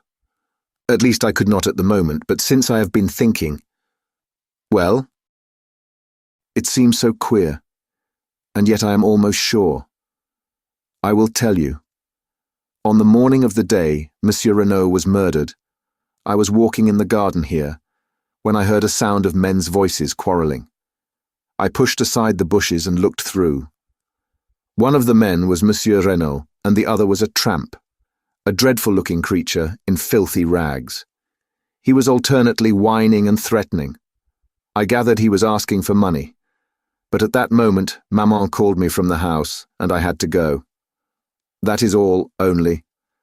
I'm almost sure that the tramp and the dead man in the shed are one and the same. Poirot uttered an exclamation. But why did you not say so at the time, mademoiselle? Because at first it only struck me that the face was vaguely familiar in some way. The man was differently dressed, and apparently belonged to a superior station in life. But tell me, Monsieur Poirot, is it not possible that this tramp might have attacked and killed Monsieur Renaud and taken his clothes and money? It is an idea, mademoiselle, said Poirot slowly. It leaves a lot unexplained, but it is certainly an idea. I will think of it. A voice called from the house. Maman, whispered Marthe, I must go. And she slipped away through the trees. Come, said Poirot, and taking my arm, turned in the direction of the villa. What do you really think? I asked in some curiosity. Was that story true, or did the girl make it up in order to divert suspicion from her lover? It is a curious tale, said Poirot, but I believe it to be the absolute truth. Unwittingly, Mademoiselle Marthe told us the truth on another point, and incidentally gave Jacques Renaud the lie. Did you notice his hesitation when I asked him if he saw Marthe d'Aubray on the night of the crime? He paused and then said yes. I suspected that he was lying. It was necessary for me to see Mademoiselle Marthe before he could put her on her guard. 3 little words gave me the information I wanted. When I asked her if she knew that Jacques Renaud was here that night, she answered. He told me. Now, Hastings, what was Jacques Renaud doing here on that eventful evening? And if he did not see Mademoiselle Marthe, whom did he see? Surely, Poirot, I cried, aghast. You cannot believe that a boy like that would murder his own father. Mon ami, said Poirot, you continue to be of a sentimentality unbelievable. I have seen mothers who murdered their little children for the sake of the insurance money. After that, one can believe anything. And the motive? Money, of course. Remember that Jacques Renaud thought that he would come in to half his father's fortune at the latter's death. But the tramp, where does he come in? Poirot shrugged his shoulders. Giraud would say that he was an accomplice, an Apache who helped young Renaud to commit the crime, and who was conveniently put out of the way afterwards. But the hair round the dagger, the woman's hair? Ah, said Poirot, smiling broadly. That is the cream of Giraud's little jest. According to him, it is not a woman's hair at all. Remember that the youths of today wear their hair brushed straight back from the forehead, with pomade or hair wash, to make it lie flat. Consequently, some of the hairs are of considerable length. And you believe that too? No, said Poirot with a curious smile, for I know it to be the hair of a woman, and more. Which woman? Madame d'Aubray, I announced positively. Perhaps, said Poirot, regarding me quizzically, but I refused to allow myself to get annoyed. What are we going to do now? I asked, as we entered the hall of the Villa Geneviève. I wish to make a search amongst the effects of Monsieur Jacques Renaud. That is why I had to get him out of the way for a few hours. But will not Giraud have searched already? I asked, doubtfully. Of course. He builds a case as a beaver builds a dam, with a fatiguing industry. But he will not have looked for the things that I am seeking. In all probability, he would not have seen their importance if they stared him in the face. Let us begin. Neatly and methodically, Poirot opened each drawer in turn, examined the contents, and returned them exactly to their places. It was a singularly dull and uninteresting proceeding. Poirot waded on through collars, pajamas, and socks. A purring noise outside drew me to the window. Instantly, I became galvanized into life. "Poirot," I cried. "A car has just driven up. Giraud is in it, and Jacques Renaud, and 2 gendarmes." "Sacre tonnerre," growled Poirot. "That animal of a Giraud, could he not wait? I shall not be able to replace the things in this last drawer with the proper method. Let us be quick." Unceremoniously, he tumbled out the things on the floor, mostly ties and handkerchiefs. Suddenly, with a cry of triumph, Poirot pounced on something. A small square cardboard, evidently a photograph. Thrusting it into his pocket, he returned the things pell-mell to the drawer, and seizing me by the arm dragged me out of the room and down the stairs. In the hall stood Giraud, contemplating his prisoner. "Good afternoon, Monsieur Giraud," said Poirot. "What have we here?" Giraud nodded his head towards Jack. "He was trying to make a getaway, but I was too sharp for him. He is under arrest for the murder of his father, Monsieur Paul Renaud." Poirot wheeled to confront the boy who leaned limply against the door, his face ashy pale. "What do you say to that, jeune homme?" Jacques Renaud stared at him stonily. "Nothing," he said. Waiter, Chapter 19. I use my grey cells. I was dumbfounded. Up to the last, I had not been able to bring myself to believe Jacques Renaud guilty. I had expected a ringing proclamation of his innocence when Poirot challenged him. But now, watching him as he stood, white and limp against the wall, and hearing the damning admission fall from his lips, I doubted no longer. But Poirot had turned to Giraud. "What are your grounds for arresting him?" "Do you expect me to give them to you?" "As a matter of courtesy, yes." Giraud looked at him doubtfully. He was torn between a desire to refuse rudely and the pleasure of triumphing over his adversary. "You think I have made a mistake, I suppose?" he sneered. "It would not surprise me," replied Poirot, with a soupçon of malice. Giraud's face took on a deeper tinge of red. "Eh bien, come in here, you shall judge for yourself." He flung open the door of the salon, and we passed in, leaving Jacques Renaud in the care of the 2 other men. "Now, Monsieur Poirot," said Giraud, laying his hat on the table and speaking with the utmost sarcasm, "I will treat you to a little lecture on detective work. I will show you how we moderns work." "Bien," said Poirot, composing himself to listen. "I will show you how admirably the old guard can listen." And he leaned back and closed his eyes, opening them for a moment to remark, "Do not fear that I shall sleep. I will attend most carefully." "Of course," began Giraud. "I soon saw through all that Chilean tomfoolery. 2 men were in it, but they were not mysterious foreigners. All that was a blind." "Very creditable so far, my dear Giraud," murmured Poirot. "Especially after that clever trick of theirs with the match and cigarette end." Giraud glared but continued. "A man must have been connected with the case, in order to dig the grave. There is no man who actually benefits by the crime, but there was a man who thought he would benefit. I heard of Jacques Renaud's quarrel with his father, and of the threats that he had used. The motive was established. Now, as to means. Jacques Renaud was in Merlinville that night. He concealed the fact, which turned suspicion into certainty. Then we found a second victim, stabbed with the same dagger. We know when that dagger was stolen. Captain Hastings here can fix the time. Jacques Renaud, arriving from Cherbourg, was the only person who could have taken it. I have accounted for all the other members of the household." Poirot interrupted. "You are wrong. There is one other person who could have taken the dagger." "You refer to Monsieur Stonon?" "He arrived at the front door in an automobile which had brought him straight from Calais. Ah, believe me, I have looked into everything. Monsieur Jacques Renaud arrived by train. An hour elapsed between his arrival and the moment he presented himself at the house, Without doubt, he saw Captain Hastings and his companion leave the shed, slipped in himself and took the dagger, stabbed his accomplice in the shed. Who was already dead? Giraud shrugged his shoulders. Possibly he did not observe that. He may have judged him to be sleeping. Without doubt, they had a rendezvous. In any case, he knew this apparent second murder would greatly complicate the case. It did.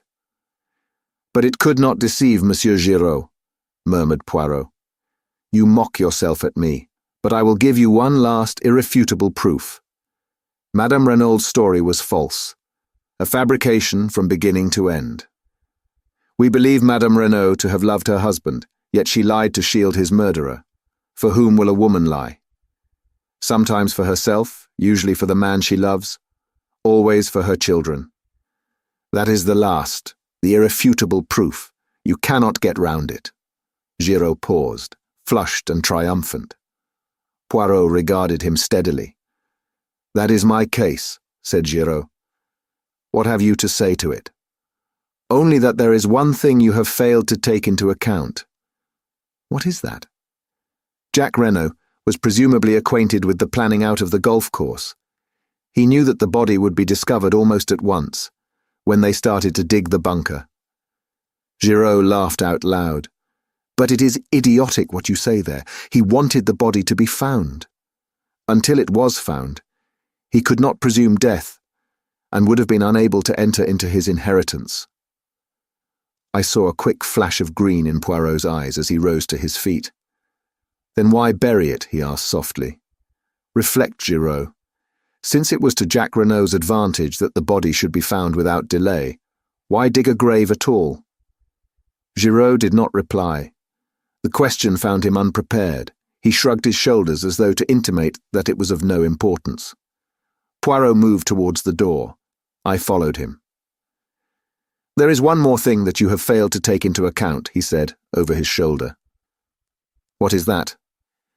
The piece of lead piping, said Poirot, and left the room. Jack Renault still stood in the hall, with a white, dumb face. But as we came out of the salon, he looked up sharply. At the same moment, there was the sound of a footfall on the staircase. Mrs. Renault was descending it. At the sight of her son, standing between the two myrmidons of the law, she stopped as though petrified. Jack, she faltered. Jack, what is this? He looked up at her, his face set. They have arrested me, mother. What? She uttered a piercing cry, and before anyone could get to her, swayed and fell heavily. We both ran to her and lifted her up. In a minute, Poirot stood up again. She has cut her head badly, on the corner of the stairs. I fancy there is a slight concussion also. If Giraud wants a statement from her, he will have to wait. She will probably be unconscious for at least a week. Denise and Françoise had run to their mistress, and leaving her in their charge, Poirot left the house. He walked with his head bent down, frowning thoughtfully at the ground. For some time I did not speak, but at last I ventured to put a question to him. Do you believe then, in spite of all appearances to the contrary, that Jack Renault may not be guilty? Poirot did not answer at once, but after a long wait he said gravely, I do not know, Hastings. There is just a chance of it. Of course Giraud is all wrong. Wrong from beginning to end. If Jack Renault is guilty, it is in spite of Giraud's arguments, not because of them, and the gravest indictment against him is known only to me. What is that? I asked, impressed. If you would use your grey cells and see the whole case clearly as I do, you too would perceive it, my friend. This was what I called one of Poirot's irritating answers. He went on, without waiting for me to speak. Let us walk this way to the sea. We will sit on that little mound there, overlooking the beach, and review the case. You shall know all that I know, but I would prefer that you should come at the truth by your own efforts, not by my leading you by the hand. We established ourselves on the grassy knoll, as Poirot had suggested, looking out to sea. From farther along the sand, the cries of the bathers reached us faintly. The sea was of the palest blue, and the halcyon calm reminded me of the day we had arrived at Merlinville, my own good spirits, and Poirot's suggestion that I was fey. What a long time seemed to have elapsed since then, and in reality it was only 3 days. "Think, my friend," said Poirot's voice encouragingly. "Arrange your ideas, be methodical, be orderly. There is the secret of success." I endeavoured to obey him, casting my mind back over all the details of the case, and reluctantly it seemed to me that the only clear and possible solution was that of Giraud, which Poirot despised. I reflected anew. If there was daylight anywhere, it was in the direction of Madame d'Aubray. Giraud was ignorant of her connection with the Baroldi case. Poirot had declared the Baroldi case to be all-important. It was there I must seek. I was on the right track now. And suddenly I started as an idea of bewildering luminosity shot into my brain. Trembling, I built up my hypothesis. "You have a little idea, I see, mon ami, capital." We progress. I sat up and lit a pipe. "Poirot," I said, "it seems to me we have been strangely remiss. I say we, although I dare say I would be nearer the mark. But you must pay the penalty of your determined secrecy. So I say again, we have been strangely remiss. There is someone we have forgotten." "And who is that?" inquired Poirot, with twinkling eyes. "Georges Conneau." Chapter 20. An amazing statement. The next moment Poirot embraced me warmly. "Enfin, you have arrived, and all by yourself. It is superb. Continue your reasoning. You are right. Decidedly we have done wrong to forget Georges Conneau." I was so flattered by the little man's approval that I could hardly continue. But at last I collected my thoughts and went on. "Georges Conneau disappeared 20 years ago, but we have no reason to believe that he is dead." "Aucunement," agreed Poirot. "Proceed. Therefore we will assume that he is alive." "Exactly. Or that he was alive until recently. De mieux en mieux. We will presume," I continued, my enthusiasm rising, "that he has fallen on evil days. He has become a criminal, an Apache, a tramp, a what you will. He chances to come to Merlinville. There he finds the woman he has never ceased to love." "Eh, the sentimentality," warned Poirot. "Where one hates, one also loves," I quoted or misquoted. "At any rate, he finds her there, living under an assumed name. But she has a new lover, the Englishman, Renaud. Georges Conneau, the memory of old wrongs rising in him, quarrels with this Renaud. He lies in wait for him as he comes to visit his mistress, and stabs him in the back. Then, terrified at what he has done, he starts to dig a grave. I imagine it likely that Madame d'Aubray comes out to look for her lover. She and Conneau have a terrible scene. He drags her into the shed, and there suddenly falls down in an epileptic fit. Now supposing Jack Renaud to appear. Madame d'Aubray tells him all, points out to him the dreadful consequences to her daughter if this scandal of the past is revived. His father's murderer is dead. Let them do their best to hush it up. Jack Renaud consents, goes to the house and has an interview with his mother, winning her over to his point of view. Primed with the story that Madame d'Aubray has suggested to him, she permits herself to be gagged and bound. There, Poirot, what do you think of that? I leaned back, flushed with the pride of successful reconstruction. Poirot looked at me thoughtfully. "I think that you should write for the cinema, mon ami," he remarked at last. "You mean?" "It would make a good film, the story that you have recounted to me there, but it bears no sort of resemblance to everyday life. I admit that I haven't gone into all the details, but you have gone further, you have ignored them magnificently. What about the way the two men were dressed? Do you suggest that after stabbing his victim, Conneau removed his suit of clothes, donned it himself, and replaced the dagger?" "I don't see that that matters," I objected rather huffily. "He may have obtained clothes and money from Madame d'Aubray by threats earlier in the day." "By threats, eh? You seriously advance that supposition? Certainly. He could have threatened to reveal her identity to the Renaults, which would probably have put an end to all hopes of her daughter's marriage. You are wrong, Hastings. He could not blackmail her, for she had the whip hand. Georges Conneau, remember, is still wanted for murder. A word from her, and he is in danger of the guillotine. I was forced, rather reluctantly, to admit the truth of this. Your theory, I remarked acidly, is doubtless correct as to all the details. My theory is the truth, said Poirot quietly, and the truth is necessarily correct. In your theory, you made a fundamental error. You permitted your imagination to lead you astray with midnight assignations and passionate love scenes. But in investigating crime, we must take our stand upon the commonplace. Shall I demonstrate my methods to you? Oh, by all means let us have a demonstration. Poirot sat very upright and began, wagging his forefinger emphatically to emphasize his points. I will start as you started, from the basic fact of Georges Conneau. Now, the story told by Madame Beroldy in court as to the Russians was admittedly a fabrication. If she was innocent of connivance in the crime, it was concocted by her, and by her only, as she stated. If, on the other hand, she was not innocent, it might have been invented by either her or Georges Conneau. Now, in this case we are investigating, we meet the same tale. As I pointed out to you, the facts render it very unlikely that Madame d'Aubreuil inspired it. So we turn to the hypothesis that the story had its origin in the brain of Georges Conneau. Very good. Georges Conneau therefore planned the crime with Madame Renaud as his accomplice. She is in the limelight, and behind her is a shadowy figure whose alias is unknown to us.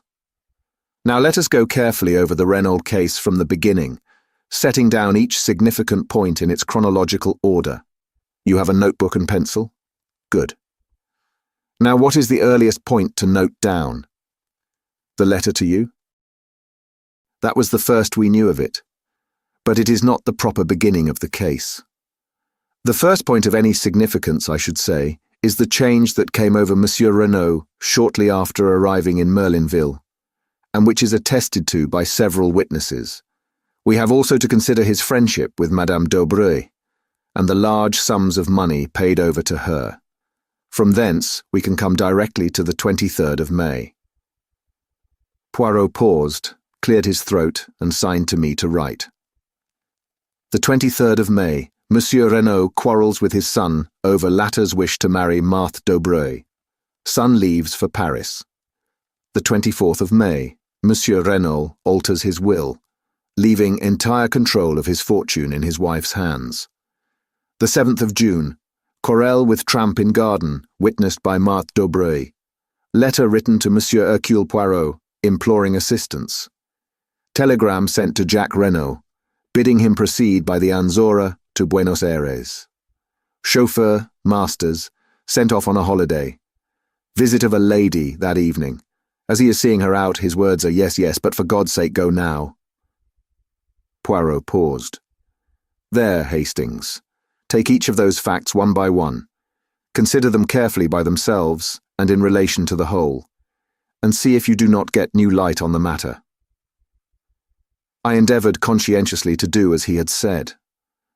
After a moment or two, I said rather doubtfully, as to the first points, the question seems to be whether we adopt the theory of blackmail or of an infatuation for this woman. Blackmail, decidedly.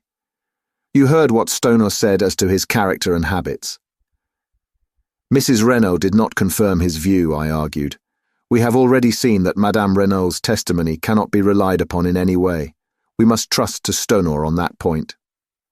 Still, if Renaud had an affair with a woman called Bella, there seems no inherent improbability in his having another with Madame d'Aubreuil. None whatever, I grant you, Hastings. But did he? The letter, Poirot. You forget the letter. No, I do not forget. But what makes you think that letter was written to Monsieur Renaud? Why, it was found in his pocket and that is all, cut in Poirot. There was no mention of any name to show to whom the letter was addressed. We assumed it was to the dead man because it was in the pocket of his overcoat. Now, mon ami, something about that overcoat struck me as unusual. I measured it and made the remark that he wore his overcoat very long. That remark should have given you to think. I thought you were just saying it for the sake of saying something, I confessed. Ah, quelle idée! Later you observed me measuring the overcoat of Monsieur Jacques Renaud. Eh bien, Monsieur Jacques Renaud wears his overcoat very short. Put those two facts together with a third, namely that Monsieur Jacques Renaud flung out of the house in a hurry on his departure for Paris, and tell me what you make of it. I see, I said slowly, as the meaning of Poirot's remarks bore in upon me. That letter was written to Jacques Renaud, not to his father.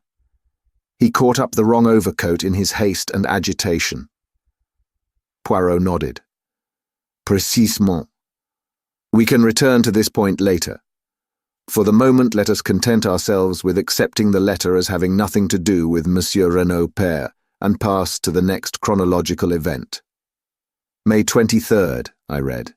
Monsieur Renaud quarrels with his son over latter's wish to marry Marthe d'Aubruy. Son leaves for Paris. I don't see anything much to remark upon there.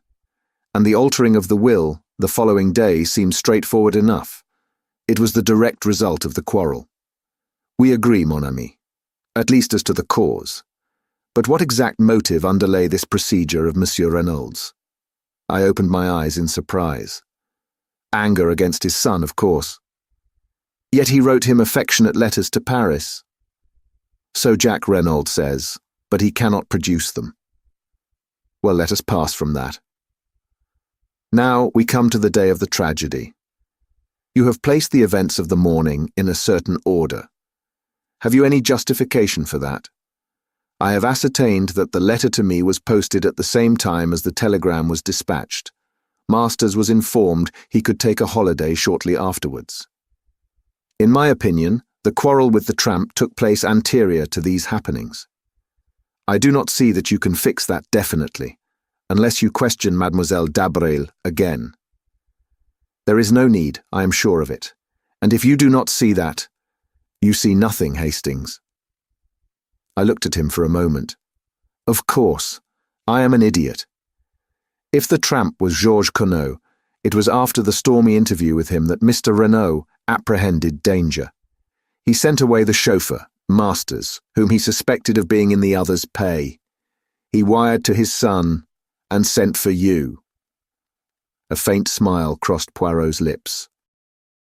You do not think it strange that he should use exactly the same expressions in his letter as Madame Renaud used later in her story?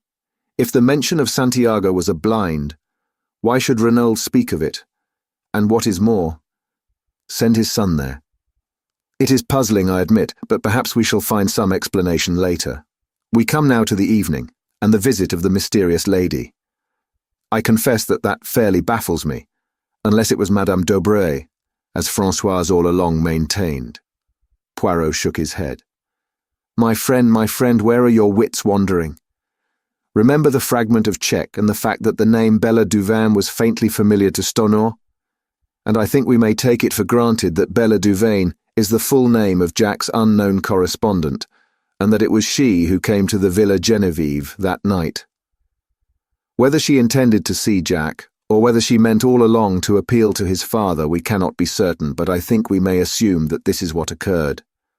She produced her claim upon Jack, probably showed letters that he had written her, and the older man tried to buy her off by writing a cheque. This she indignantly tore up. The terms of her letter are those of a woman genuinely in love, and she would probably deeply resent being offered money. In the end, he got rid of her, and here the words that he used are significant. Yes, but for God's sake go now, I repeated. They seem to me a little vehement, perhaps, that is all. That is enough. He was desperately anxious for the girl to go. Why? Not only because the interview was unpleasant. No, it was the time that was slipping by, and for some reason time was precious. Why should it be? I asked, bewildered. That is what we ask ourselves. Why should it be? But later we have the incident of the wristwatch, which again shows us that time plays a very important part in the crime. We are now fast approaching the actual drama. It is 10:30 when Bella Duveen leaves, and by the evidence of the wristwatch we know that the crime was committed, or at any rate that it was staged, before 12 o'clock. We have reviewed all the events anterior to the murder. There remains only one unplaced. By the doctor's evidence, the tramp, when found, had been dead at least 48 hours, with a possible margin of 24 hours more. Now, with no other facts to help me than those we have discussed, I place the death as having occurred on the morning of June 7th. I stared at him, stupefied. But how? Why? How can you possibly know? Because only in that way can the sequence of events be logically explained. Mon ami, I've taken you step by step along the way. Do you not now see what is so glaringly plain? My dear Poirot, I can't see anything glaring about it. I did think I was beginning to see my way before, but I'm now hopelessly fogged. Poirot looked at me sadly and shook his head. Mon Dieu, but it is triste. A good intelligence, and so deplorably lacking in method. There is an exercise most excellent for the development of the little grey cells. I will impart it to you. For heaven's sake, not now. You really are the most irritating of fellows, Poirot. For goodness sake, get on and tell me who killed Monsieur Renaud. That is just what I am not sure of as yet. But you said it was glaringly clear. We talk at cross purposes, my friend. Remember, it is 2 crimes we are investigating, for which, as I pointed out to you, we have the necessary 2 bodies. There. Ne vous impatientez pas, I explain all. To begin with, we apply our psychology. We find 3 points at which Monsieur Renaud displays a distinct change of view and action. 3 psychological points, therefore.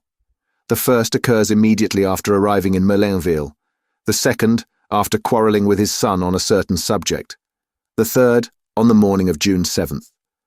Now for the 3 causes. We can attribute number 1 to meeting Madame d'Aubry. Number 2 is indirectly connected with her since it concerns a marriage between Monsieur Renaud's son and her daughter. But the cause of number 3 is hidden from us. We have to deduce it. Now, mon ami, let me ask you a question. Who do we believe to have planned this crime? Georges Conneau, I said doubtfully, eyeing Poirot warily. Exactly.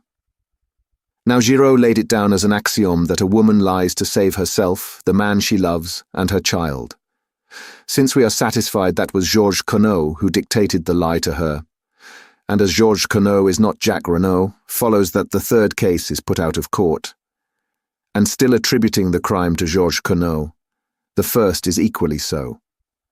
So we are forced to the second, that Madame Renaud lied for the sake of the man she loved, or in other words, for the sake of Georges Conneau. You agree to that? Yes, I admitted. It seems logical enough. Bien. Madame Renaud loves Georges Conneau. Who then is Georges Conneau? The tramp. Have we any evidence to show that Madame Renaud loved the tramp? No, but very well then. Do not cling to theories where facts no longer support them. Ask yourself instead who Madame Renaud did love. I shook my head perplexed. Mais oui, you know perfectly. Who did Madame Renaud love so dearly that when she saw his dead body, she fell down in a swoon? I stared, dumbfounded. Her husband? I gasped. Poirot nodded.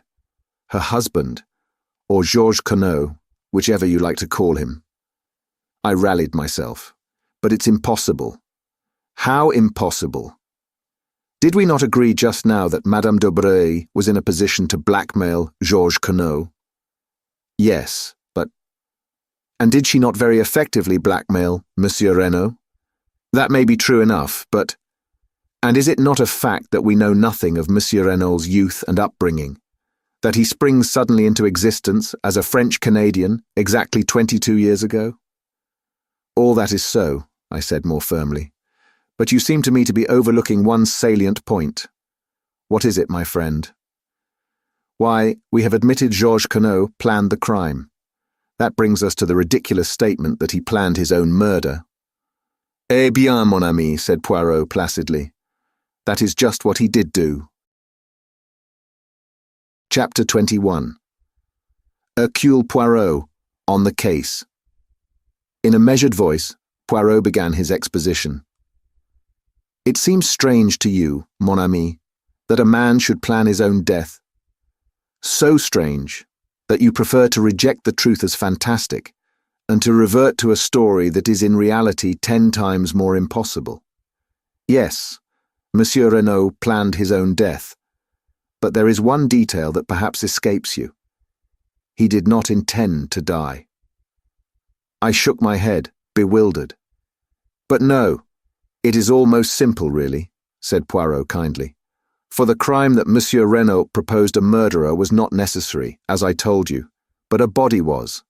Let us reconstruct, seeing events this time from a different angle. Georges Quenot flies from justice to Canada. There, under an assumed name, he marries and finally acquires a vast fortune in South America. But there is a nostalgia upon him for his own country. 20 years have elapsed. He is considerably changed in appearance. Besides being a man of such eminence that no one is likely to connect him with a fugitive from justice many years ago. He deems it quite safe to return. He takes up his headquarters in England, but intends to spend the summers in France. And ill fortune, that obscure justice which shapes men's ends and will not allow them to evade the consequences of their acts, takes him to Merlinville.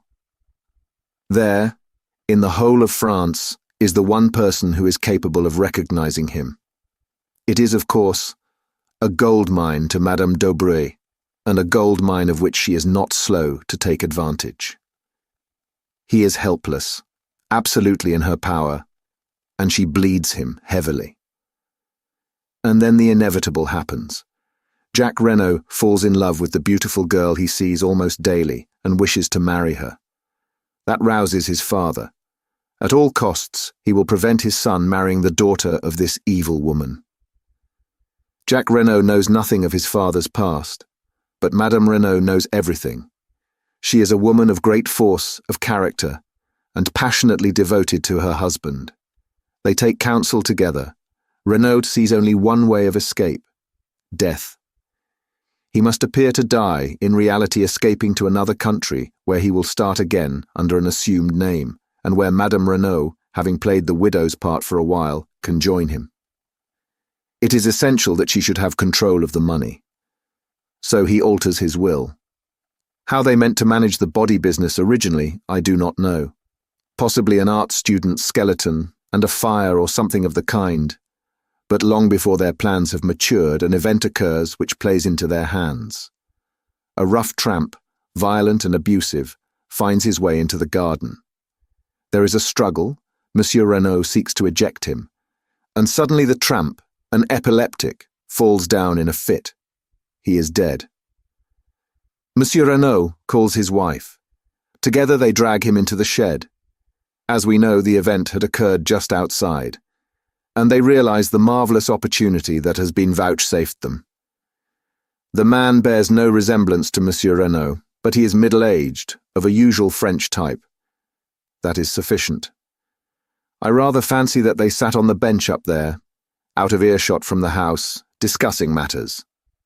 Their plan was quickly made. The identification must rest solely on Madame Renaud's evidence. Jacques Renaud and the chauffeur, who had been with his master 2 years, must be got out of the way. It was unlikely that the French women servants would go near the body. And in any case, Renaud intended to take measures to deceive anyone not likely to appreciate details. Masters was sent off, a telegram dispatched to Jacques. Buenos Aires being selected to give credence to the story that Renaud had decided upon. Having heard of me, as a rather obscure elderly detective, he wrote his appeal for help, knowing that, when I arrived, the production of the letter would have a profound effect upon the examining magistrate, which, of course, it did. They dressed the body of the tramp in a suit of Monsieur Renaud's, and left his ragged coat and trousers by the door of the shed, not daring to take them into the house. And then, to give credence to the tale Madame Renaud was to tell, they drove the aeroplane dagger through his heart. That night, Monsieur Renaud will first bind and gag his wife, and then, taking a spade, will dig a grave in that particular spot of ground where he knows how do you call it, bunker, is to be made. It is essential that the body should be found. Madame d'Aubreuil must have no suspicions. On the other hand, if a little time elapses, any dangers as to identity will be greatly lessened. Then, Monsieur Renaud will don the tramp's rags and shuffle off to the station, where he will leave, unnoticed, by the 12:10 train. Since the crime will be supposed to have taken place 2 hours later, no suspicion can possibly attach to him. You see now his annoyance at the inopportune visit of the girl, Bella. Every moment of delay is fatal to his plans. He gets rid of her as soon as he can, however. Then, to work. He leaves the front door slightly ajar to create the impression that the assassins left that way. He binds and gags Madame Renaud, correcting his mistake of 22 years ago, when the looseness of the bonds caused suspicion to fall upon his accomplice, but leaving her primed with essentially the same story as he had invented before, proving the unconscious recoil of the mind against originality. The night is chilly, and he slips on an overcoat over his underclothing, intending to cast it into the grave with the dead man. He goes out by the window, smoothing over the flower bed carefully, and thereby furnishing the most positive evidence against himself. He goes out onto the lonely golf links, and he digs, and then— Yes? And then, said Poirot gravely, the justice that he has so long eluded overtakes him. An unknown hand stabs him in the back.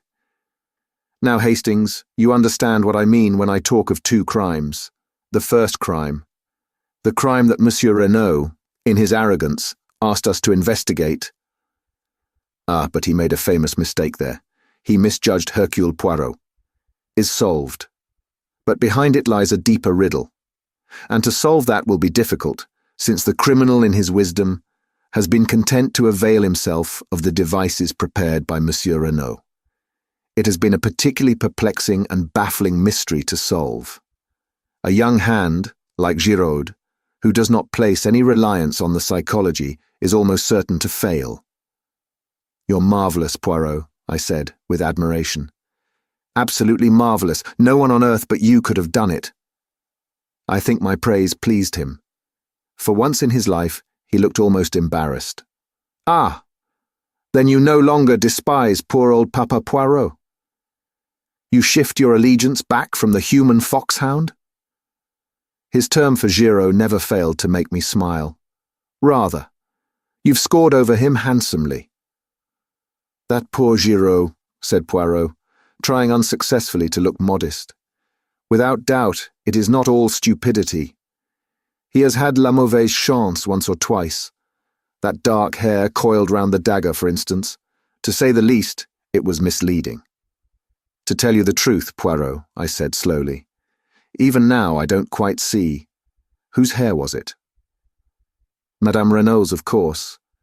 That is where la mauvaise chance came in. Her hair, dark originally, is almost completely silvered. It might just as easily have been a grey hair. And then, by no conceivable effort could Giraud have persuaded himself it came from the head of Jacques Renaud. But it is all of a piece. Always the facts must be twisted to fit the theory. Did not Giraud find the traces of two persons, a man and a woman, in the shed? And how does that fit in with his reconstruction of the case? I will tell you. It does not fit in, and so we shall hear no more of them. I ask you, is that a methodical way of working? The great Giraud is nothing but a toy balloon, swollen with its own importance. But I, Hercule Poirot, whom he despises, will be the little pin that pricks the big balloon. Comme ça. And he made an expressive gesture. Then, calming down, he resumed. Without doubt, when Madame Renaud recovers, she will speak. The possibility of her son being accused of the murder never occurred to her. How should it, when she believed him safely at sea on board the Anzora? Ah, voilà une femme, Hastings. What force, what self-command. She only made one slip. On his unexpected return, it does not matter. Now. And no one noticed. No one realized the significance of those words. What a terrible part she has had to play, poor woman. Imagine the shock when she goes to identify the body and, instead of what she expects, sees the actual lifeless form of the husband she has believed miles away by now. No wonder she fainted. But since then, despite her grief and her despair, how resolutely she has played her part, and how the anguish of it must wring her.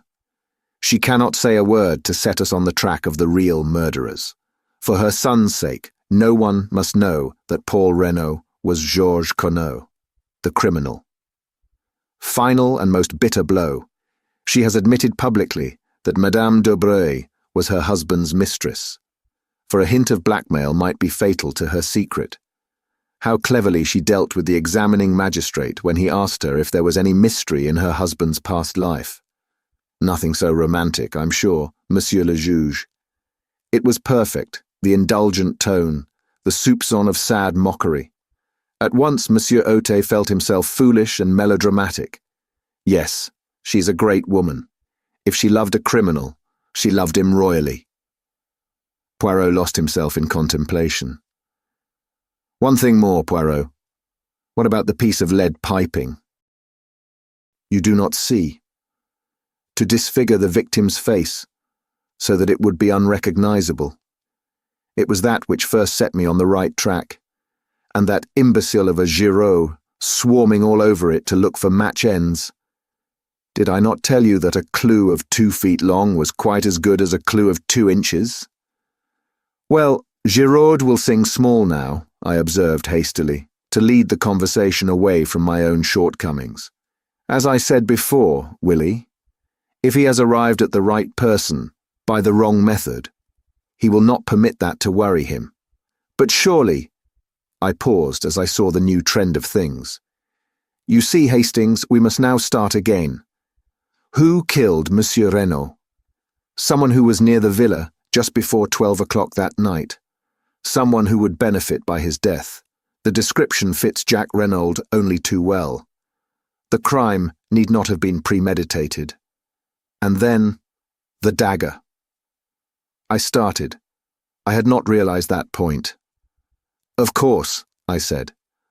The second dagger we found in the tramp was Mrs. Renaud's. There were 2 then. Certainly, and since they were duplicates, it stands to reason that Jack Renaud was the owner. But that would not trouble me so much. In fact, I have a little idea as to that. No. The worst indictment against him is again psychological. Heredity, mon ami, heredity. Like father, like son. Jack Renaud, when all is said or done, is the son of Georges Conneau. His tone was grave and earnest, and I was impressed in spite of myself. What is your little idea that you mentioned just now? I asked. For answer, Poirot consulted his turnip-faced watch, and then asked, What time is the afternoon boat from Calais? About 5, I believe. That will do very well. We shall just have time. You are going to England? Yes, my friend. Why? To find a possible witness. Who? With a rather peculiar smile upon his face, Poirot replied, Miss Bella Duvain. But how will you find her? What do you know about her? I know nothing about her, but I can guess a good deal. We may take it for granted that her name is Bella Duvain, and since that name was faintly familiar to Monsieur Stonor, though evidently not in connection with the Renaud family, it is probable that she is on the stage. Jack Renaud was a young man with plenty of money and 20 years of age. The stage is sure to have been the home of his first love. It tallies, too, with Monsieur Renaud's attempt to placate her with a cheque. I think I shall find her all right, especially with the help of this.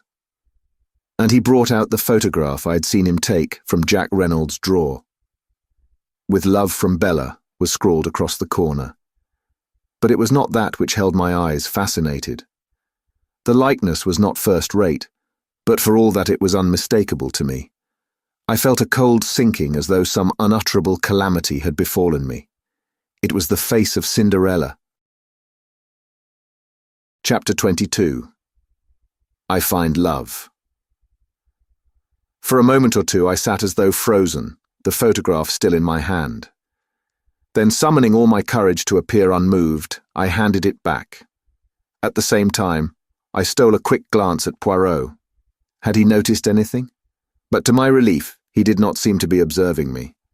Anything unusual in my manner had certainly escaped him. He rose briskly to his feet. We have no time to lose. We must make our departure with all dispatch. All is well. The sea, it will be calm.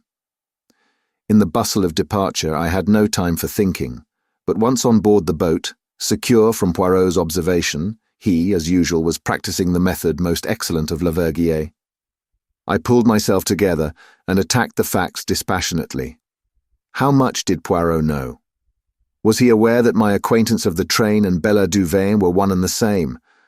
Why had he gone to the Hôtel du Fer? On my behalf, as I had believed? Or had I only fatuously thought so, and was this visit undertaken with a deeper and more sinister purpose? But in any case, why was he bent on finding this girl?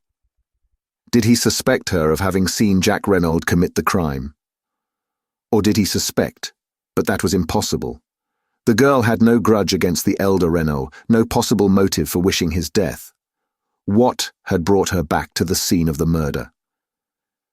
I went over the facts carefully. She must have left the train at Calais, where I parted from her that day. No wonder I'd been unable to find her on the boat. If she had dined in Calais, and then taken a train out to Merlinville, she would have arrived at the Villa Geneviève just about the time that Françoise said. What had she done when she left the house just after 10? Presumably either gone to an hotel or returned to Calais. And then? The crime had been committed on Tuesday night. On Thursday morning, she was once more in Merlinville. Had she ever left France at all? I doubted it very much. What kept her there? The hope of seeing Jack Renaud.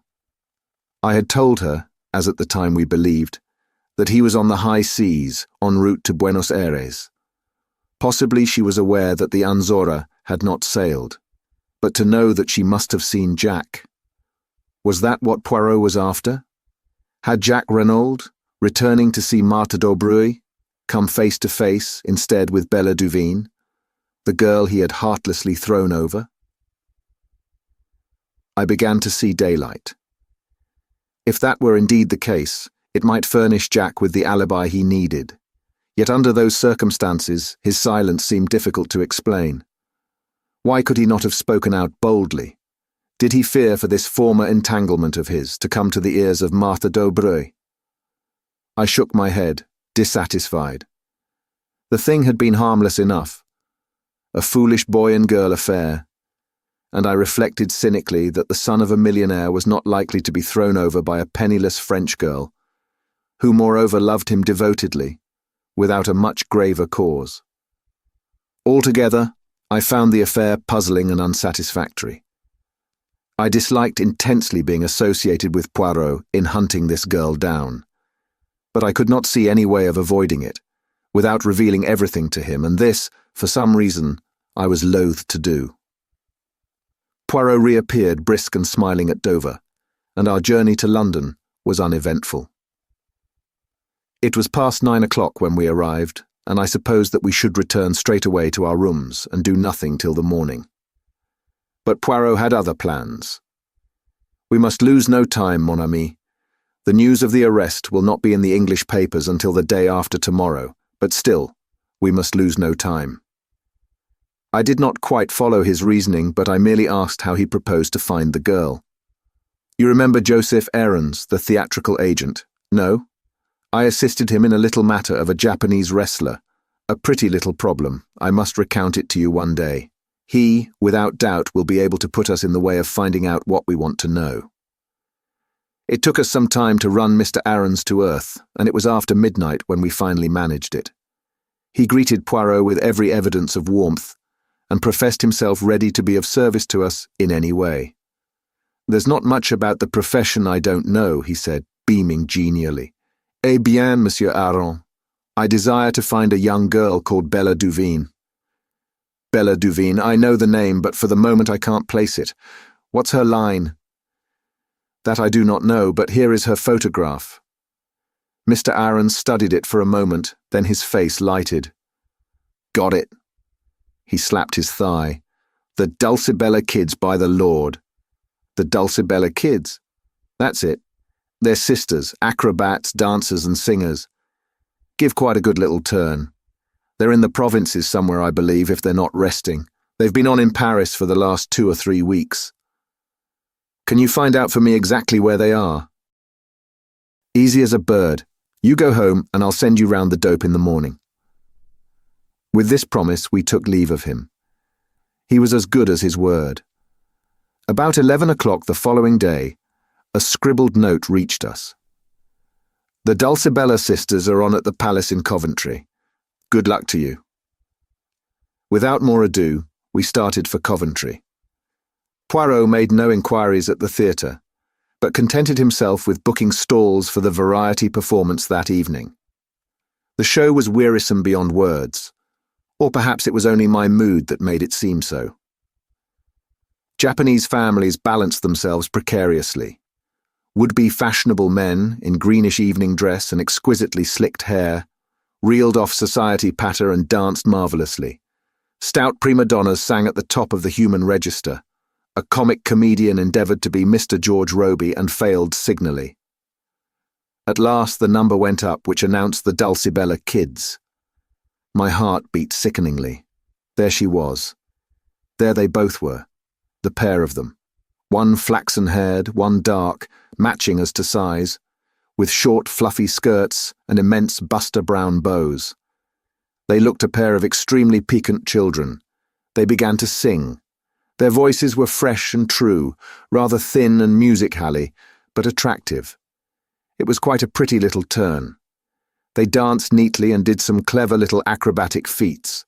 The words of their songs were crisp and catchy. When the curtain fell, there was a full meed of applause. Evidently, the Dulcibella kids were a success. Suddenly, I felt that I could remain no longer. I must get out into the air. I suggested leaving to Poirot. "Go by all means, mon ami. I amuse myself and will stay to the end. I will rejoin you later." It was only a few steps from the theatre to the hotel. I went up to the sitting room, ordered a whiskey and soda and sat drinking it, staring meditatively into the empty grate. I heard the door open and turned my head, thinking it was Poirot. Then I jumped to my feet. It was Cinderella who stood in the doorway. She spoke haltingly, her breath coming in little gasps. "I saw you in front, you and your friend. When you got up to go, I was waiting outside and followed you. Why are you here? In Coventry? What were you doing there tonight? Is the man who was with you the detective?" She stood there, the cloak she had wrapped round her stage dress slipping from her shoulders. I saw the whiteness of her cheeks under the rouge, and heard the terror in her voice, and in that moment I understood everything. Understood why Poirot was seeking her, and what she feared, and understood at last my own heart. "Yes," I said gently. "Is he looking for me?" She half whispered. Then, as I did not answer for a moment, she slipped down by the big chair and burst into violent, bitter weeping. I knelt down by her, holding her in my arms and smoothing the hair back from her face. "Don't cry, child, don't cry, for God's sake. You're safe here. I'll take care of you. Don't cry, darling, don't cry. I know everything." "Oh, but you don't." "I think I do." And after a moment, as her sobs grew quieter, I asked, "It was you who took the dagger, wasn't it?" "Yes." "That was why you wanted me to show you round, and why you pretended to faint?" Again she nodded. It was a strange thought to come to me at the moment, but it shot into my mind that I was glad her motive was what it had been, rather than the idle and morbid curiosity I had accused her of at the time. How gallantly she had played her part that day, inwardly racked with fear and trepidation as she must have been. Poor little soul, bearing the burden of a moment's impetuous action. "Why did you take the dagger?" I asked presently. She replied as simply as a child, "I was afraid there might be finger marks on it." "But didn't you remember that you had worn gloves?" She shook her head as though bewildered, and then said slowly, "Are you going to give me up to the police?" "Good God, no." Her eyes sought mine long and earnestly, and then she asked in a little quiet voice that sounded afraid of itself, "Why not?" It seemed a strange place and a strange time for a declaration of love, and God knows, in all my imagining, I had never pictured love coming to me in such a guise, but I answered simply and naturally enough, "Because I love you, Cinderella." She bent her head down, as though ashamed, and muttered in a broken voice, you can't, not if you knew." And then, as though rallying herself, she faced me squarely and asked, "What do you know then?" "I know that you came to see Mr. Renault that night. He offered you a cheque and you tore it up indignantly. Then you left the house." I paused. "Go on. What next?" "I don't know whether you knew that Jack Renault would be coming that night, or whether you just waited about on the chance of seeing him, but you did wait about. Perhaps you were just miserable and walked aimlessly, but at any rate, just before 12, you were still near there, and you saw a man on the golf links." Again, I paused. I had leapt to the truth in a flash as she entered the room, but now the picture rose before me even more convincingly. I saw vividly the peculiar pattern of the overcoat on the dead body of Mr. Renault, and I remembered the amazing likeness that had startled me into believing for one instant that the dead man had risen from the dead when his son burst into our conclave in the salon. "Go on," repeated the girl steadily. "I fancy his back was to you, but you recognized him, or thought you recognized him. The gait and the carriage were familiar to you, and the pattern of his overcoat." I paused. "You told me in the train on the way from Paris that you had Italian blood in your veins, and that you had nearly got into trouble once with it. You used a threat in one of your letters to Jack Renault. When you saw him there, your anger and jealousy drove you mad, and you struck. I don't believe for a minute that you meant to kill him. But you did kill him, Cinderella." She had flung up her hands to cover her face, and in a choked voice she said, You're right. I can see it all as you tell it." Then she turned on me almost savagely. "And you love me. Knowing what you do, how can you love me?" "I don't know," I said a little wearily. "I think love is like that, a thing one cannot help. I have tried, I know, ever since the first day I met you, and love has been too strong for me." And then suddenly, when I least expected it, she broke down again, casting herself down on the floor and sobbing wildly. "Oh, I can't," she cried. "I don't know what to do. I don't know which way to turn. Oh, pity me, someone, and tell me what to do." Again, I knelt by her, soothing her as best I could. "Don't be afraid of me, Bella. For God's sake, don't be afraid of me.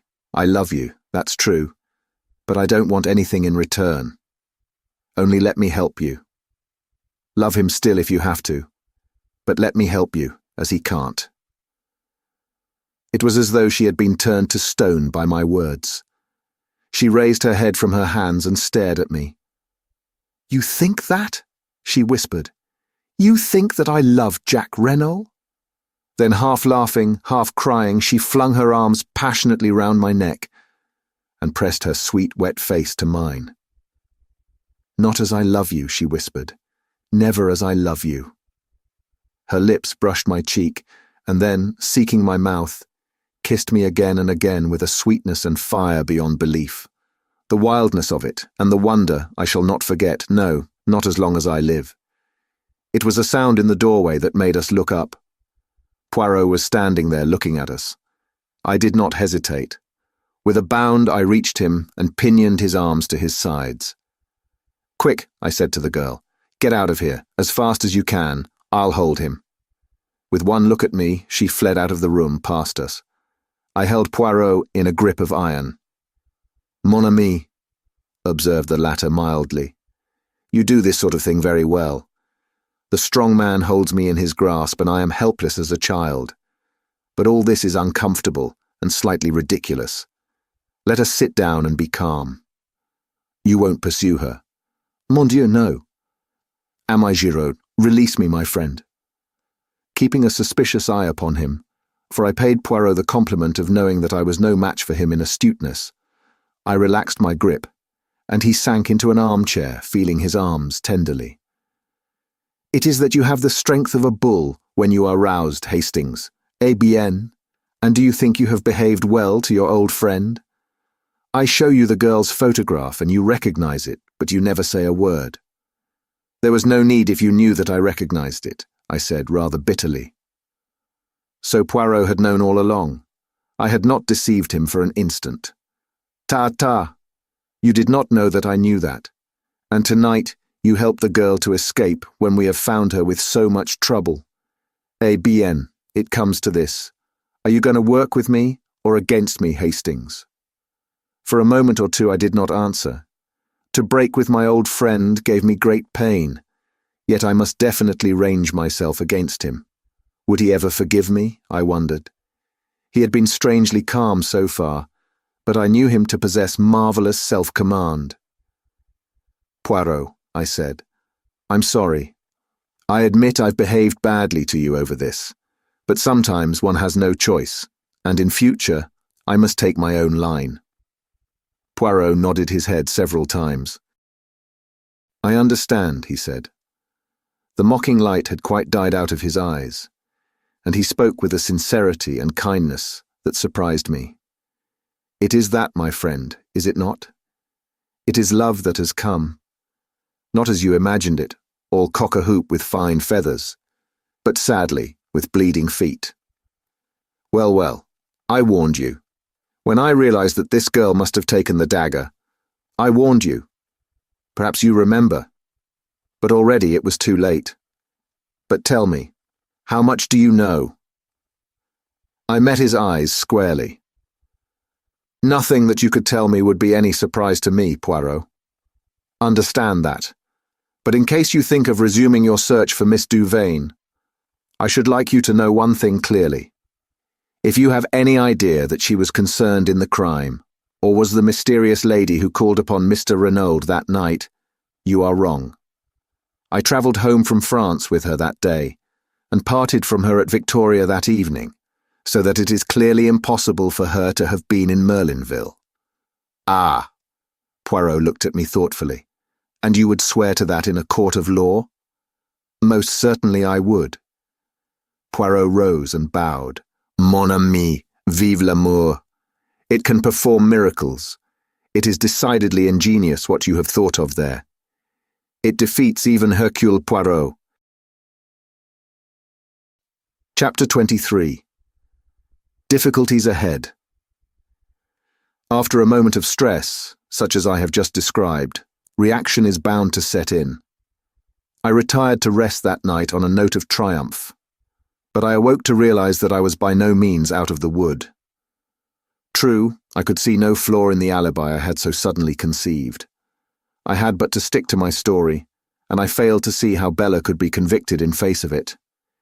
It was not as though there was any old friendship between us that could be raked up, and which might lead them to suspect that I was committing perjury. It could be proved that in actual fact I had only seen the girl on 3 occasions. No, I was still satisfied with my idea. Had not even Poirot admitted that it defeated him? But there I felt the need of treading warily. All very well for my little friend to admit himself momentarily nonplussed. I had far too much respect for his abilities to conceive of him as being content to remain in that position. I had a very humble opinion of my wits when it came to matching them against his. Poirot would not take defeat lying down. Somehow or other, he would endeavour to turn the tables on me, and that in the way and at the moment when I least expected it. We met at breakfast the following morning as though nothing had happened. Poirot's good temper was imperturbable, yet I thought I detected a film of reserve in his manner which was new. After breakfast, I announced my intention of going out for a stroll. A malicious gleam shot through Poirot's eyes. "If it is information you seek, you need not be at the pains of deranging yourself. I can tell you all you wish to know. The Dulcibella sisters have cancelled their contract and have left Coventry for an unknown destination."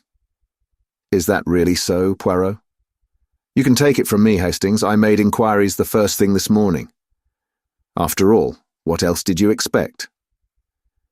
"True enough, nothing else could be expected under the circumstances. Cinderella had profited by the slight start I had been able to assure her, and would certainly not lose a moment in removing herself from the reach of the pursuer. It was what I had intended and planned. Nevertheless, I was aware of being plunged into a network of fresh difficulties. I had absolutely no means of communicating with the girl, and it was vital that she should know the line of defense that had occurred to me and which I was prepared to carry out.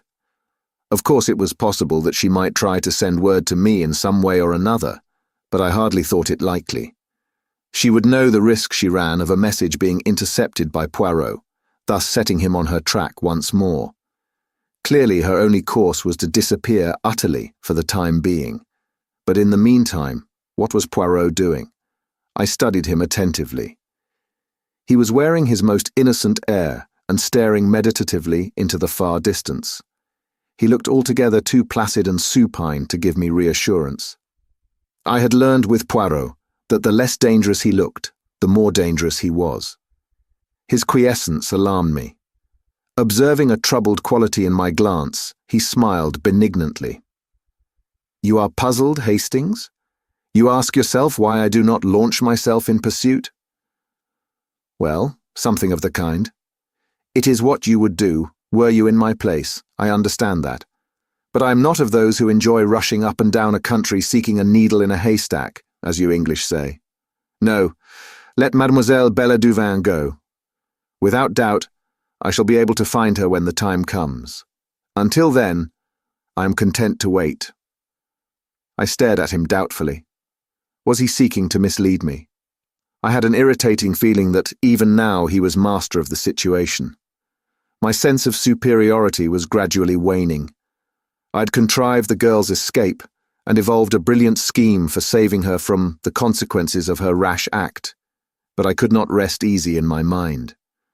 Poirot's perfect calm awakened 1,000 apprehensions. "I suppose, Poirot," I said rather diffidently, "I mustn't ask what your plans are. I've forfeited the right." "But not at all. There's no secret about them. We return to France without delay." "We?"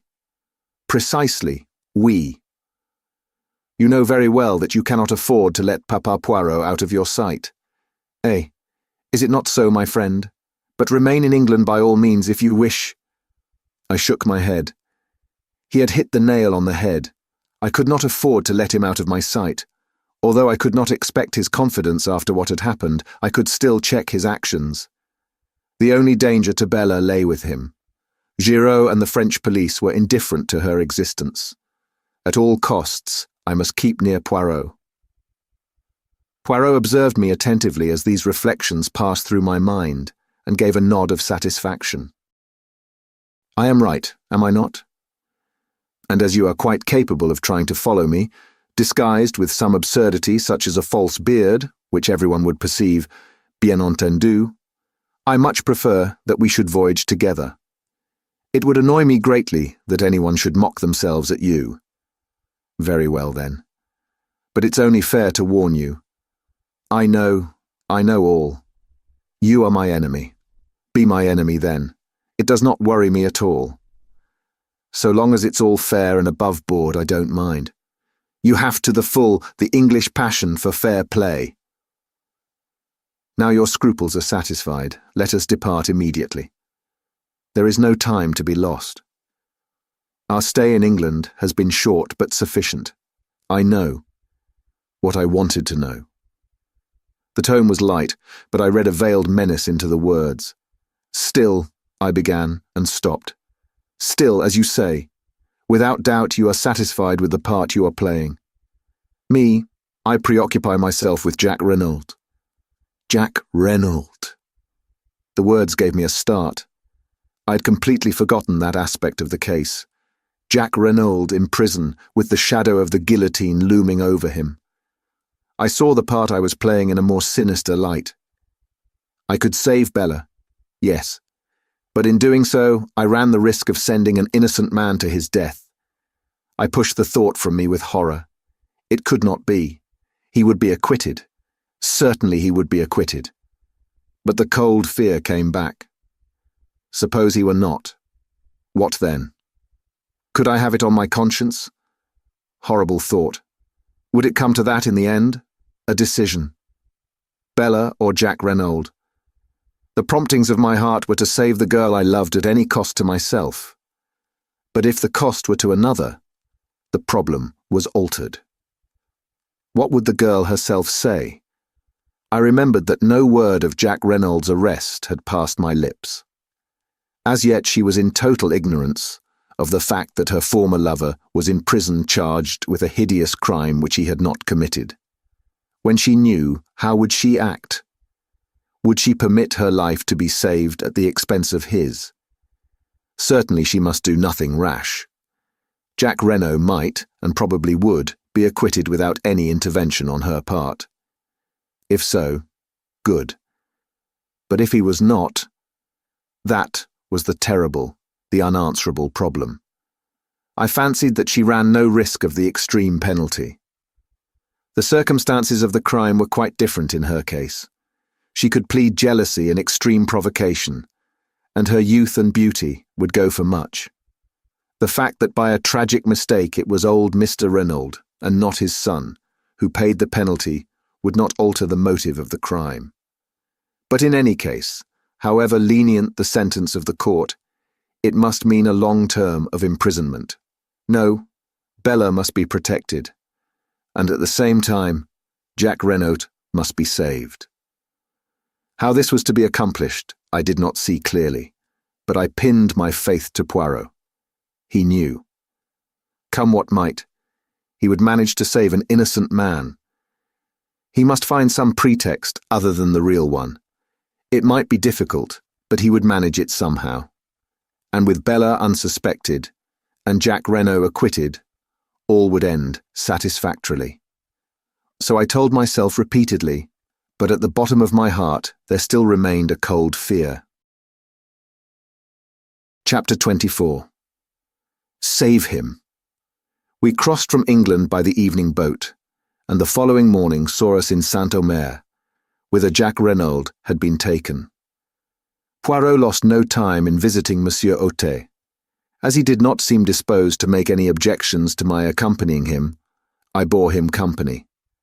After various formalities and preliminaries, we were conducted to the examining magistrate's room. He greeted us cordially. I was told that you had returned to England, Monsieur Poirot. I'm glad to find that such is not the case. It is true that I went there, Monsieur le Juge, but it was only for a flying visit. A side issue, but one that I fancied might repay investigation. And it did, eh? Poirot shrugged his shoulders. Monsieur Autet nodded, sighing. We must resign ourselves, I fear.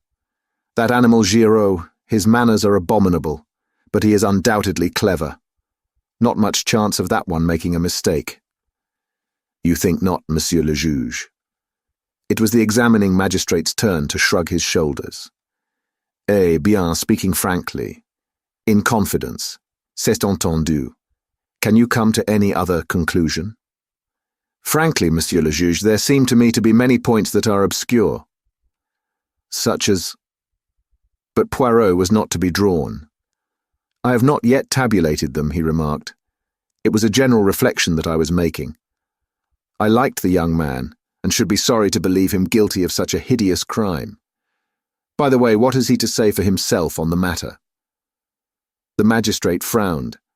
I cannot understand him. He seems incapable of putting up any sort of defense. It has been most difficult to get him to answer questions. He contents himself with a general denial, and beyond that takes refuge in a most obstinate silence. I'm interrogating him again tomorrow, Perhaps you would like to be present." We accepted the invitation with empressement. "A distressing case," said the magistrate with a sigh. "My sympathy for Madame Renaud is profound." "How is Madame Renaud?" "She has not yet recovered consciousness. It is merciful in a way. Poor woman, she's being spared much.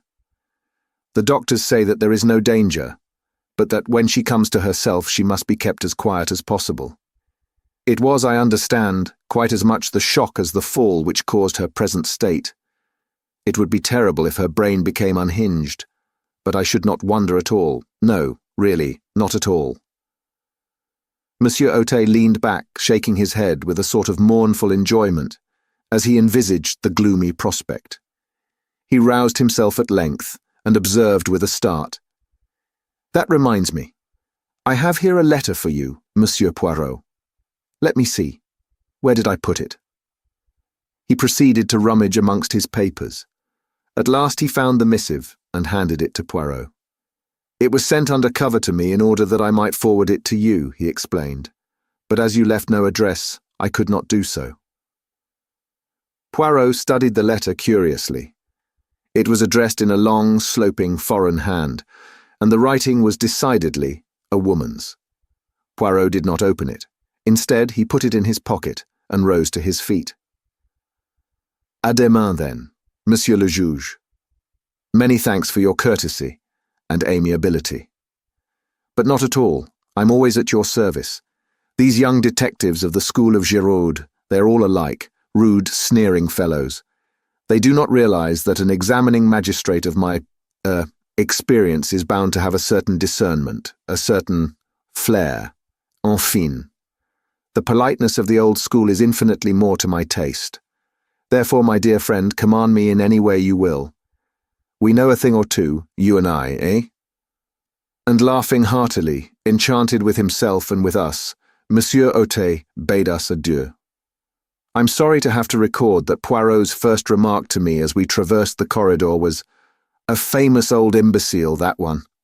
Of a stupidity to make pity." We were just leaving the building when we came face to face with Giraud, looking more dandified than ever, and thoroughly pleased with himself. "Aha, Monsieur Poirot," he cried airily. "You have returned from England, then?"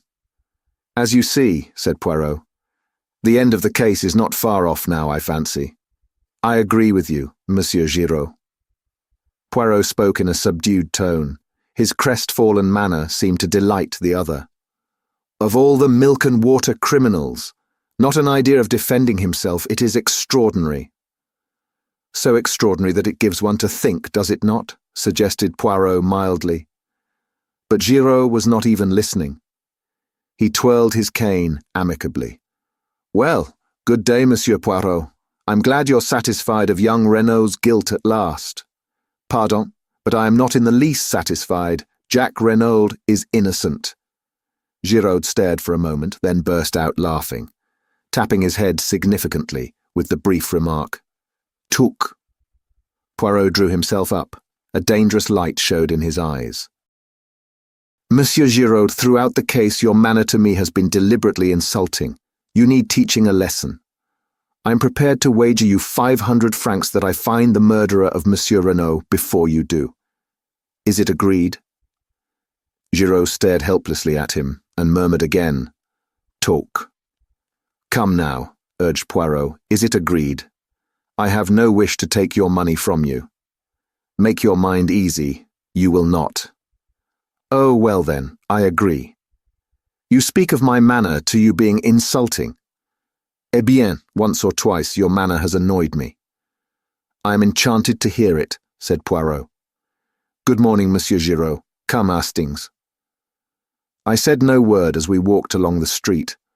My heart was heavy. Poirot had displayed his intentions only too plainly. I doubted more than ever my powers of saving Bella from the consequences of her act. This unlucky encounter with Giraud had roused Poirot and put him on his mettle. Suddenly I felt a hand laid on my shoulder and turned to face Gabriel Stonor. We stopped and greeted him, and he proposed strolling with us back to our hotel. "And what are you doing here, Monsieur Stonor?" inquired Poirot. One must stand by one's friends, replied the other dryly, especially when they are unjustly accused. Then you do not believe that Jack Renaud committed the crime? I asked eagerly. Certainly I don't. I know the lad. I admit that there have been one or two things in this business that have staggered me completely, but nonetheless, in spite of his fool way of taking it, I'll never believe that Jack Renaud is a murderer. My heart warmed to the secretary. His words seemed to lift a secret weight from my heart. I have no doubt that many people feel as you do, I exclaimed. There is really absurdly little evidence against him. I should say that there was no doubt of his acquittal. No doubt whatever. But Stunner hardly responded as I could have wished. I'd give a lot to think as you do, he said gravely. He turned to Poirot. What's your opinion, monsieur? I think that things look very black against him, said Poirot quietly. You believe him guilty? Said Stunner sharply. No, but I think he will find it hard to prove his innocence. He's behaving so damned queerly, muttered Stunner. Of course I realise that there's a lot more in this affair than meets the eye. Giraud's not wise to that because he's an outsider. But the whole thing has been damned odd. As to that, least said soonest mended. If Mrs. Renaud wants to hush anything up, I'll take my cue from her. It's her show, and I've too much respect for her judgment to shove my oar in. But I can't get behind this attitude of Jack's. Anyone would think he wanted to be thought guilty. But it's absurd, I cried, bursting in. For one thing, the dagger— I paused, uncertain as to how much Poirot would wish me to reveal. I continued, choosing my words carefully. We know that the dagger could not have been in Jack Renaud's possession that evening. Mrs. Renaud knows that. True, said Stunner. When she recovers, she will doubtless say all this and more. Well, I must be leaving you. One moment. Poirot's hand arrested his departure. Can you arrange for word to be sent to me at once should Madame Renaud recover consciousness? Certainly, that's easily done. That point about the dagger is good, Poirot, I urged as we went upstairs. I couldn't speak very plainly before Stenor. That was quite right of you. We might as well keep the knowledge to ourselves as long as we can. As to the dagger, your point hardly helps Jack Renaud. You remember that I was absent for an hour this morning, before we started from London? Yes. Well, I was employed in trying to find the firm Jack Renaud employed to convert his souvenirs. It was not very difficult. Eh bien, Hastings. They made to his order not 2 paper knives, but 3. So that, after giving one to his mother and one to Bella Duvin, there was a third which he doubtless retained for his own use. No, Hastings. I fear the dagger question will not help us to save him from the guillotine. It won't come to that, I cried, stung. Poirot shook his head uncertainly. You will save him, I cried, positively. Poirot glanced at me dryly. Have you not rendered it impossible, mon ami? Some other way, I muttered. Ah, sapristi. But it is miracles you ask from me. No, say no more. Let us instead see what is in this letter. And he drew out the envelope from his breast pocket. His face contracted as he read. Then he handed the one flimsy sheet to me. There are other women in the world who suffer, Hastings. The writing was blurred, and the note had evidently been written in great agitation. Dear Monsieur Poirot, if you get this, I beg of you to come to my aid. I have no one to turn to, and at all costs, Jack must be saved. I implore of you on my knees to help us. Marthe Daubreuil.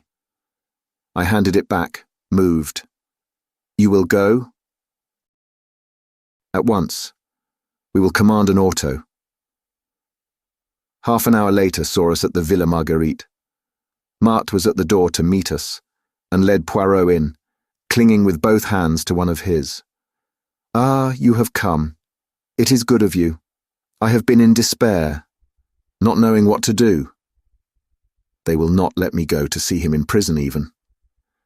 I suffer horribly. I am nearly mad. Is it true what they say, that he does not deny the crime? But that is madness. It is impossible that he should have done it. Never for 1 minute will I believe it. Neither do I believe it, mademoiselle, said Poirot gently. But then, why does he not speak? I do not understand. Perhaps because he's screening someone, suggested Poirot, watching her. Marthe frowned. Screening someone? Do you mean his mother? Ah, from the beginning I have suspected her. Who inherits all that vast fortune? She does. It is easy to wear widow's weeds and play the hypocrite, and they say that when he was arrested, she fell down. Like that. She made a dramatic gesture. And without doubt, Monsieur Stonor, the secretary, he helped her. They are thick as thieves, those two. It is true she is older than he. But what do men care if a woman is rich? There was a hint of bitterness in her tone. Stonor was in England, I put in. He says so, but who knows? Mademoiselle, said Poirot quietly, if we are to work together, you and I, we must have things clear. First, I will ask you a question. Yes, monsieur? Are you aware of your mother's real name? Marthe looked at him for a minute. Then, letting her head fall forward on her arms, she burst into tears. There, said Poirot, patting her on the shoulder. Calm yourself, petite. I see that you know. Now a second question. Did you know who Monsieur Renaud was? Monsieur Renaud. She raised her head from her hands and gazed at him wonderingly. Ah, I see you do not know that. Now listen to me carefully. Step by step, he went over the case, much as he had done to me on the day of our departure for England. Marthe listened, spellbound. When he had finished, she drew a long breath. But you are wonderful, magnificent. You are the greatest detective in the world. With a swift gesture, she slipped off her chair and knelt before him with an abandonment that was wholly French. Save him, monsieur, she cried. I love him so. Oh, save him, save him, save him. Chapter 25. An unexpected denouement. We were present the following morning at the examination of Jack Renaud. Short as the time had been, I was shocked at the change that had taken place in the young prisoner. His cheeks had fallen in. There were deep black circles round his eyes, and he looked haggard and distraught, as one who had wooed sleep in vain for several nights. He betrayed no emotion at seeing us. The prisoner and his counsel, Maître Grossier, were accommodated with chairs. A formidable guard with resplendent sabre stood before the door. The patient greffier sat at his desk. The examination began. Renaud, began the magistrate, do you deny that you were in Merlinville on the night of the crime? Jack did not reply at once. Then he said with a hesitancy of manner which was piteous, I told you that I was in Cherbourg. Maître Grossier frowned and sighed. I realized at once that Jack Renaud was obstinately bent on conducting his own case as he wished, to the despair of his legal representative. The magistrate turned sharply. Send in the station witnesses. In a moment or two, the door opened to admit a man whom I recognized as being a porter at Merlinville Station. You were on duty on the night of June 7th. Yes, monsieur. You witnessed the arrival of the 11:40 train. Yes, monsieur. Look at the prisoner. Do you recognize him as having been one of the passengers to alight? Yes, monsieur le juge. There is no possibility of your being mistaken. No, monsieur. I knew Monsieur Jacques Renaud well. Nor of your being mistaken as to the date. No, monsieur, because it was the following morning, June 8th, that we heard of the murder. Another railway official was brought in and confirmed the first one's evidence. The magistrate looked at Jack Renaud. These men have identified you positively. What have you to say? Jack shrugged his shoulders. Nothing. Monsieur Otet exchanged a glance with the greffier as the scratching of the latter's pen recorded the answer. Renaud, continued the magistrate, do you recognize this? He took something from the table by his side and held it out to the prisoner. I shuddered as I recognized the aeroplane dagger. Pardon, cried Maître Grossier. I demand to speak to my client before he answers that question. But Jacques Renaud had no consideration for the feelings of the wretched Grossier. He waved him aside and replied quietly, Certainly I recognize it. It is a present given by me to my mother, as a souvenir of the war. Is there, as far as you know, any duplicate of that dagger in existence? Again Maître Grossier burst out, and again Jack overrode him. Not that I know of. The setting was my own design. Even the magistrate almost gasped at the boldness of the reply. It did, in very truth, seem as though Jack was rushing on his fate. I realized, of course, the vital necessity he was under of concealing, for Bella's sake, the fact that there was a duplicate dagger in the case. So long as there was supposed to be only one weapon, no suspicion was likely to attach to the girl who had had the second paper knife in her possession. He was valiantly shielding the woman he had once loved, but at what a cost to himself. I began to realize the magnitude of the task I had so lightly set Poirot. It would not be easy to secure the acquittal of Jacques Renaud by anything short of the truth. Monsieur Otet spoke again, with a peculiarly biting inflection. Madame Renaud told us that this dagger was on her dressing table on the night of the crime. But Madame Renaud is a mother. It will doubtless astonish you, Renaud, but I consider it highly likely that Madame Renaud was mistaken, and that by inadvertence, perhaps, you had taken it with you to Paris. Doubtless you will contradict me. I saw the lad's handcuffed hands clench themselves. The perspiration stood out in beads upon his brow, as with a supreme effort he interrupted Monsieur Otet in a hoarse voice.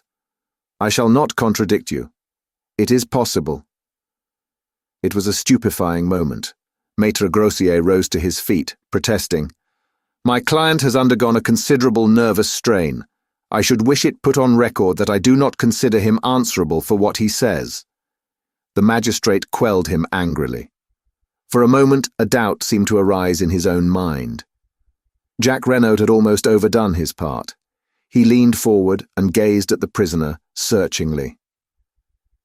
Do you fully understand, Renaud, that on the answers you have given me, I shall have no alternative but to commit you for trial? Jack's pale face flushed. He looked steadily back. Monsieur Otet, I swear that I did not kill my father. But the magistrate's brief moment of doubt was over. He laughed a short, unpleasant laugh. Without doubt, they are always innocent, our prisoners. By your own mouth you are condemned.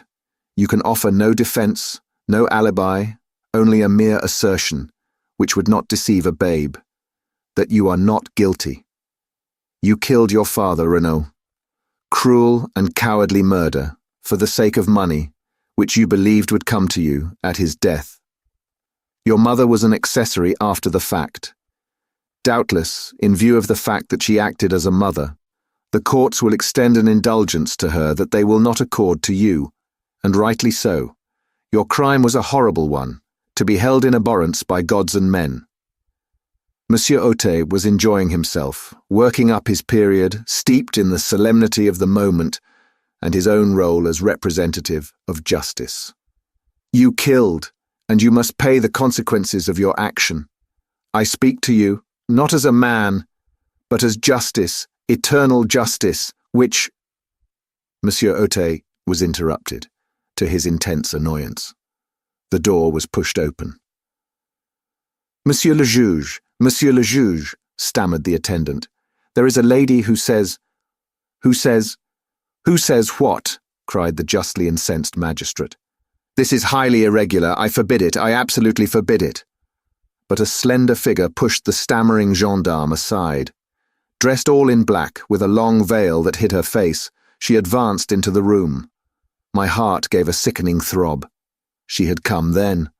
All my efforts were in vain. Yet I could not but admire the courage that had led her to take this step so unfalteringly. She raised her veil, and I gasped. For though as like her as two peas, this girl was not Cinderella. On the other hand, Now that I saw her without the fair wig she had worn on the stage, I recognized her as the girl of the photograph in Jack Renault's room. "You are the juge d'instruction, Monsieur Autet?" she queried. "Yes, but I forbid." "My name is Bella Duvin. I wish to give myself up for the murder of Mr. Renault." Chapter 26. I receive a letter. My friend, you will know all when you get this. Nothing that I can say will move Bella. She has gone out to give herself up. I am tired out with struggling. You will know now that I deceived you, that where you gave me trust I repaid you with lies. It will seem perhaps indefensible to you, but I should like, before I go out of your life forever, to show you just how it all came about. If I knew that you forgave me, it would make life easier for me. It wasn't for myself I did it. That's the only thing I can put forward to say for myself. I'll begin from the day I met you in the boat train from Paris. I was uneasy then about Bella. She was just desperate about Jack Renault. She'd have lain down on the ground for him to walk on. And when he began to change and to stop writing so often, she began getting in a state. She got it into her head that he was keen on another girl. And of course, as it turned out afterwards, she was quite right there. She'd made up her mind to go to their villa at Merlinville and try and see Jack. She knew I was against it and tried to give me the slip. I found she was not on the train at Calais and determined I would not go on to England without her. I'd an uneasy feeling that something awful was going to happen if I couldn't prevent it. I met the next train from Paris. She was on it and set upon going out then and there to Merlinville. I argued with her for all I was worth, but it wasn't any good. She was all strung up and set upon having her own way. Well, I washed my hands of it. I'd done all I could. It was getting late. I went to an hotel and Bella started for Merlinville. I still couldn't shake off my feeling of what the books call impending disaster. The next day came, but no Bella. She'd made a date with me to meet at the hotel, but she didn't keep it. No sign of her all day. I got more and more anxious. Then came an evening paper with the news. It was awful. I couldn't be sure, of course, but I was terribly afraid. I figured it out that Bella had met Papa Renault and told him about her and Jack, and that he'd insulted her or something like that. We've both got terribly quick tempers. Then all the masked foreigner business came out, and I began to feel more at ease. But it still worried me that Bella hadn't kept her date with me. By the next morning I was so rattled that I just got to go and see what I could. First thing, I ran up against you. You know all that. When I saw the dead man, looking so like Jack, and wearing Jack's fancy overcoat, I knew. And there was the identical paper knife, wicked little thing, that Jack had given Bella. 10 to 1 it had her finger marks on it. I can't hope to explain to you the sort of helpless horror of that moment. I only saw one thing clearly. I must get hold of that dagger and get right away with it before they found out it was gone. I pretended to faint, and whilst you were away getting water, I took the thing and hid it away in my dress. I told you that I was staying at the Hotel du Phare, but of course, really, I made a beeline back to Calais, and then on to England by the first boat. When we were in mid-channel, I dropped that little devil of a dagger into the sea. Then I felt I could breathe again. Bella was at our digs in London. She looked like nothing on God's earth. I told her what I'd done, and that she was pretty safe for the time being. She stared at me, and then began laughing. Laughing. It was horrible to hear her. I felt that the best thing to do was to keep busy. She'd go mad if she had time to brood on what she'd done. Luckily, we got an engagement at once. And then I saw you and your friend, watching us that night. I was frantic. You must suspect or you wouldn't have tracked us down. I had to know the worst. So I followed you. I was desperate. And then, before I'd had time to say anything, I tumbled to it that it was me you suspected, not Bella. Or at least that you thought I was Bella since I'd stolen the dagger. I wish, honey, that you could see back into my mind at that moment. You'd forgive me, perhaps. I was so frightened, and muddled and desperate. All I could get clearly was that you would try and save me. I didn't know whether you'd be willing to save her. I thought very likely not. It wasn't the same thing, and I couldn't risk it. Bella's my twin. I'd got to do the best for her. So I went on lying. I felt mean. I feel mean still. That's all enough too, you'll say, I expect. I ought to have trusted you. If I had... As soon as the news was in the paper that Jack Renauld had been arrested, it was all up. Bella wouldn't even wait to see how things went. I'm very tired. I can't write any more. She had begun to sign herself Cinderella, but had crossed that out and written instead, Dulcie Duvain. It was an ill-written, blurred epistle, but I have kept it to this day. Poirot was with me when I read it. The sheets fell from my hand, and I looked across at him. Did you know all the time that it was the other? Yes, my friend. Why did you not tell me? To begin with, I could hardly believe it conceivable that you could make such a mistake. You had seen the photograph. The sisters are very alike, but by no means incapable of distinguishment. But the fair hair, a wig, worn for the sake of a piquant contrast on the stage. Is it conceivable that with twins, one should be fair and one dark? Why didn't you tell me that night at the hotel in Coventry? You were rather high-handed in your methods, mon ami, said Poirot, dryly. You did not give me a chance. But afterwards. Afterwards. Well, to begin with, I was hurt at your want of faith in me. And then, I wanted to see whether your feelings would stand the test of time.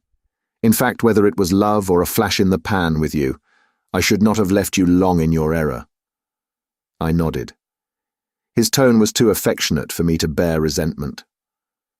I looked down on the sheets of the letter. Suddenly I picked them up from the floor and pushed them across to him. Read that, I said. I'd like you to... He read it through in silence. Then he looked up at me. What is it that worries you, Hastings? This was quite a new mood in Poirot. His mocking manner seemed laid quite aside. I was able to say what I wanted without too much difficulty. She doesn't say, well, not whether she cares for me or not.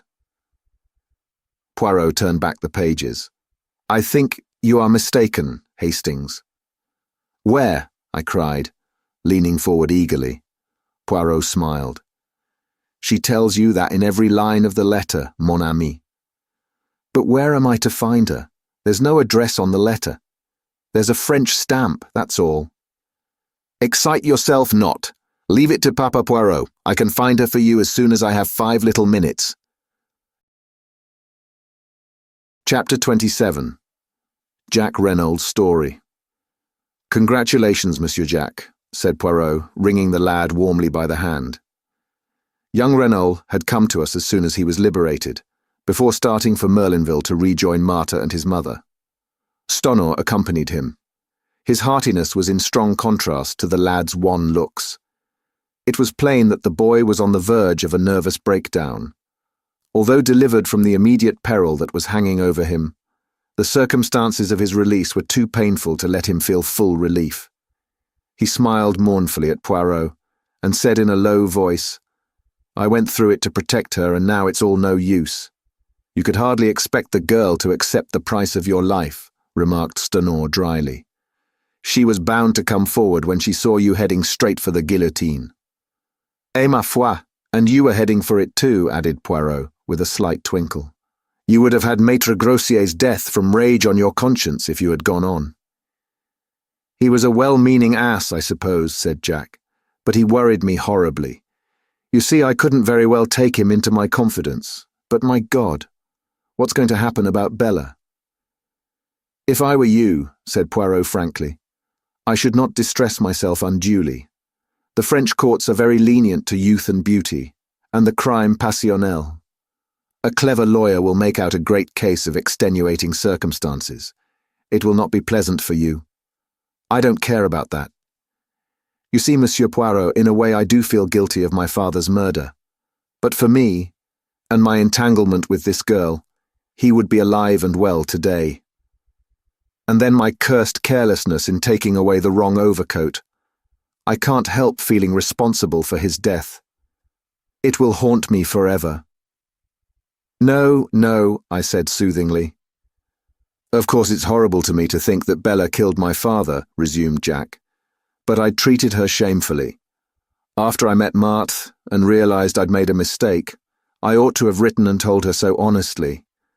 But I was so terrified of a row, and of its coming to Marthe's ears, and her thinking there was more in it than there ever had been, that, well, I was a coward, and went on hoping the thing would die down of itself. I just drifted, in fact, not realizing that I was driving the poor kid desperate. If she'd really knifed me, as she meant to, I should have got no more than my deserts. And the way she's come forward now is downright plucky. I'd have stood the racket, you know, up to the end. He was silent for a moment or two, and then burst out on another tack. What gets me is why the governor should be wandering about in underclothes and my overcoat at that time of night. I suppose he'd just given the foreign Johnnies the slip, and my mother must have made a mistake about its being 2 o'clock when they came. Or it wasn't all a frame-up, was it? I mean, my mother couldn't think that it was me. Poirot reassured him quickly. No, Monsieur Jacques. Have no fears on that score. As for the rest, I will explain it to you one of these days. It is rather curious. But will you recount to us exactly what did occur on that terrible evening? There's very little to tell. I came from Cherbourg, as I told you, in order to see Marthe before going to the other end of the world. The train was late, and I decided to take the shortcut across the golf links. I could easily get into the grounds of the Villa Marguerite from there. I had nearly reached the place when... He paused and swallowed.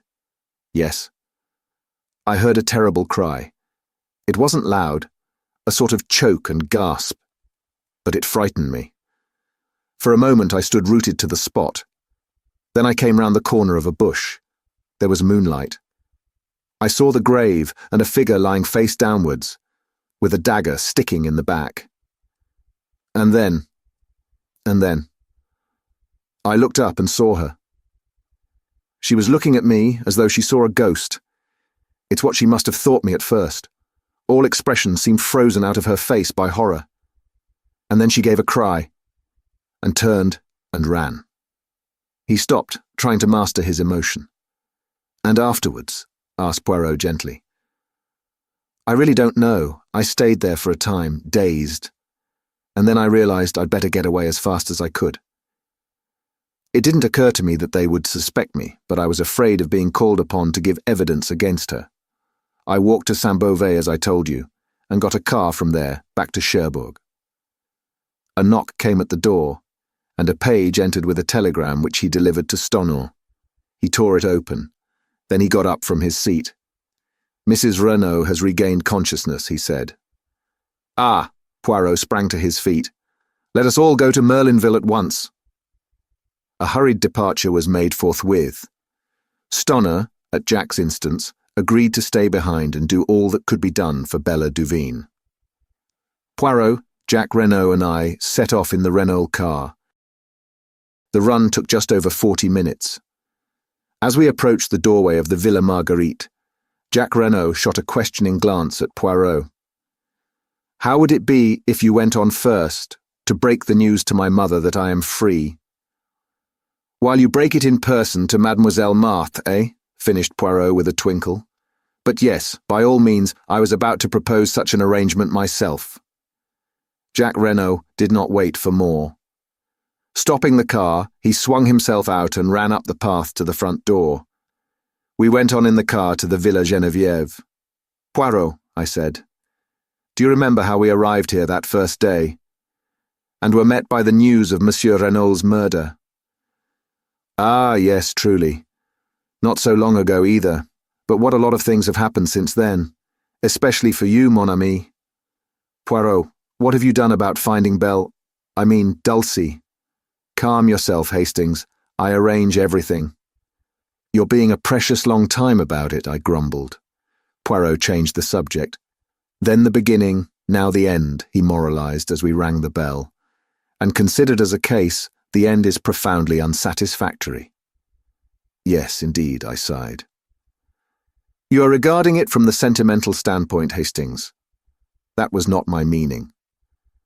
We will hope that Mademoiselle Bella will be dealt with leniently, and after all, Jack Renaud cannot marry both the girls. I spoke from a professional standpoint. This is not a crime well-ordered and regular, such as a detective delights in. The mise en scène designed by Georges Conneau, that indeed is perfect. But the dénouement, ah no, a man killed by accident in a girl's fit of anger. Ah indeed, what order or method is there in that? And in the midst of a fit of laughter on my part at Poirot's peculiarities, the door was opened by Françoise. Poirot explained that he must see Mrs. Renaud at once, and the old woman conducted him upstairs. I remained in the salon. It was some time before Poirot reappeared. He was looking unusually grave. Vous voilà, Hastings, sacre tonnerre, but there are squalls ahead. What do you mean? I cried.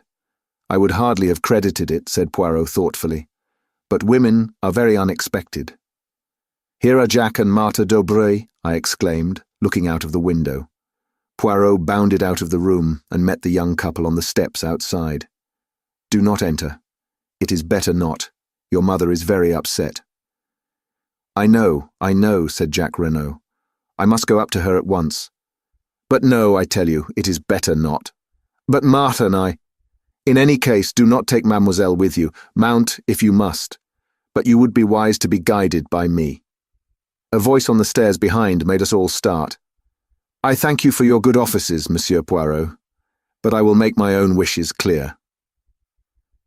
We stared in astonishment. Descending the stairs, leaning upon Léonie's arm, was Mrs. Renaud, her head still bandaged. The French girl was weeping and imploring her mistress to return to bed. Madame will kill herself. It is contrary to all the doctor's orders. But Mrs. Renaud came on. Mother, cried Jack, starting forward. But with a gesture she drove him back. I am no mother of yours. You are no son of mine. From this day and hour I renounce you. Mother, cried the lad, stupefied. For a moment she seemed to waver, to falter before the anguish in his voice. Poirot made a mediating gesture, but instantly she regained command of herself. Your father's blood is on your head. You are morally guilty of his death. You thwarted and defied him over this girl, and by your heartless treatment of another girl, you brought about his death. Go out from my house. Tomorrow I intend to take such steps as shall make it certain that you shall never touch a penny of his money. Make your way in the world as best you can with the help of the girl who is the daughter of your father's bitterest enemy. And slowly, painfully, she retraced her way upstairs. We were all dumbfounded, totally unprepared for such a demonstration. Jack Renaud, worn out with all he had already gone through, swayed and nearly fell. Poirot and I went quickly to his assistance. He is overdone, murmured Poirot to Marthe. Where can we take him? But home, to the Villa Marguerite. We will nurse him, my mother and I, my poor Jack. We got the lad to the villa, where he dropped limply onto a chair in a semi-dazed condition. Poirot felt his head and hands. He has fever. The long strain begins to tell. And now this shock on top of it. Get him to bed, and Hastings and I will summon a doctor. A doctor was soon procured. After examining the patient, he gave it as his opinion that it was simply a case of nerve strain. With perfect rest and quiet, the lad might be almost restored by the next day, but if excited, there was a chance of brain fever. It would be advisable for someone to sit up all night with him. Finally, having done all we could, we left him in the charge of Marthe and her mother, and set out for the town. It was past our usual hour of dining, and we were both famished. The first restaurant we came to assuaged the pangs of hunger with an excellent omelette and an equally excellent entrecôte to follow. And now for quarters for the night, said Poirot, when at length Café Noir had completed the meal. Shall we try our old friend, the Hôtel des Bains? We traced our steps there without more ado. Yes, messieurs could be accommodated with 2 good rooms overlooking the sea. Then Poirot asked a question which surprised me. "Has an English lady, Miss Robinson, arrived?" "Yes, monsieur. She's in the little salon." "Ah! Poirot," I cried, keeping pace with him as he walked along the corridor. "Who on earth is Miss Robinson?" Poirot beamed kindly on me. "It is that I have arranged you a marriage, Hastings." "But I say—" "Bah!" said Poirot, giving me a friendly push over the threshold of the door. "Do you think I wish to trumpet aloud in Merlinville the name of Duvain?" It was indeed Cinderella who rose to greet us.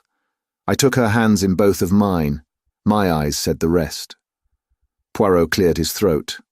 "Mes enfants," he said. "For the moment we have no time for sentiment. There is work ahead of us. Mademoiselle, were you able to do what I asked you?"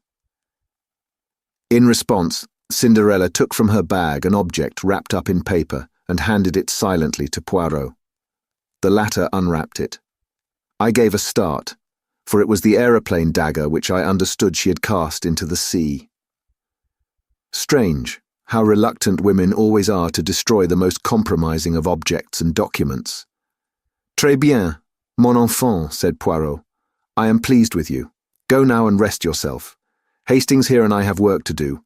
You shall see him tomorrow." "Where are you going?" asked the girl, her eyes widening. "You shall hear all about it tomorrow.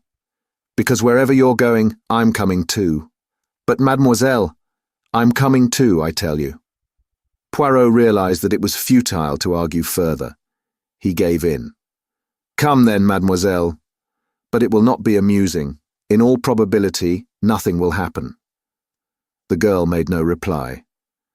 20 minutes later we set forth. It was quite dark now, a close, oppressive evening. Poirot led the way out of the town in the direction of the Villa Geneviève. But when he reached the Villa Marguerite, he paused. "I should like to assure myself that all goes well with Jack Renaud. Come with me, Hastings. Mademoiselle will perhaps remain outside. Madame d'Aubray might say something which would wound her." We unlatched the gate and walked up the path. As we went round to the side of the house, I drew Poirot's attention to a window on the first floor. Thrown sharply on the blind was the profile of Marthe d'Aubray. "Ah," said Poirot. "I figure to myself that that is the room where we shall find Jack Renaud." Madame d'Aubray opened the door to us. She explained that Jack was much the same, but perhaps we would like to see for ourselves.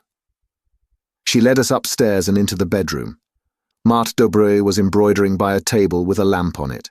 She put her finger to her lips as we entered.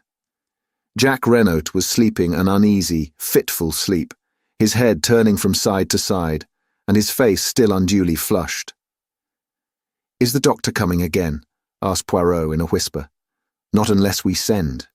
He is sleeping. That is the great thing. Maman made him a tisane." She sat down again with her embroidery as we left the room.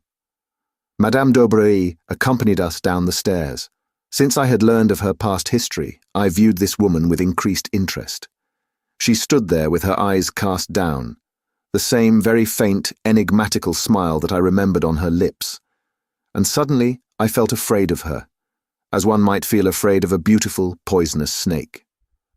"I hope we have not deranged you, madame," said Poirot politely, as she opened the door for us to pass out. "Not at all, monsieur."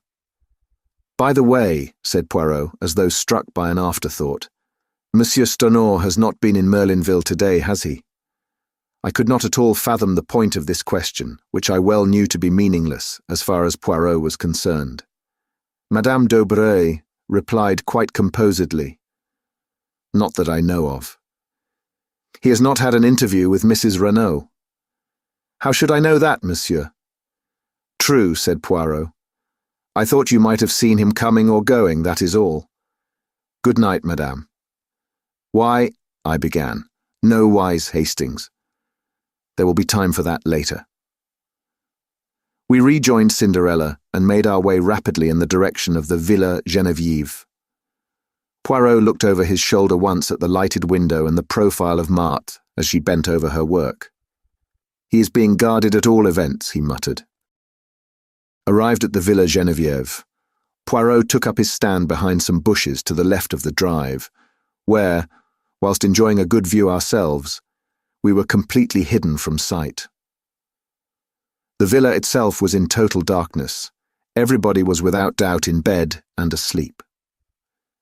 We were almost immediately under the window of Mrs. Reynolds' bedroom, which window, I noticed, was open.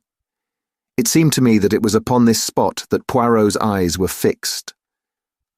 "What are we going to do?" I whispered. "Watch."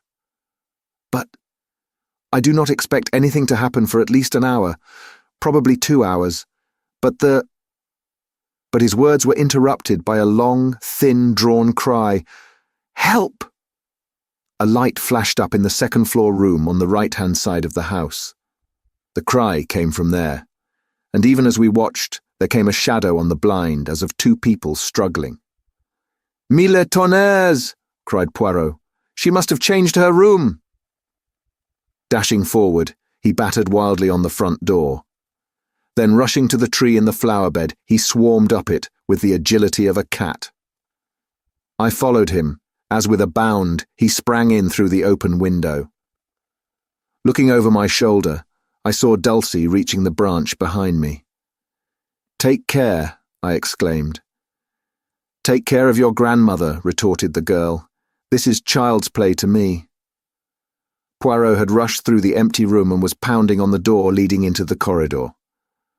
"Locked and bolted on the outside," he growled, "and it will take time to burst it open." The cries for help were getting noticeably fainter. I saw despair in Poirot's eyes. He and I together put our shoulders to the door.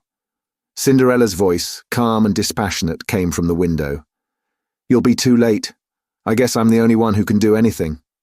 Before I could move a hand to stop her, she appeared to leap upward into space. I rushed and looked out. To my horror, I saw her hanging by her hands from the roof, propelling herself along by jerks in the direction of the lighted window. "Good heavens, she'll be killed!" I cried. "You forget. She's a professional acrobat, Hastings. It was the providence of the good God that made her insist on coming with us tonight. I only pray that she may be in time." Ah!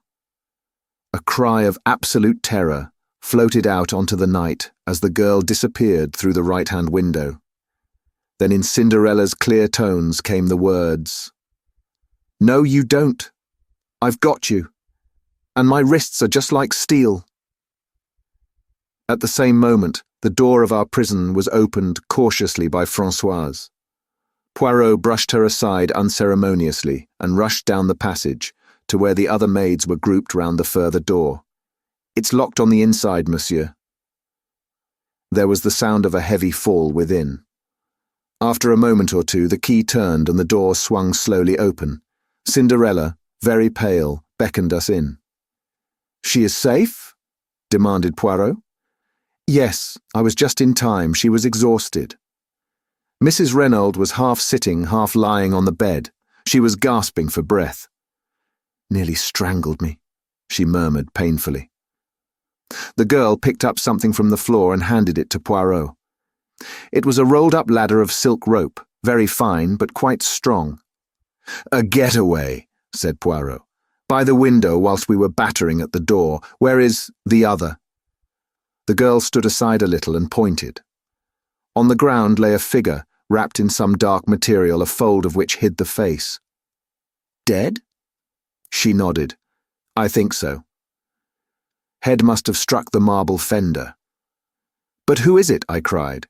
"The murderer of Monsieur Renaud, Hastings, and the would-be murderer of Madame Renaud." Puzzled and uncomprehending, I knelt down and, lifting the fold of cloth, looked into the dead, beautiful face of Marthe d'Aubray. Chapter 28. Journey's End.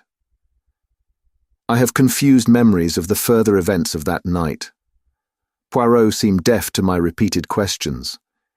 He was engaged in overwhelming Françoise with reproaches for not having told him of Mrs. Renaud's change of sleeping quarters. I caught him by the shoulder, determined to attract his attention and make myself heard. "But you must have known," I expostulated. "You were taken up to see her this afternoon." Poirot deigned to attend to me for a brief moment. She had been wheeled on a sofa into the middle room, her boudoir, he explained. But monsieur, cried Françoise, Madame changed her room almost immediately after the crime. The associations, they were too distressing. Then why was I not told? Vociferated Poirot, striking the table and working himself into a first-class passion. I demand you, why was I not told? You're an old woman completely imbecile. And Léonie and Denise are no better. All of you are triple idiots. Your stupidity has nearly caused the death of your mistress. But for this courageous child... He broke off, and darting across the room to where the girl was bending over ministering to Mrs. Renauld, he embraced her with Gallic fervour, slightly to my annoyance. I was aroused from my condition of mental fog by a sharp command from Poirot to fetch the doctor immediately on Mrs. Renauld's behalf. After that, I might summon the police. And he added, to complete my dudgeon, "It will hardly be worth your while to return here. I shall be too busy to attend to you, and of mademoiselle here I make a garde-malin." I retired with what dignity I could command. Having done my errands, I returned to the hotel. I understood next to nothing of what had occurred.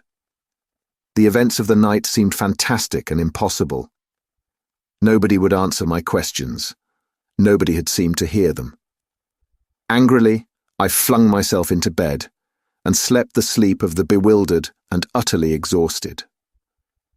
I awoke to find the sun pouring in through the open windows and Poirot, neat and smiling, sitting beside the bed. "Enfin, you wake, but it is that you are a famous sleeper, Hastings. Do you know that it is nearly 11 o'clock? I groaned and put a hand to my head. "I must have been dreaming," I said. "Do you know, I actually dreamt that we found Marthe d'Aubreul's body in Mrs. Renault's room, and that you declared her to have murdered Mr. Renauld? You were not dreaming. All that is quite true. But Bella Douvain killed Mr. Renauld." "Oh no, Hastings, she did not. She said she did, yes, but that was to save the man she loved from the guillotine." "What?" "Remember Jack Renaud's story.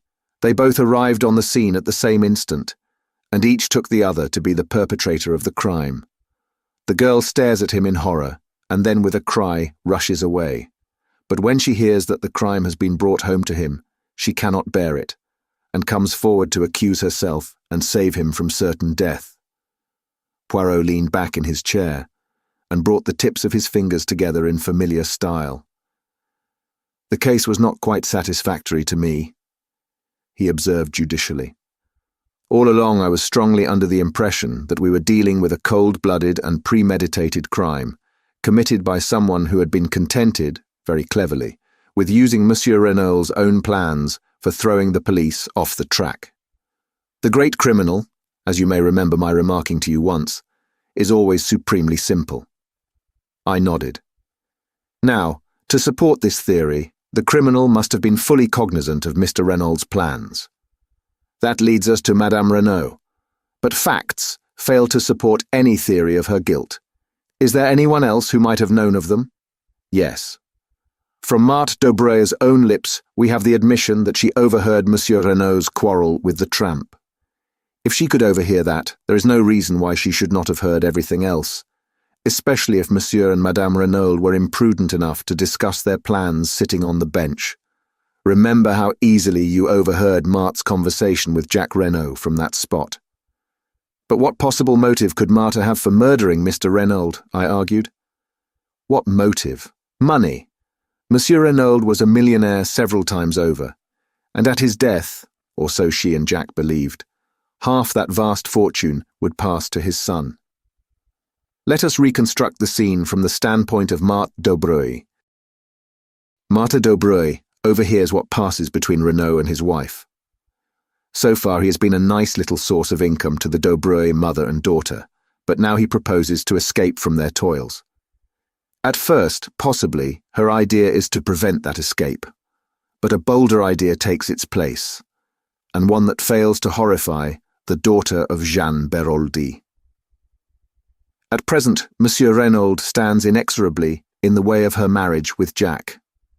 If the latter defies his father, he will be a pauper, which is not at all to the mind of Mademoiselle Marthe.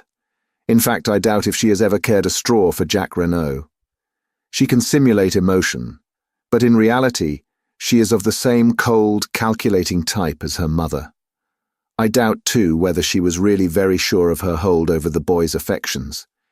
She had dazzled and captivated him, but separated from her, as his father could so easily manage to separate him, she might lose him. But with Monsieur Renaud dead and Jack the heir to half his millions, the marriage can take place at once, and at a stroke she will attain wealth, not the beggarly thousands that have been extracted from him so far. And her clever brain takes in the simplicity of the thing. It is all so easy. Monsieur Renaud is planning all the circumstances of his death. She has only to step in at the right moment and turn the farce into a grim reality. And here comes he in the second point, which led me infallibly to Marthe d'Aubray. The dagger. Jacques Renaud had 3 souvenirs made. One he gave to his mother, one to Bella Duvin. Was it not highly probable that he had given the third one to Marthe d'Aubray? So then, to sum up, there were 4 points of note against Marthe d'Aubray. 1. Marthe d'Aubray could have overheard Monsieur Renaud's plans. 2. Marthe d'Aubray had a direct interest in causing Monsieur Renaud's death. 3. Marthe d'Aubray was the daughter of the notorious Madame Beroldy, who in my opinion was morally and virtually the murderess of her husband, although it may have been Georges Queneau's hand which struck the actual blow. 4. Marthe d'Aubray was the only person, besides Jacques Renaud, likely to have the third dagger in her possession. Poirot paused and cleared his throat. Of course, when I learned of the existence of the other girl, Bella Duvin, I realized that it was quite possible that she might have killed Monsieur Renaud.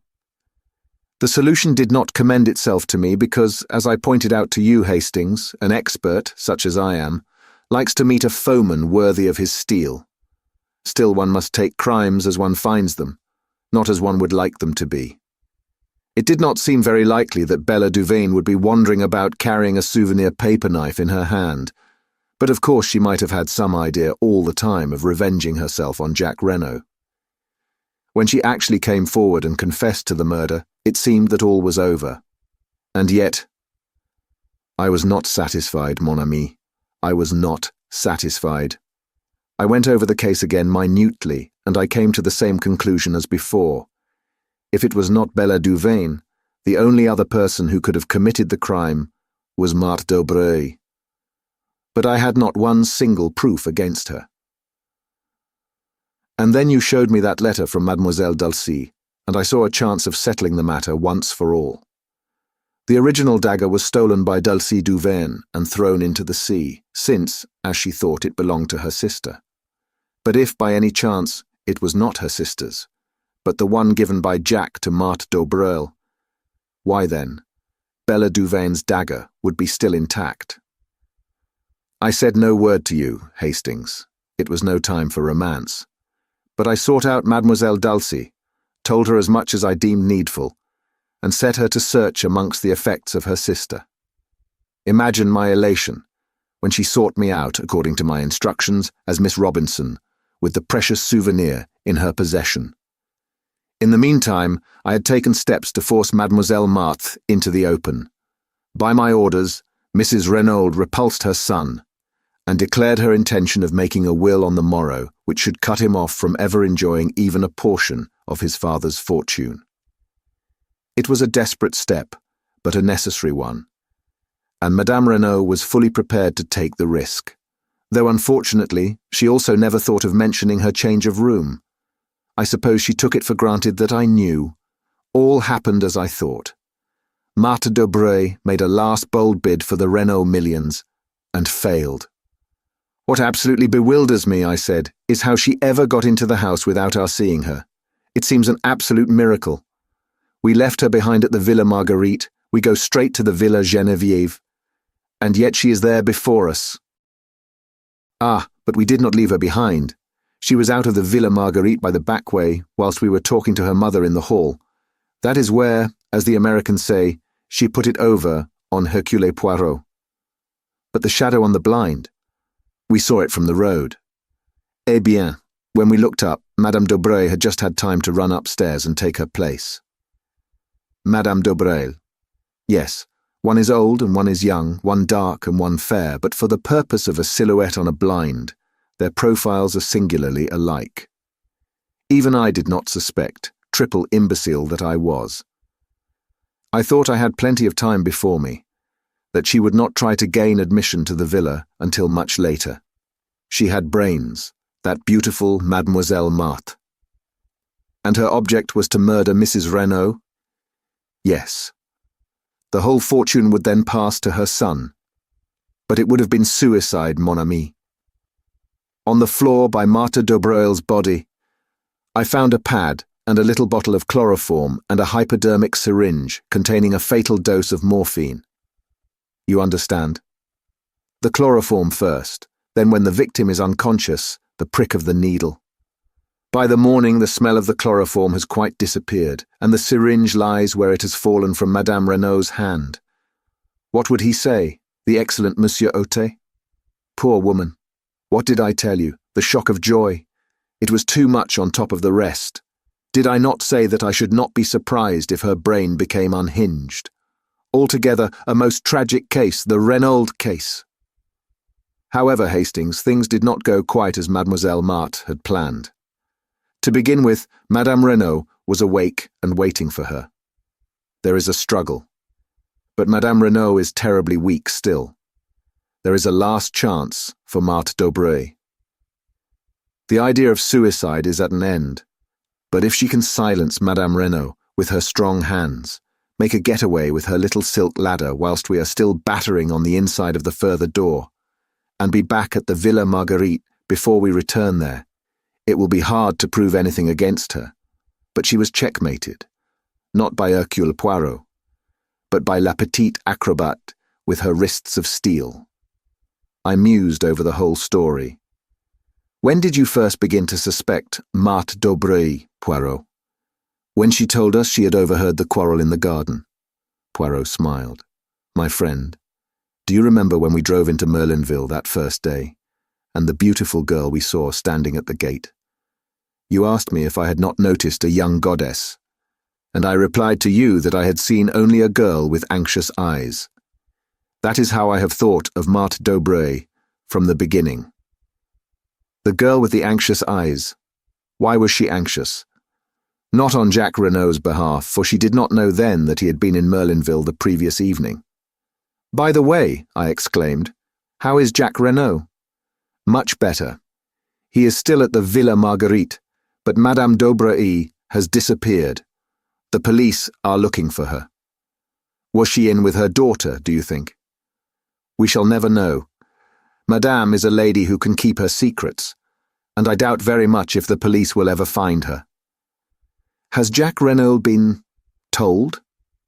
Not yet. It will be a terrible shock to him. Naturally. And yet, do you know, Hastings, I doubt if his heart was ever seriously engaged. So far we have looked upon Bella Duvain as a siren and Marthe d'Aubray as the girl he really loved. But I think that if we reverse the terms, we should come nearer to the truth. Marthe d'Aubray was very beautiful. She set herself to fascinate Jack, and she succeeded. But remember his curious reluctance to break with the other girl, and see how he was willing to go to the guillotine rather than implicate her. I have a little idea that when he learns the truth, he will be horrified, revolted, and his false love will wither away. What about Giraud? He has a kriss of the nerves, that one.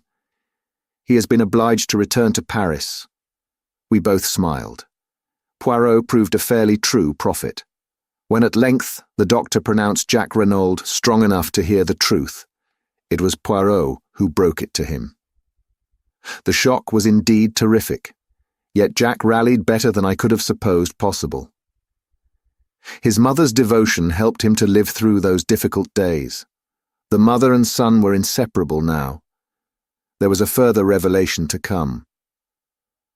Poirot had acquainted Mrs. Renaud with the fact that he knew her secret, and had represented to her that Jack should not be left in ignorance of his father's past.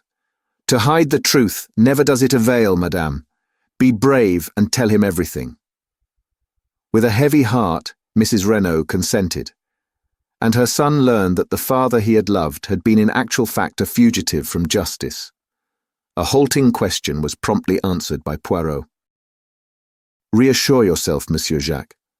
The world knows nothing.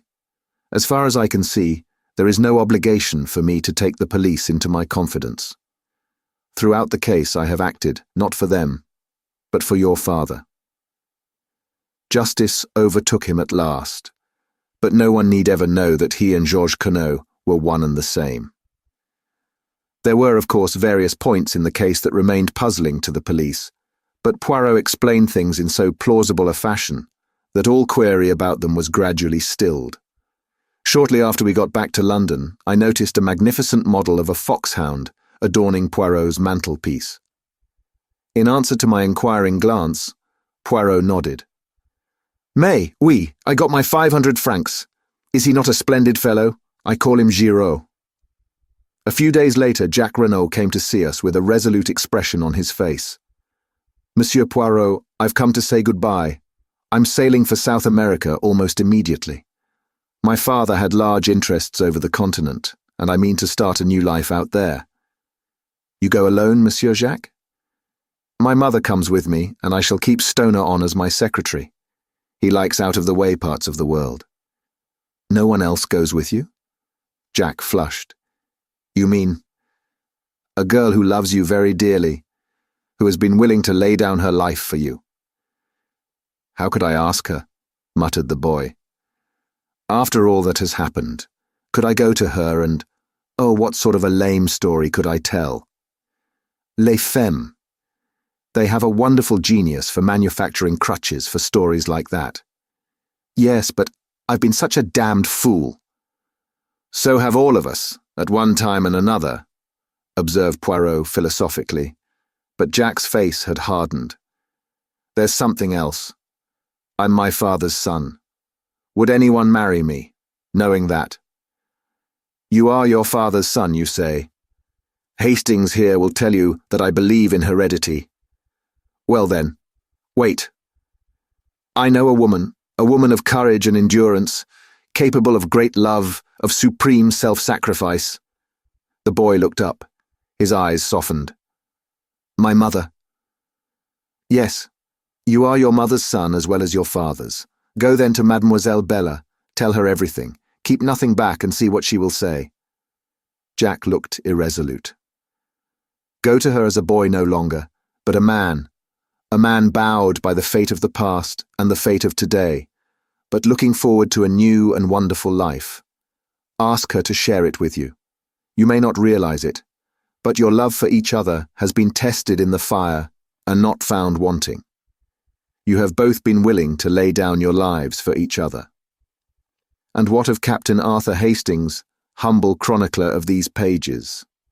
There is some talk of his joining the Reynolds on a ranch across the seas. But for the end of this story, I prefer to go back to a morning in the garden of the Villa Geneviève. "I can't call you Bella," I said, "since it isn't your name. And Dulcie seems so unfamiliar. So it's got to be Cinderella. Cinderella married the prince, you remember. I'm not a prince, but—" She interrupted me. "Cinderella warned him, I'm sure. You see, she couldn't promise to turn into a princess. She was only a little scullion after all." "It's the prince's turn to interrupt," I interpolated. "Do you know what he said?" "No." "Hell," said the prince, and kissed her. And I suited the action to the word. Thank you for listening. If you like our recordings, consider liking this video and subscribing to our channel so you don't miss any more audiobooks.